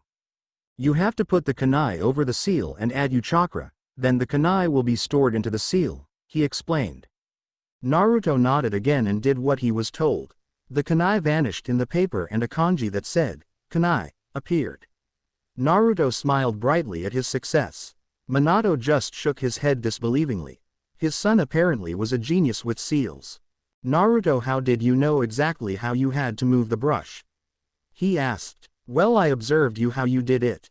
And then it came just naturally. It felt like I had done it before.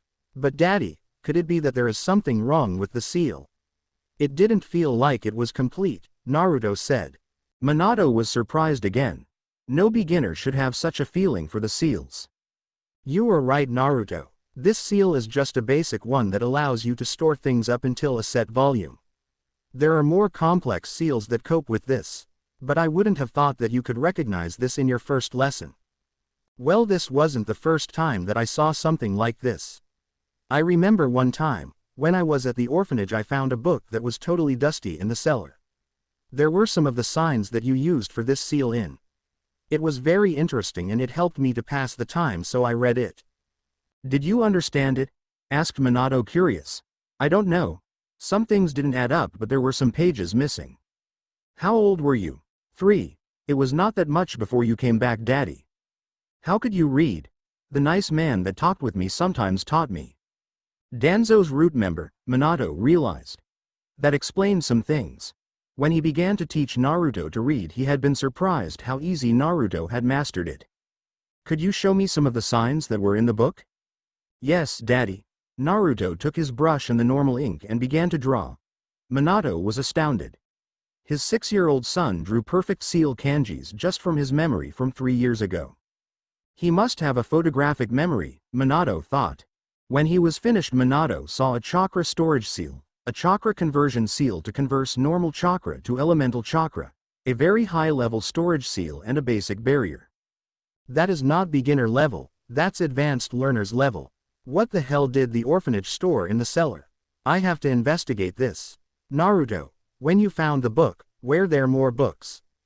Yes, but I didn't get the opportunity to read them, Naruto answered. Minato thought. Did the caretakers know of the books? He asked. No, I never told anybody. I was afraid they would take them away from me. I was afraid that if I was sent to the cellar again and they took the books, it would be scary again. Naruto shivered and Minato pulled him into a gentle hug. That's over, Naruto. You will never again have to experience something like this. But I really want to see the book you learned from. What you drew there, he pointed to the seals Naruto drew, are some very advanced seals. If this book was found by the wrong people, it would be bad. Okay, Daddy, Naruto said and leaned more into the hug. He enjoyed physical contact. He never got any kind of hugs or just a gentle pat on the back when he was at the orphanage. Everybody had avoided him like the plague.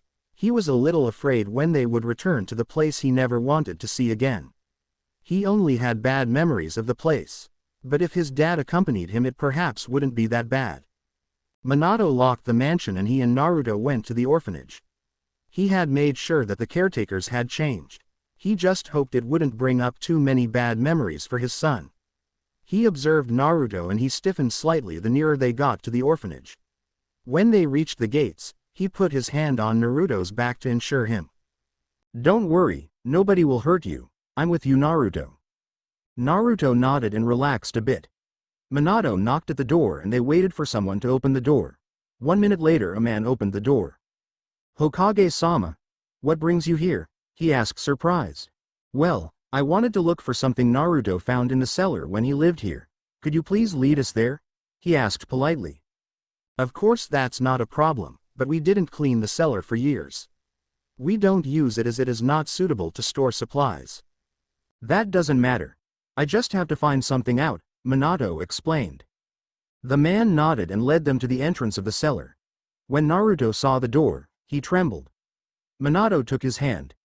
Naruto looked in his father's eyes.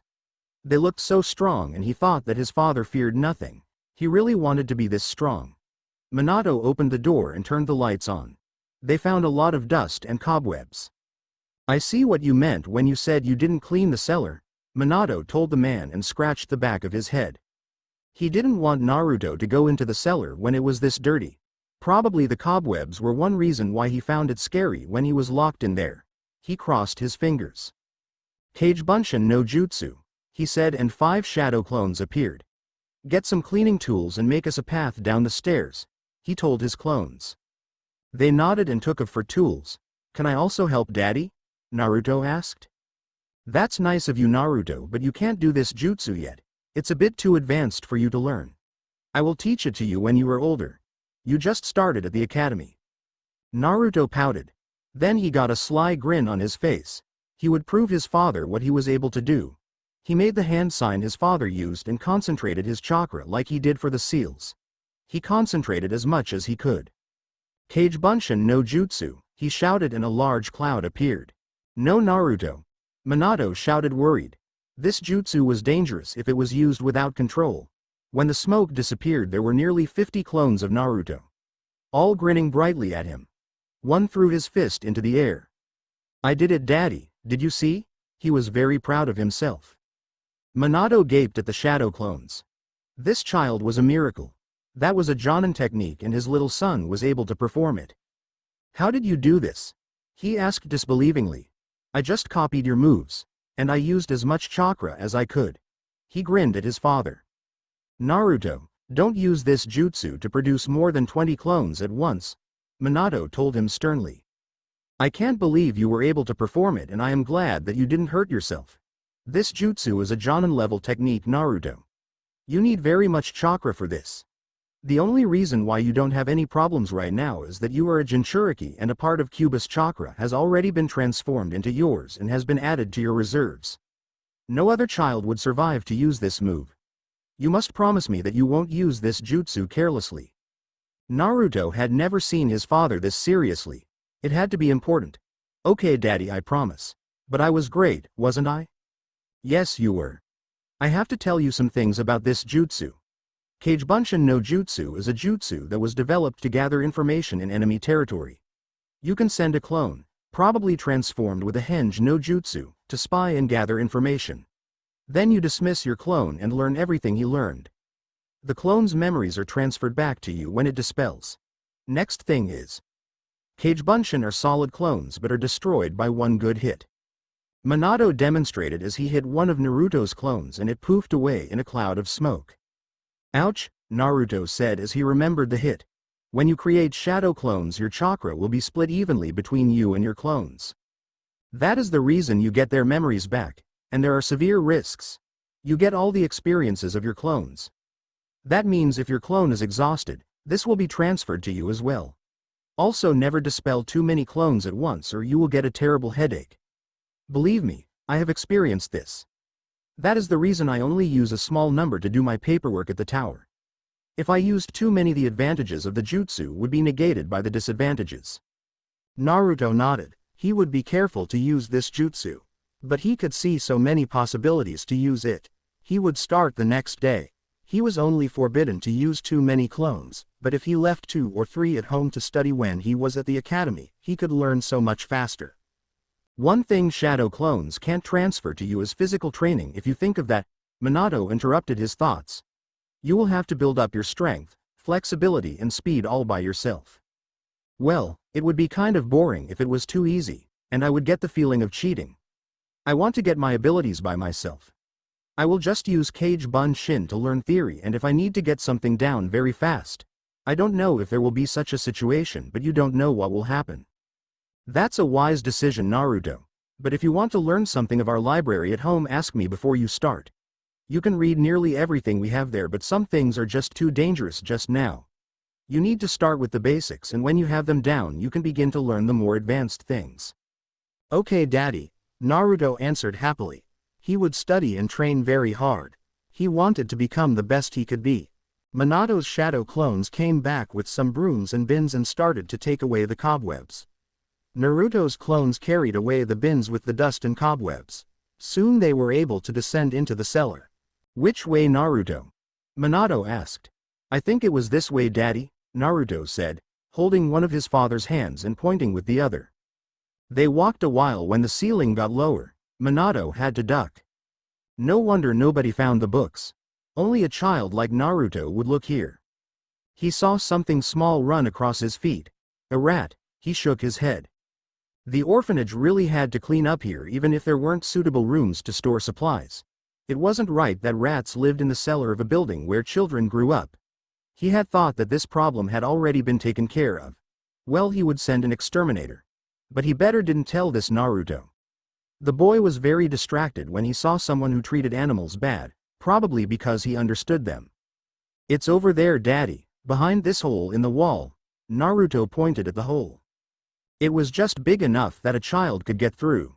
Well, I'm too big to get through the hole. We have to widen the hole or you climb through it and get the books you told me about, he told Naruto. But that are so many. I can't carry them all, Naruto wailed.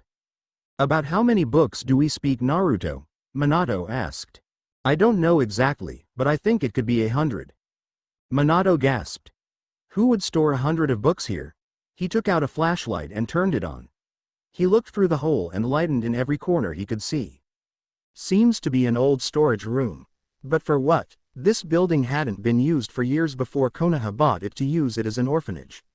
Well, I think I have no choice. Naruto, step a bit back. I have to use a strong jutsu to destroy the wall and I don't want you to be accidentally hit by debris. Naruto nodded and stepped back a few meters. He was curious which jutsu his father would use. Minato concentrated his chakra in his right palm and let it spin rapidly. When a perfect-shaped ball was ready, he thrusted his hand through the wall. Rasengan, he said. The ball of pure chakra hit dead on and the wall began to crumble down. Naruto was awestruck. That was an amazing jutsu and his father didn't even have to use hand signs. When the rumbling stopped, there was a lot of dust in the air and Naruto coughed. It was difficult to breathe for him with all the dust. It also hurt in his eyes. He stepped further back. Then he felt a bigger person put something around him and then he felt wind on his face. When he looked up, he saw his father using his cape to keep the dust away and his chakra spiraled in his palm and produced the wind so he could breathe easier. Better, Naruto? Minato asked, concerned. Naruto just nodded. He was still coughing. We will wait some time until the dust has lessened.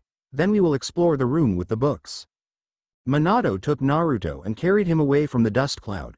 They sat down on the top stairs and Minato sent one of his shadow clones to get them something to drink.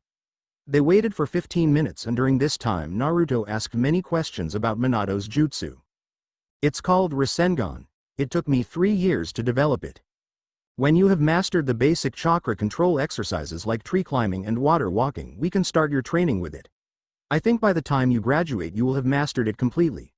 Don't hurry through the things. We have 6 years until you graduate. You can take your time to learn. Also, I want you to play with your friends. The serious part of your life will start soon enough. I want you to enjoy your childhood as much as you can. Naruto smiled. It was great to have such a nice father. When they walked down again, Minato carried Naruto as he thought that the dust would be lesser higher up in the air. They climbed through the now bigger hole in the wall and were greeted with lots of books on 5 shelves. That's much more than I thought it would be, Minato said. What do we do now, Daddy? Asked Naruto. Well, I will seal the books into scrolls so I can examine them at home. Do you want to help? Yes. Which storage seal do we use? Naruto asked excitedly. The basic one. We will draw a seal for each book. It will take some time. Here, take this scroll and this brush and ink pot. Then you can start with the shelf at the bottom. I will start with the top shelf. Naruto nodded and started drawing seals. When he finished one, he would seal a book and then draw the next seal. They worked for 2 hours until they were finally finished. Naruto was breathing hard. That was the longest period he had to concentrate and mold chakra ever. And he wasn't used to use chakra for long periods of time. They had filled 5 scrolls with the books. Each scroll contained 30 books. It had been more books than Naruto had guessed. And Minato had overlooked the backs of the books and seen that there were some very valuable books with rare knowledge. Whoever had built up this storage room had a wide variety of knowledge. At the end, when he let his flashlight pass over the walls, he recognized a door behind the shelves that had been hidden by the books. What could be behind this door? He thought. He moved the shelves aside and tried to push the door open. To his surprise, it was easier than he thought. But when he looked inside the new room, he slammed the door shut. It was a horrible sight. He had to get Naruto outside at once. And all the children had to be moved. He was thankful Naruto hadn't seen anything. This was something his little son mustn't ever know. What's the matter, Daddy? Why did you slam the door shut? He asked. There is something on the other side our specialists in the Anbu will have to investigate. You have to go to bed. It's getting late and you don't want to be sleepy at the academy tomorrow, won't you? Of course not, Daddy, Naruto answered. He let Minato carry him out of the cellar. Minato called the man they met before. Nobody is allowed to enter the cellar. An Anbu unit will come over in a few minutes. Tomorrow I will send you some ninjas to help to move the children temporarily. I don't know how long it will take to find everything that is hidden under this building, but it will probably take 2 to 3 weeks. Naruto realized his dad was worried. He knew he wanted to make sure he was safe, so he was a really good boy and bathed and went to bed without complaints. Minato was grateful his son was this easy to handle tonight. It would be a long night for him. That much was for sure. When the Hokage had called them, they had been there 5 minutes later. 2 teams of Anbu and Tsunade stood in Minato's office. Minato collected himself and began to talk. Today I found a hidden storage room under the public orphanage. I went there with my son Naruto because he told me that he found a book on seals there, when he was locked up there. You all know about what time I speak. I found this out because today I started Naruto's training in Fuinjutsu. He showed me some advanced seals he once saw in a dusty book he found in this cellar. When I asked him if there were more books, he said yes and guessed it would be 100 of books in the room he found. We went there, and after destroying the wall which separated the cellar from the room, Naruto managed to crawl through a hole when he found the book on seals. I found some sort of library. As there were this many books, Naruto and me started drawing storage seals. But Minato, isn't Naruto too young to be able to draw proper seals? Tsunade asked, doubting. Mom, Naruto is a genius with seals. It was his first lesson today and the basic storage seal was the first thing I showed him. He was able to draw it perfectly. He can use the brush like a proficient seal master, admittedly at a slow speed. I have never seen such a talent before. He is even better than I was at his age. On top, he seemingly has a photographic memory. When he drew the seals he saw in the book for me because I asked if he had seen seals before and he told me he had, I didn't want to believe my eyes. He produced a chakra converter seal to change normal chakra into an element you chose, an advanced storage seal, a chakra storage seal, one of the more difficult ones, and a barrier seal. The ANBUs looked disbelievingly. How could a 6-year-old boy be able to do something like this? Even if he was the Hokage's son, the most renowned expert on seals. Incredible, Tsunade said. Yes, it is. By the way, be careful what jutsus you use in his presence. He might surprise you and copy them, Minato warned her. What do you mean? She asked. She couldn't believe Naruto would be able to do something like this. I mean that my little son saw me perform Kage Bunshin no Jutsu to get some helping hands to clean the way into the cellar. He saw the hand sign and just tried the jutsu, and he succeeded. He produced 50 clones in his first try. I told him about the dangers of the jutsu afterwards and warned him not to overdo it. But he is determined to become the best shinobi there is. He will just try to learn the jutsus he sees others perform. And he isn't old enough to understand all the dangers, not only for him but also others. Imagine what he could do with a jutsu like Kaden Gokakyo. Tsunade understood. While not wanting to do damage, he could hurt others if he wasn't careful. I understand. I will be careful and also tell Shizune. This will be best. I will inform Kakashi and Danzo. They have to know as well as they also train with him. Everybody nodded. If Naruto would develop like this, he would become a very powerful shinobi, and with all of Cuba's chakra he would have power like nobody else at his hands. By the way, nothing of my son's abilities will get out of this village. If any of the other nations get to know, they will hunt him. Worst case, Orochimaru finds out. This leads to the reason I called.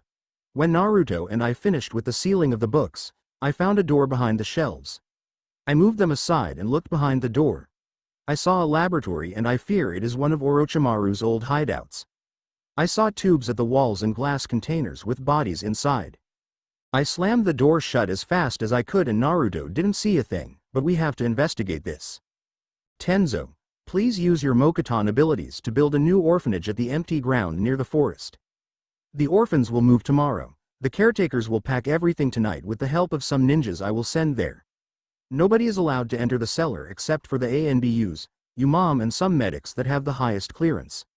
I don't want anything of this getting out. This is a S-class mission, understood? Yes, Hokage-sama. The ANBUs answered. Good, dismissed, Minato said. The ANBUs vanished. When Minato returned home the next morning he was exhausted. He had sorted through the sealed books and some were journals of certain events. It was worse than he had imagined. It was one of Orochimaru's old hideouts. There were corpses of children, teenagers and adults in the glass containers. The morbid fascination of the snake with knowledge had been obvious. He had experimented on them. The notes suggested that the people mostly had been conscious when he did the experiments to see the pain tolerance. Minato wanted to puke. Some of the dead children had been Naruto's age. Orochimaru had to die as soon as possible. He couldn't be allowed to live any longer. As a father he didn't want to imagine what could happen to his own son if he ever met this devil. Minato was that deep in thoughts that he didn't sense Naruto coming into the kitchen. "Daddy?" the child asked tentatively. Minato turned his head and looked at his son. He was still in his pajamas and held his fox plushie Kitsu in his arms. "I will protect him. He will grow up happily and become strong enough to conquer the dangers of the world." Minato smiled weakly. "Hey Naruto, good morning," he said. "What's the matter, Daddy? Why are you so tired?" he asked. "I didn't sleep tonight. I had too much work that had to be done." "But you always tell me that sleeping at night is very important," Naruto said. "Yes, and that is right, but sometimes work comes first. Don't worry too much, Naruto.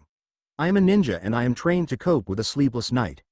When I have time I will take a nap and after that it will be better." Naruto wasn't completely sure if this was okay. "Naruto, come here," Minato said, and when Naruto stood before him, he sat him onto his lap. "Sometimes the job of a Hokage is strenuous. I have to make sure that everybody in Konoha is safe. When it means that I have to make sacrifices myself, then I will do it, and a sleepless night isn't too much for me. Some missions I had to fulfill were also at night. It's nothing new for me.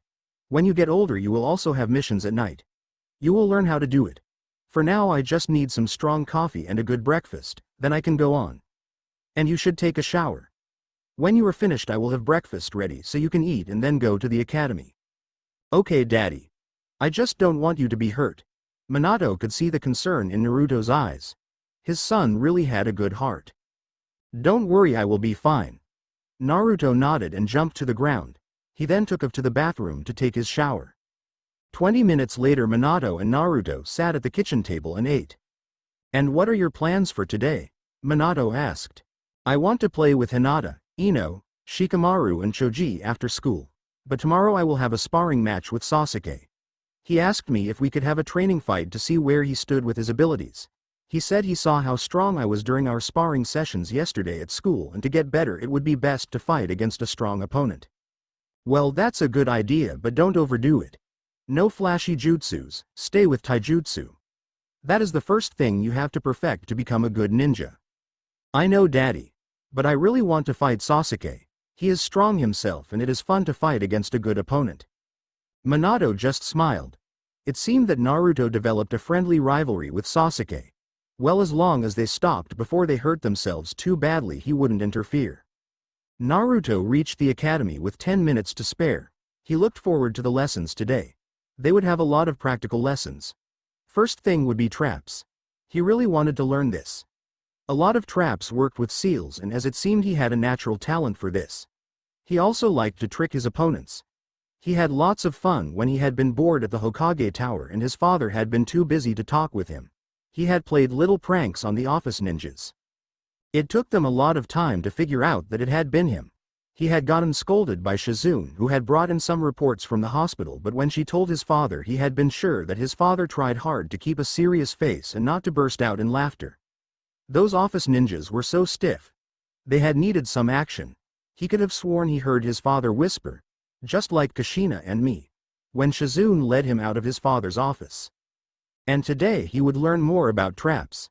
He chatted with Ino and Sai before they had to split up to go to their classes. Sai and Naruto reached their seats and sat down.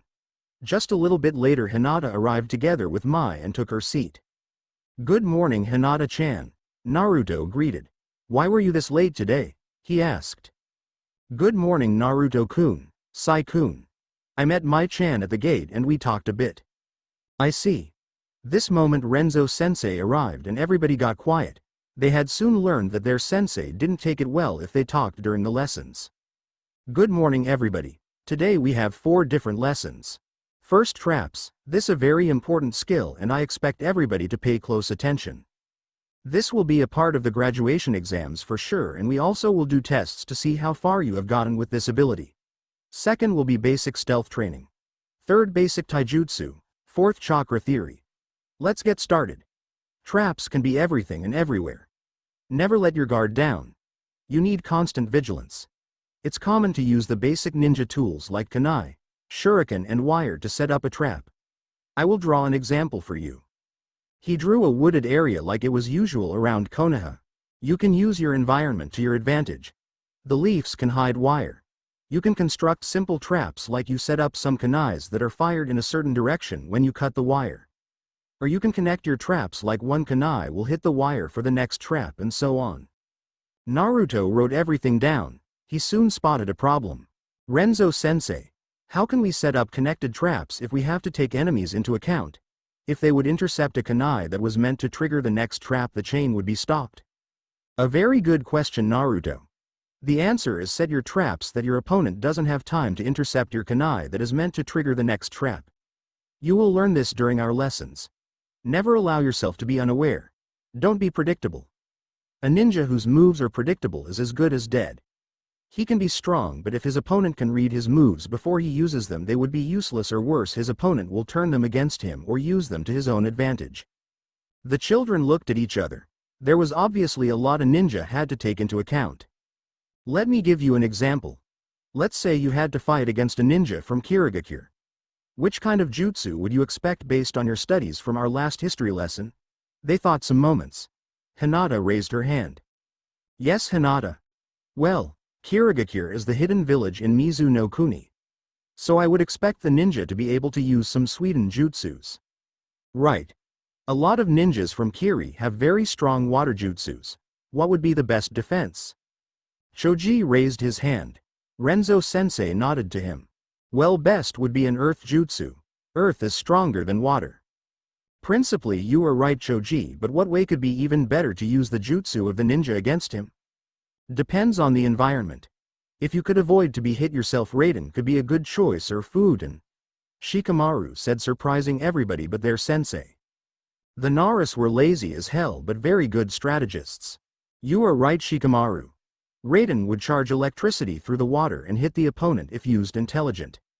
And Fuden can turn the direction of the Sweden jutsu and turn it against its user. But everything depends on the level the opponents are at. If a Sweden user is stronger than a Doden user and the jutsu is at a higher level, the Sweden could just overpower the Doden even if the element normally is weaker. Therefore you have to always keep in your mind to involve the strength of your opponents in your strategy. A good strategist can be able to defeat a stronger opponent due to his wits. He looked at Shikamaru, who just said, troublesome, and returned to put his head on his table. If we now take this into account for our lesson about traps, you have to predict the way your traps would hit your opponent and develop counters to ensure your success. I have prepared a mock opponent description for you. You will divide in 5 groups. In your group you will have to work out a trap pattern that would be most promising to catch your opponent.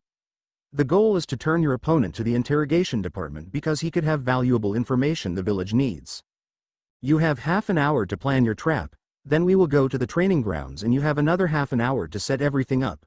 On your mission scenarios you also have the materials you will have available. The groups will be in alphabetical order like last time. The first 4 build the first group, the second 4 the next, and so on. Get started. The students moved to meet their teammates. Soon Renzo-sensei could see an intense discussion between Naruto and Shikamaru, who were in one group. He asked himself if it would be overkill to put a genius in strategy and a natural prankster in one group.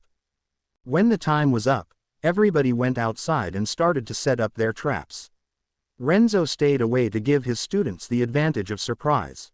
He was really interested what kind of traps his young charges would come up with. Of course he was more than capable to avoid any serious injury, he was a root veteran. He waited until the time frame was up and proceeded to the area where the first team had set up their traps. Okay, Team 1. Tell your classmates, what was your mission objective? Renzo began. Well, Renzo-sensei. Kiriko Akahara began. Our mission was to build a trap in a wooded area to keep an intruder away from an item we had to protect. The item could not be moved because it was very valuable and heavy. Good, now I will try to get past your traps, Renzo said and entered their area. He avoided the first trip wires easily, but then he was confronted with a well-hidden stone that had held the next trap and he was forced to dodge some kunais. It was no problem for him. He carefully avoided releasing another trap. 5 minutes later and 2 more activated traps, he had reached the item the group had tried to protect. That was not bad, Team 1. You had some creative ideas to build your traps. Some advice: try to make your traps multiple layered. Simple tripwires won't get you anywhere. If your enemy sees them, he will simply avoid them and your traps won't be triggered. Always use your environment to your advantage, like using an area where a lot of leaves have fallen to the ground and hide your traps with them without raising suspicion. The students nodded. Renzo then tested one team after another and gave suggestions how they could improve their traps to reach their mission goals. He purposefully waited to test Team 3 with Naruto and Shikamaru. Their objective had been to capture him, so he wanted to be the last team to test. All right, Team 3, tell your mission parameters, he told them. Troublesome, Shikamaru commented and got hit over his head by Mai. Stop complaining, lazy ass, she scolded him. Our mission was to set up traps in a wooded area to capture a potential spy to get him to the interrogation unit. Renzo nodded and entered their area. First he saw nothing, which was slightly unusual. Normally fresh academy students began building their traps not far into the area they were working in. He was on high alert now. This would be interesting. He finally detected a well-hidden trap. A thin wire was hidden under a layer of leaves. He didn't know what kind of trap this would trigger, but he didn't intend to start it. He evaded the trap and moved forward. If he had seen the grins on Shikamaru's and Naruto's faces, he would probably been worried. The last moment he caught the trap on his evasion route from the first trap. If he had been too near to the tree, he would have been caught. Shikamaru and Naruto still grinned. Their grins got even wider. I would never have thought that you would be able to predict Sensei's reactions so good, Shikamaru, Mai said, astounded. Well, I observed him in class and found some patterns I took into account when we worked the traps out. It would be too troublesome to build a trap and don't get our scenario solved. We only have one chance to get Sensei in there, and so our only choice was a triple trap. I'm curious how long it will take him to recognize it. While evading the second trap, Renzo activated the third trap that was exactly where he had to set his foot to prevent triggering the second trap. A small stone was moved and the wire that had been held by it flew away. Renzo was on high alert and got ready to deflect whatever they had used for this trap. He never imagined that Naruto got more than a few ideas how to prank people from his father and let it look skilled. Wet paper was flying his way, occasionally mixed with kunai and shuriken. Some of them had nearly invisible wires on them that Renzo managed to cut the last moment to avoid being tied to a tree. But by evading, he triggered the trap he had evaded before, and now he was bombarded with paintballs. He had to use all his skills to not be hit. Where the hell did they get the paint? He asked himself. It wasn't at the list with the available tools, and they were only allowed to use that and what they had with them. Does this mean one had the paint with them? Renzo-sensei is really good at dodging, Naruto stated, impressed. The only one who was able to last this long before and not be totally covered in paint was Kakashi Ni-san. But while dodging the paint, he will overlook the real trap that will be triggered in 10 seconds, Shikamaru added. The other children looked in awe at the group. As Shikamaru said, the next trap was triggered exactly 10 seconds after. Lots of steel wire shot from 4 different directions and bound Renzo, who was just in midair dodging kunai and paintballs, to the next tree. He was stunned. A group of 6-year-olds had just accomplished to catch him in a trap. Unfortunately, the last paintballs, all bright pink, hit him dead on as he couldn't evade anymore. Naruto high-fived with Shikamaru, Mai and Eki Murakawa. They were proud of their success. The class was given a break and Renzo went back to the teacher's lounge to get a substitute for the next hour so he could clean himself up. He was glad that most of the teachers were former Root members, so it wasn't as humiliating when he entered as it would normally have been. He swore himself to train harder to be able to dodge the next time he dared the son of the most feared prankster and the son of the greatest tactical genius of the village to build traps. Perhaps it would be good if the next time the groups would be mixed otherwise. Sasuke. Sai, we have to find a way to avoid these early morning rituals, Naruto said while running. No need to tell me, answered Sasuke. Tell them, he pointed over his shoulder. Why am I part of this? I'm not part of an important clan or the son of a cage, Sai asked. Because they think you are cool and handsome, Naruto told him. The three boys were running through the streets of Konoha at top speed to escape the bane of their 8-year-old lives. Fangirls. They had taken up the habit to stalk the three, pester them for dates or just annoy them while screaming silly nonsense. Well, there is one positive thing. After today, those fangirls who are unsuited to be kunoichi will be dropped out of the program together with those who don't meet the standards of the academy, Sai said hopefully. Yes. I just hope this will eliminate the worst of them. I can't stand another of Sakura's rants about how we are destined to be together, Sasuke declared disgusted. She will probably stay. Unfortunately, she has improved a lot since we started academy, as she didn't want to be outdone by Ino, Hinata and Mai. She is nothing special with her physical abilities, but she will be able to meet the standards. But some of the others will be dropped, Naruto pondered. Sasuke dropped his head. He so hoped to lose his most annoying fangirls, but it seemed it wasn't meant to be. Why can't more kunoichi be like Mai? He asked. Because for some bizarre reason girls are illogical, Sai stated. They want to be ninjas because they think there is a lot of prestige and they have the chance to meet their Prince Charming. Yes, and it is complete nonsense. As if I would even think to be together with a girl who chases me through the village, Naruto added. A loud squeal could be heard. Shit, they're coming closer, Naruto shouted. We are nearly there, Sai said. Only a few hundred yards. I can see the gates of the academy. They sped up for one last time and finally reached the academy, where the girls were forced to drop their silly behavior or they would be reprimanded by the teachers. The three panted somehow, but they quickly recovered. That was the only advantage of those escape runs from the fangirls. Their speed and endurance was steadily improving. When they looked up, they saw their three female friends standing near the gate and trying hard not to laugh at their predicament. This is not funny, Naruto said, pouting. Yes it is, responded Ino. You should see your faces. If you find it so funny, we invite you to use a transformation to look like one of us and experience a hunt for yourselves, Sasuke suggested sarcastically. No thank you, Mai said. I'm not that crazy. Hinata moved giggling to stand next to Naruto. You too, Hinata-chan? Naruto asked. Come on, Naruto-kun. You would also laugh if something was funny.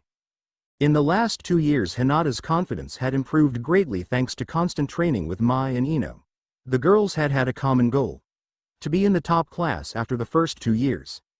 They wanted to be good kunoichi and met every Saturday morning to train on the academy training grounds. After the first practical lessons on the different training courses, they planned to improve their abilities. Especially after Naruto and Sasuke had their first spar. Flashback: Naruto and Sasuke stood on opposite sides of the training field. A lot of the other students had come to see the fight between the son of the Hokage and the little brother of the famous Itachi Uchiha. Okay Sasuke, only taijutsu for today. Naruto began to put the rules down. No problem. Time limit? He asked. I think 5 minutes. If we go all out with our fight, this will be a long enough time, Naruto said. If one has the other disabled to continue, he wins the fight. Good. Winner is who wins 2 out of 3 times with a break of 5 minutes between the fights, Sasuke suggested. Agreed Sasuke, Naruto said. Are you ready? As I can be. The two boys looked at each other and took their stances.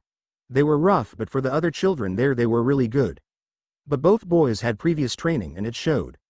They waited for a few seconds and checked their opponent. Then Naruto began and ran towards Sasuke. He tried to hit Sasuke with his fist, but he was able to avoid the hit by shifting his body to the left. Sasuke's kick to take Naruto's legs from under him, Naruto dodged by jumping over Sasuke's leg. The two boys exchanged attack after attack and both managed to get some good hits through the defense of the other. They soon realized that they were nearly evenly matched. They grinned. This was fun. The spectators were impressed.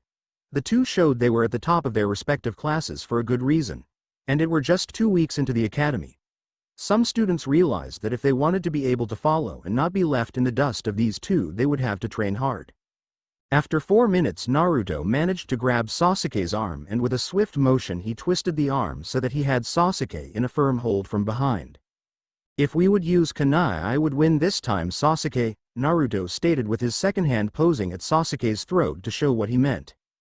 All right, you win this fight, Naruto, but the next I will win, he said. Naruto let go of Sasuke's arm.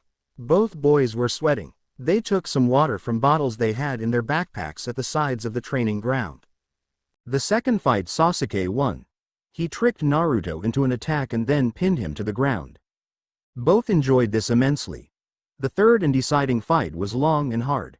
Both were somewhat exhausted, but Naruto had the greater stamina.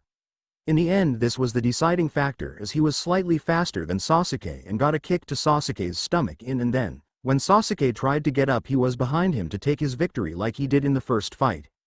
In a real fight there could be another trick by the opponent and both knew it, but they had a taijutsu only fight. On their way home they had stumbled over one of Guy Maida's challenges to Kakashi. He had suggested a speed contest with hand seals for a certain jutsu. In the end Naruto and Sasuke agreed the man was somewhat insane, and even if they had a rivalry none of the two would ever wear a green spandex suit. That was embarrassing. Flashback end. After Hinata had teased Naruto a bit more, he decided it was time for a counter. Hinata-chan is so mean, he began to complain. Sigh, she doesn't like me anymore. He shed some fake sobs on Sei's shoulder. Ino and Mai rolled their eyes. Naruto could be totally focused on a task, but sometimes his childish side came out. They of course knew that all of this was acting. And Hinata also knew, but it was difficult for her to stay cool because of her feelings for him. If any other boy tried something like this, she would give a smart-ass answer, but with Naruto she wasn't able to do it. But for some reason Naruto was unable to deny Hinata any of her requests when she looked at him pleadingly. He dreaded the puppy eyes no jutsu. And now Hinata used it to win their little teasing contest. Oh Naruto-kun. How can you say this? I thought our friendship was special. Stop talking like this, please. Hinata's big lavender eyes looked into Naruto's deep blue eyes. A major achievement for Ino and Mai, as they had worked hard to get Hinata to be able to do this. Naruto began to sweat. Why were girls able to get boys with this technique every time? Face it, Naruto, your girlfriend has you wrap around her pinky, Sasuke said, smirking. That got both of them stumbling. Sasuke, we aren't a couple, Naruto hastily said. We are just friends. And why are you so red if you two are just friends? And Hinata also, Ino took over. They all loved to tease Hinata and Naruto, as all of them could see that both of them began to develop feelings for the other. And as Hinata's best friends Ino and Mai made sure to keep all potential rivals for Naruto's affections at bay. Fangirls didn't count. He despised them. The bell rescued Naruto and Hinata from more teasing. They split to go to their respective classes. The tests would start in a few minutes and everybody in their year wanted to pass the test with a good result.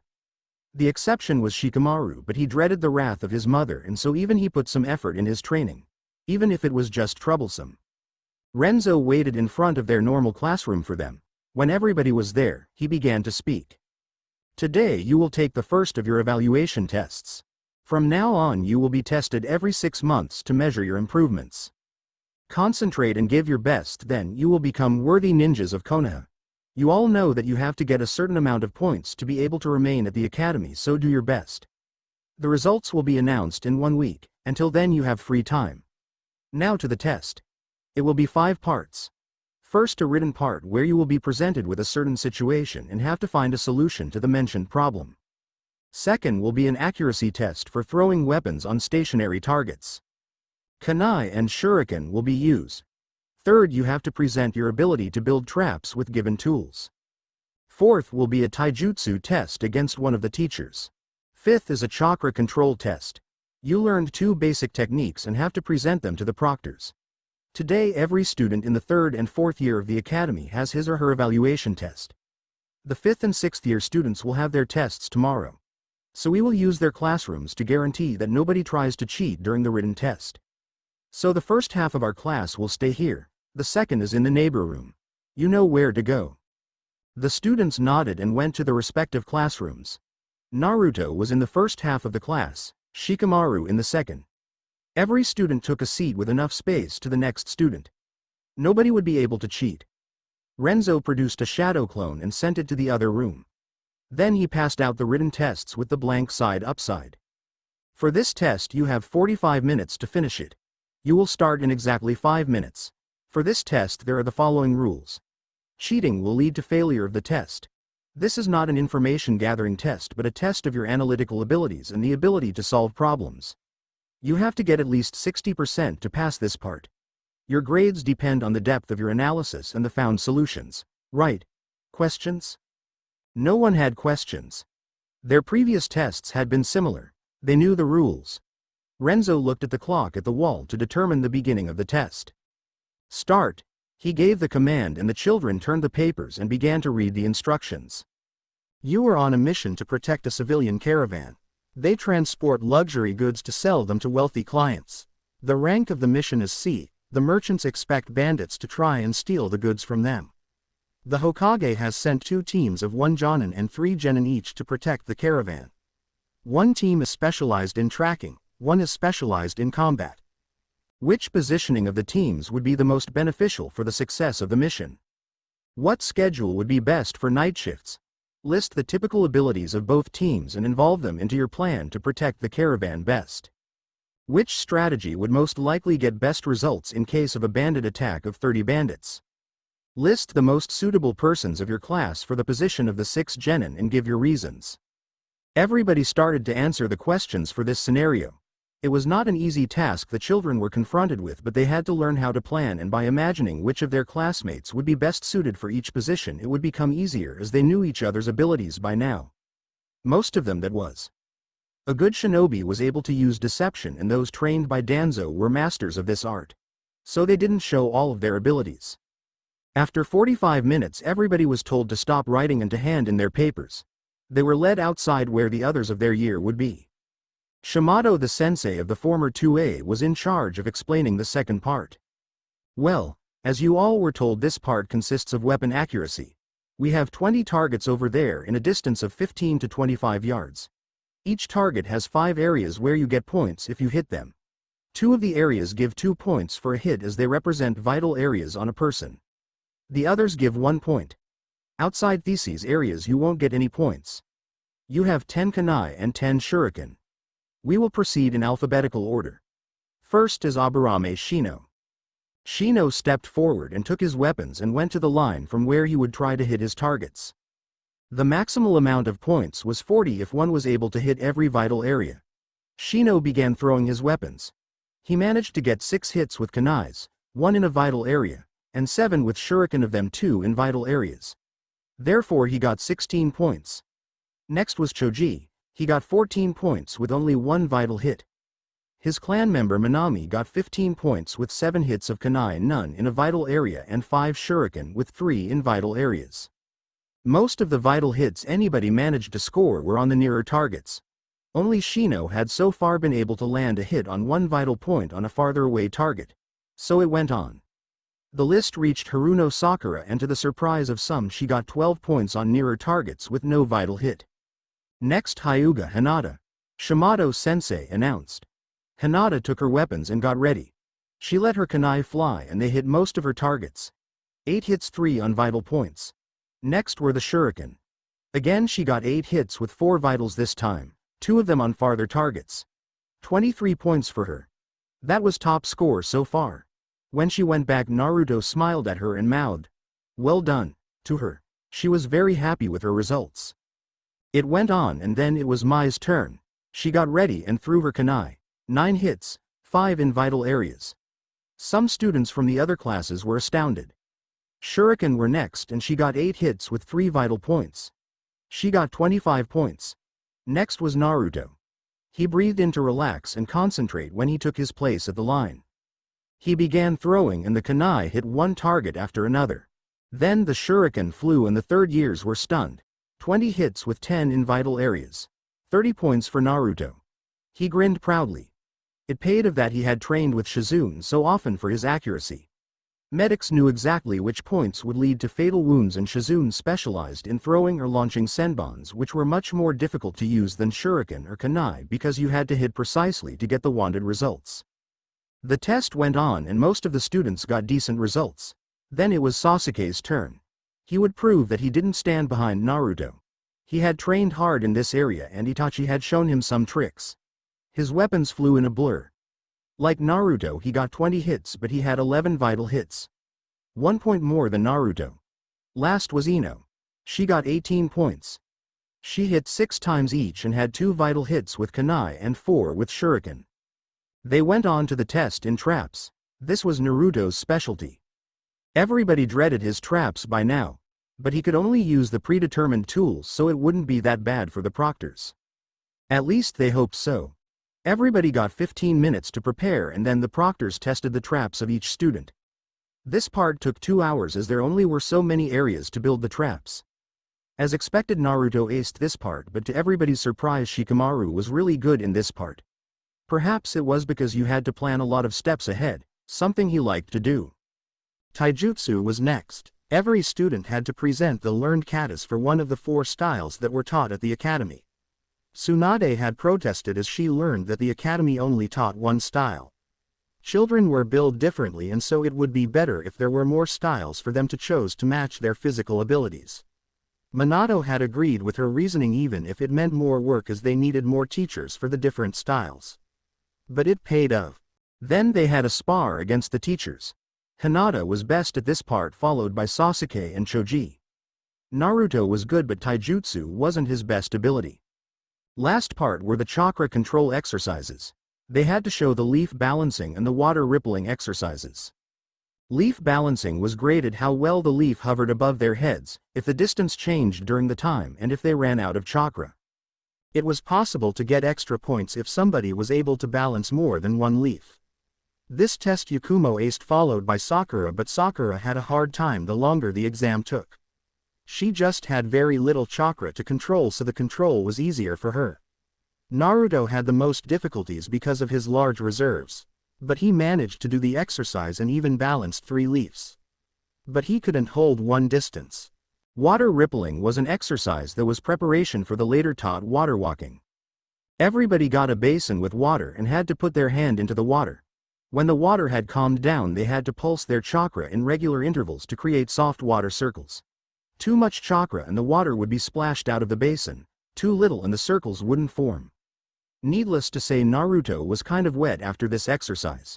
To set free little amounts of chakra was extremely difficult for him. Hinata aced this part as her family taijutsu style, the Juken, was based on constant release of chakra from the fingers and hands. After everybody was done, the teachers wished them a nice week. At their way home, Naruto suddenly was attacked with blunted kunai.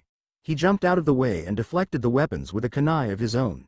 He immediately knew who was behind this attack, and he turned in the direction came from. As he had feared, Yugito sat in a branch of a tree and laughed hard. "I got you good, midget," she proudly announced. "That's not funny, Yugito," Naruto protested. "Yes, it is. You should have seen your hilarious jump. You should train more, midget, or you never will be a great ninja." Hinata was angry. Why had this girl to repeatedly attack Naruto? Couldn't she just leave him alone? Oh, and look at who is accompanying the midget. The high and mighty Hyuga and Yamanaka princesses and the drawing dumbass.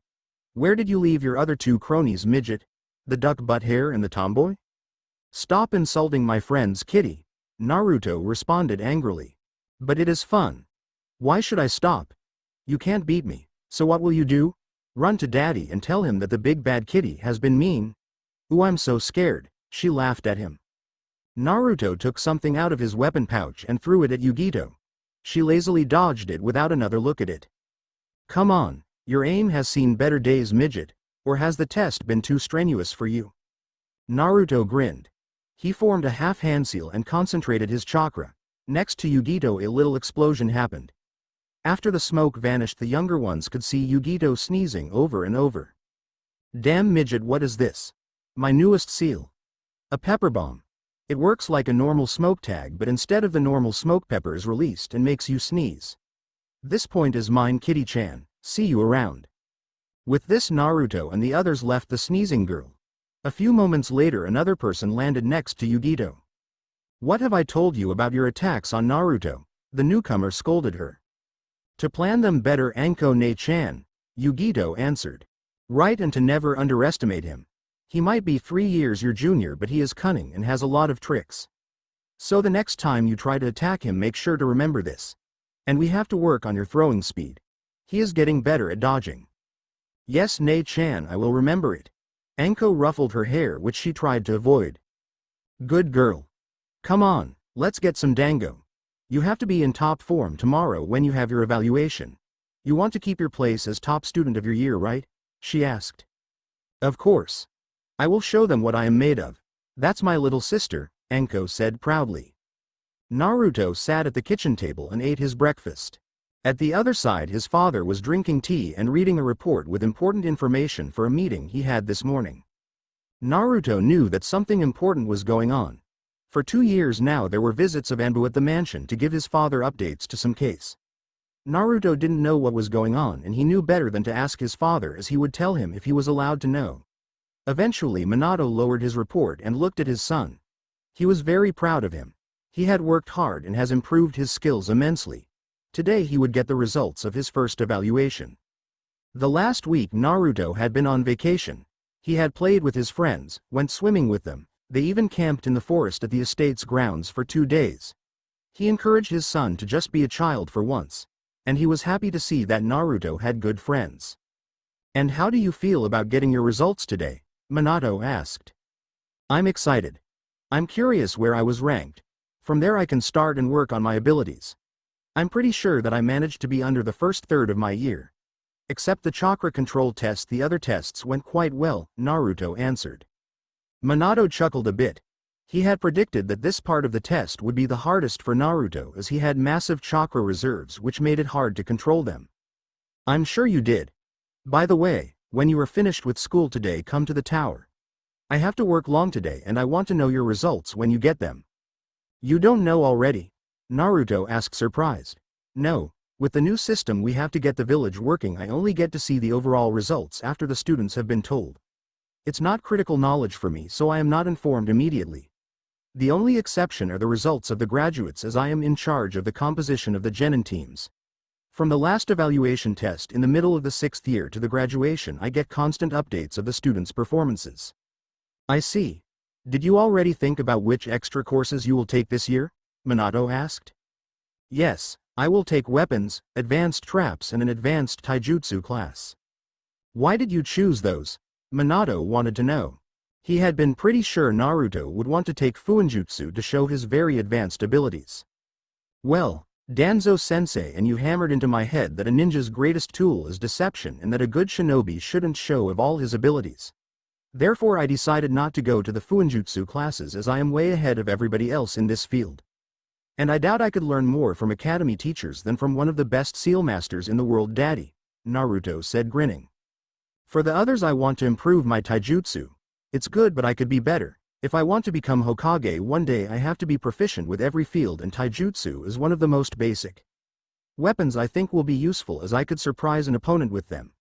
If I learned to handle a weapon and seal it somewhere at my body or my clothes, nobody would know and I had an ace in my sleeve. And the sooner I start with this training, the better I will be at the end of the academy. Very good, Naruto. You know, a lot of people wouldn't believe that you are just 8 years old the way you behave and speak. Hey, I'm just awesome, and I learned from the best, Daddy. It was true. Naruto was learning from Minato, Danzo, Tsunade, Jiraiya, Kakashi and Shizune. While especially Jiraiya had a childish attitude when it came to peeping, he could be serious when it was needed. Danzo never joked and didn't tolerate it from his students while they trained. Minato was a prank master and loved confusing people, but he could be all business. And Tsunade and Shizune made very sure that Naruto learned proper etiquette. He was the heir of 2 clans and a prince of Whirlpool. It was normal that he was quite mature for his age. I'm very proud of you, son. Now get ready for the academy. I will accompany you on the way before I go to the tower. Naruto cheered and ran to his room to get his things. Their way was uneventful. They were greeted by a lot of villagers, and as his father accompanied him, his fangirls didn't dare to come too near to him. He really hoped the hopeless cases would be dropped out now. He liked acknowledgement from others, but he hated this idiocy. If they wanted to swoon over boys instead of training, they should remain civilians. Halfway to the academy, a woman tried to flirt with his father, but he politely declined her advances. Bad luck, lady. Daddy still loves mommy. He doesn't want another woman in his life. And especially no woman like you. He can do much better, Naruto thought. It was true. Even if a lot of people tried to persuade Minato to find another woman, Jiraiya thought it was terribly wrong for him to be alone for the rest of his life. He couldn't bring himself to let go of Kushina. He had loved her more than anybody else. Her loss was a deep wound in his heart. It had healed somewhat, especially as Naruto brought happiness in his life, but he couldn't believe to be able to love another woman as much as he had loved Kushina. So he dedicated his love solely on his son. That was enough for him. And Naruto needed so much attention. He had few problems from his early childhood, but one was the fear to be left alone. He could be alone for some time, but he would become nervous if it was for a long time. Naruto understood his duties as the Hokage well, and he behaved well enough, but it was always a challenge for him to share his attention with somebody else, especially when he wanted his father for himself. Minato tried to ensure that he had at least the afternoons on the weekends solely for his son. And not to train but to have fun. Naruto trained enough as it was. They reached the academy. Naruto saw his friends and Minato smiled. "Okay, Naruto. Good luck for your results.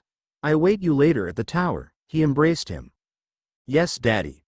I will make you proud of me. I already am Naruto. Have a nice day." Minato used a Shunshin no Jutsu to disappear in a cloud of smoke. Naruto walked over to his friends. They discussed their test and speculated who would be at the top of the students. It's hard to say. We don't have a clue about the written part, and the results of the trap building were also not really announced," Sai said. "We know that Sasuke was best at the weapon throwing part, closely followed by Naruto. He also was second best in taijutsu after Hinata, who was fourth in throwing. Hinata aced the second chakra control exercise, which Naruto messed up. But he was best at trap building. I think it will be one of the three. I'm just glad none of you three has a superiority complex. I don't want to imagine what would happen if you would think everybody was just a hindrance for you," Mai said, shuddering. "Well, good thing that we have each other to get humbling defeats from time to time. I know I tend to boast my abilities if I don't get a reality check sometimes," Naruto admitted. Sasuke nodded. He had the same problem. Some of the older Uchihas persisted on believing that the Uchiha clan was superior to everybody else. Idiots who solely depended on their Sharingan. Sasuke already dreaded that the eye had the side effect to make people stupid. It was a good explanation for the idiotic plans to attempt to take over Konoha when he had been 3. But Itachi had assured him that if he just treated the Sharingan eye when he awakened it like any other tool, a very powerful tool but a tool nonetheless, he would be safe. Sasuke just hoped his brother was right. The bell rang and all the now third years were told to meet in the biggest classroom of their year. Their 3 previous class teachers stood in front of the room and waited patiently for everybody to settle down. This would be the last time all of these children would be together like this. There had been a lot of children who didn't meet the expectations of the academy. They hadn't taken the warnings of their teachers serious and would now pay the price for slacking or behaving as fangirls. "First, I want to say that it was a nice experience to teach you all," Renzo began to speak. "Most of you have put their best effort in their training and have qualified to continue their studies at the academy and gained the privilege to learn some more advanced techniques to become good ninjas. But some of you ignored our continued warnings to quit their stupid behavior. Those will be leaving the academy today. You will get application forms for civilian schools and can learn another profession for your further life." Some children were stunned. They hadn't expected for the teachers to really take consequences. Shimato continued. "Additionally to the evaluation tests yesterday, there are 2 more components that decide if you will be able to continue here. Ninja life is a life where you are always confronted with death. Therefore a sloppy attitude will lead to you being killed in the field. This Konoha will not allow. It is unavoidable that ninjas die when they do their duties, but it is avoidable to send idiots into the field who think they will be special because they can do a few flashy jutsus. Those are the first to die. We have the advantage of current peace, but this peace is fragile and only those who are able to take their profession serious will survive and become ninjas." He looked over the children. Some of their eyes burned with determination to prove they took this life serious. The 2 additional components are determination in training and attitude towards your comrades. We ninjas in Konoha value our comrades higher than any other nation because they are all that is between us and the secure death at our enemies' hands. It is said that a team is only as strong as its weakest link, but it is also true that a team that works well together will be unproportionally stronger than the sum of the abilities of the single teammates. If you don't value your comrades highly, you hurt yourself. Always remember this. Now we will start with those who didn't reach the requested results and hand them their application forms for the civilian schools. Akira, the teacher of the B class, said. He began to read one name after the other. Totally 15 names were called. The children were sad that they couldn't remain at the academy. Some were reasonable and perhaps a little bit glad that they wouldn't be confronted with death repeatedly. Additionally to these 15, we have 5 children who didn't meet the required level but persuaded us with their attitude that they could become ninjas if given a little bit more time and support. Akira also read their names. You 5 presented us that you really want to become ninjas and trained hard. You respected your comrades and tried your best at the tests. Therefore Hokage-sama allowed you to stay here for another year to better your abilities. You will be given some remedial classes in the subjects you have most problems. Additionally, we looked up subjects you would probably be good at to add to your studies. Your new class teacher will discuss this with you. The 5 were happy. They were from civilian families and had tried really hard to become better, but without support at home for their training they couldn't become as good as the children with ninja background. Now to the new classes. We have 51 students left at the academy. First, we want to congratulate you to your success, but we also want to warn you not to stop your training. From now on, every 6 months you will be tested for your ranking in the year. The reason for this is to help you to develop to the best of your abilities. It's a good way to find your strengths and weaknesses. But it also allows us to find those who slack in training, and as you have seen, Konoha won't tolerate those who don't take their profession serious in the ranks, Shimato reminded them. We will have 3 classes of 17 students each. They were built based on your ranking in the test. You have the chance to rise through the classes if you improve in the next test. But don't think you are failures if you are in the class with the students with the least points. This class will receive extra support to enable you to reach your full potential. Also, we selected 20 of you who presented the best chakra control to take the medical classes Tsunade-sama will give. Konoha needs good medics, and a good chakra control is necessary for a medic. Now to the classes. Shimato started with the bottom class and the children went with Akira as he would be their new class teacher. Then he read the middle class and they went with Renzo. In this class were Sakura Haruno, Shikamaru Nara, Shoji Akamichi, Kiba Inazuka, Yakumo Kurama, and 2 of Naruto's friends from Danzo's orphanage. Sakura was a little mad that she couldn't be in the same class as Sasuke, but she knew better than to protest. A lot of her friends had been sent to civilian schools and she didn't want to follow them. She knew she was lucky that she had really good chakra control and that the written part was strategy. If it hadn't been for those 2 parts she would have been worse. Kiba loudly voiced his anger that he wasn't in the top class as he thought was his right. He was quickly put down by Renzo and told that he was lucky to be in the middle class because he was the worst of them. He only just got in because of his good taijutsu and weapon results. He had been marked down for his attitude towards his comrades and his abysmal chakra control. Then the top class would be taught by Shimato. Some of the results were surprising. 5 of the students were from civilian families and enjoyed the attention to have beaten some of the clan children. From the clans were Shino Aburame, Minami Akamichi, Reina Nara, Hitomi Uchiha, Ino Yamanaka, Naruto Namikaze, Sasuke Uchiha, and Hinata Hyuga.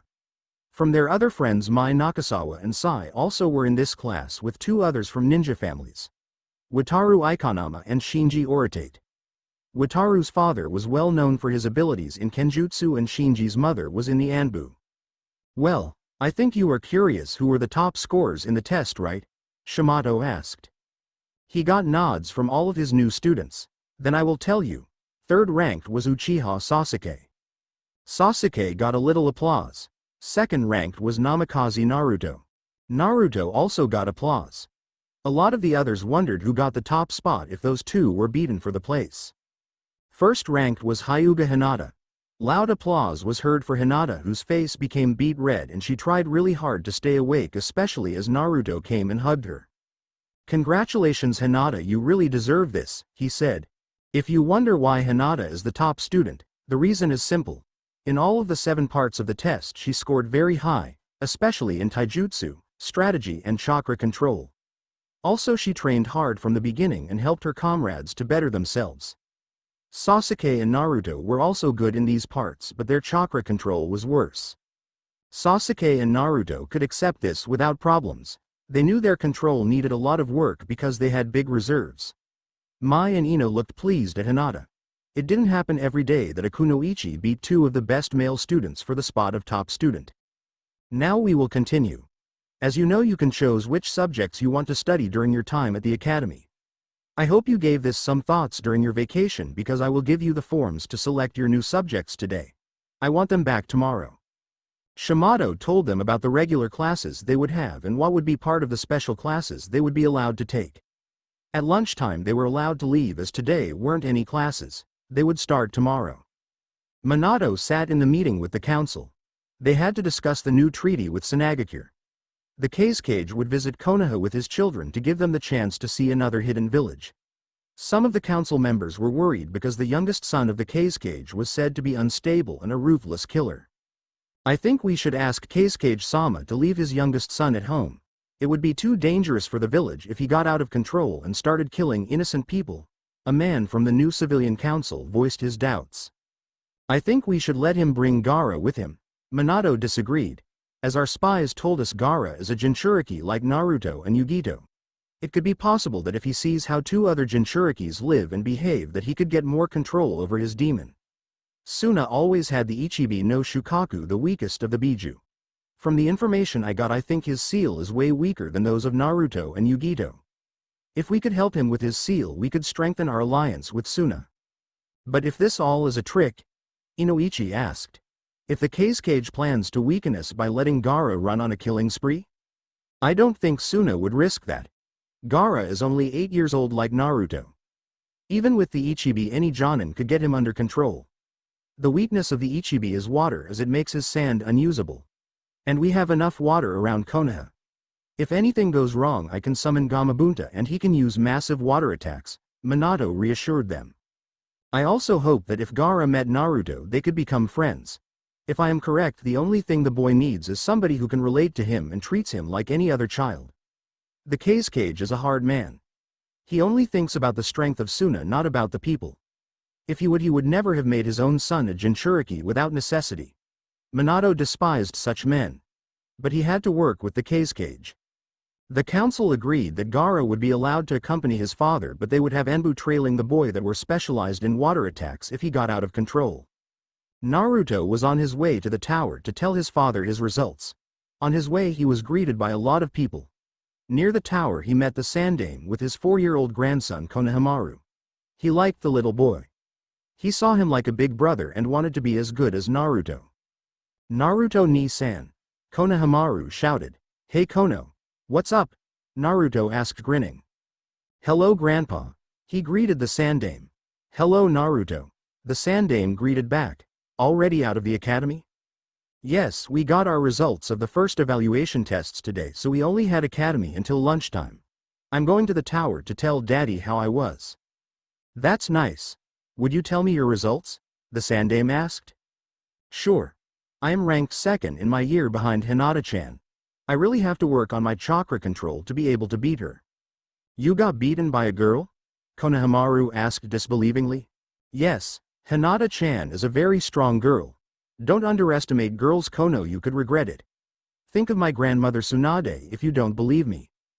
Konohamaru nodded, shivering. The medic Nin could be scary if she wanted to be. Naruto ni-san, will you play with me?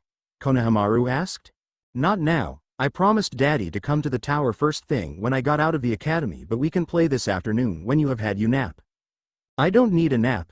Konohamaru protested. I'm a big boy and big boys don't need naps. Sure. But I think you will do it because your mother will tell you so. I will come over at 4 approximately, okay? Yes, ni-san. Okay, bye Kono, bye Grandpa. Naruto ran on towards the tower. Minato had returned to his office 10 minutes ago. The meeting had taken a lot of time and he was glad it was over. Naruto should be there any minute to tell him his results. He was curious how his son had performed. He got the list from the academy, but he wanted to wait to look on it until Naruto had told him. Just this moment the door flew open and a little blur of yellow, black and orange came in. Hey Daddy! Naruto shouted happily. Hello Naruto. You seem happy. Does this mean you got good results on your test? Minato asked, smiling. You bet Daddy. I was ranked 2nd of the whole year. Only Hinata-chan was better. Shimato-sensei said it was because she was way better in chakra control than Sasuke and me. Sasuke was ranked 3rd. That's great, Naruto. I'm proud of you, you did really good. Naruto smiled brightly. He loved being praised by his father. I think this is a good reason for a celebration, Naruto. I will leave some shadow clones at the office and finish for today. And we will go eat something. Where do you want to go? Ichiraku. Naruto cheered. Minato chuckled. He should have known. He performed the Cage Bunshin no Jutsu and 6 clones got to work. Minato led Naruto outside of the office and told his secretary that he would be out of office the rest of the day. She just nodded.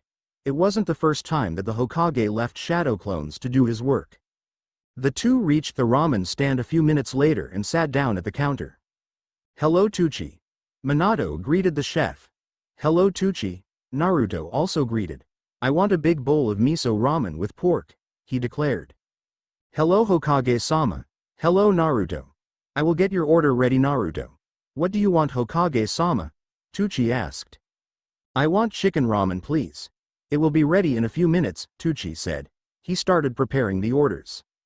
Naruto began telling Minato, who was in his new class, what their new subjects were, how he would become the best ninja ever, and that his friends started teasing him and Hinata. I don't know why they think that Hinata-chan and I could be a couple, he said when Tucci put the bowls of ramen in front of the two. Minato grinned. That was too good. Kushina would have had a field day with this revelation. She and Hinata's mother Hikari had always joked that their 2 children would be the perfect couple. But he could understand Naruto's doubts. He was just 8 years old and had never seen a real relationship inside his family. As his mother was dead and he didn't want another woman at his side, he didn't know about this part of relationships. His grandmother only beat his godfather up when he did something perverted again, and Shizune and Kakashi didn't have relationships. Even if Minato suspected that they were somewhat interested in each other. They of course completely denied it. So Naruto was somewhat dense towards something beyond friendship. Well, he would eventually get it, and they had all the time they needed. At the moment the peace was secured, and when Suna signed the new alliance contract, they were in an even stronger position. The end. Now we will see you in the next video.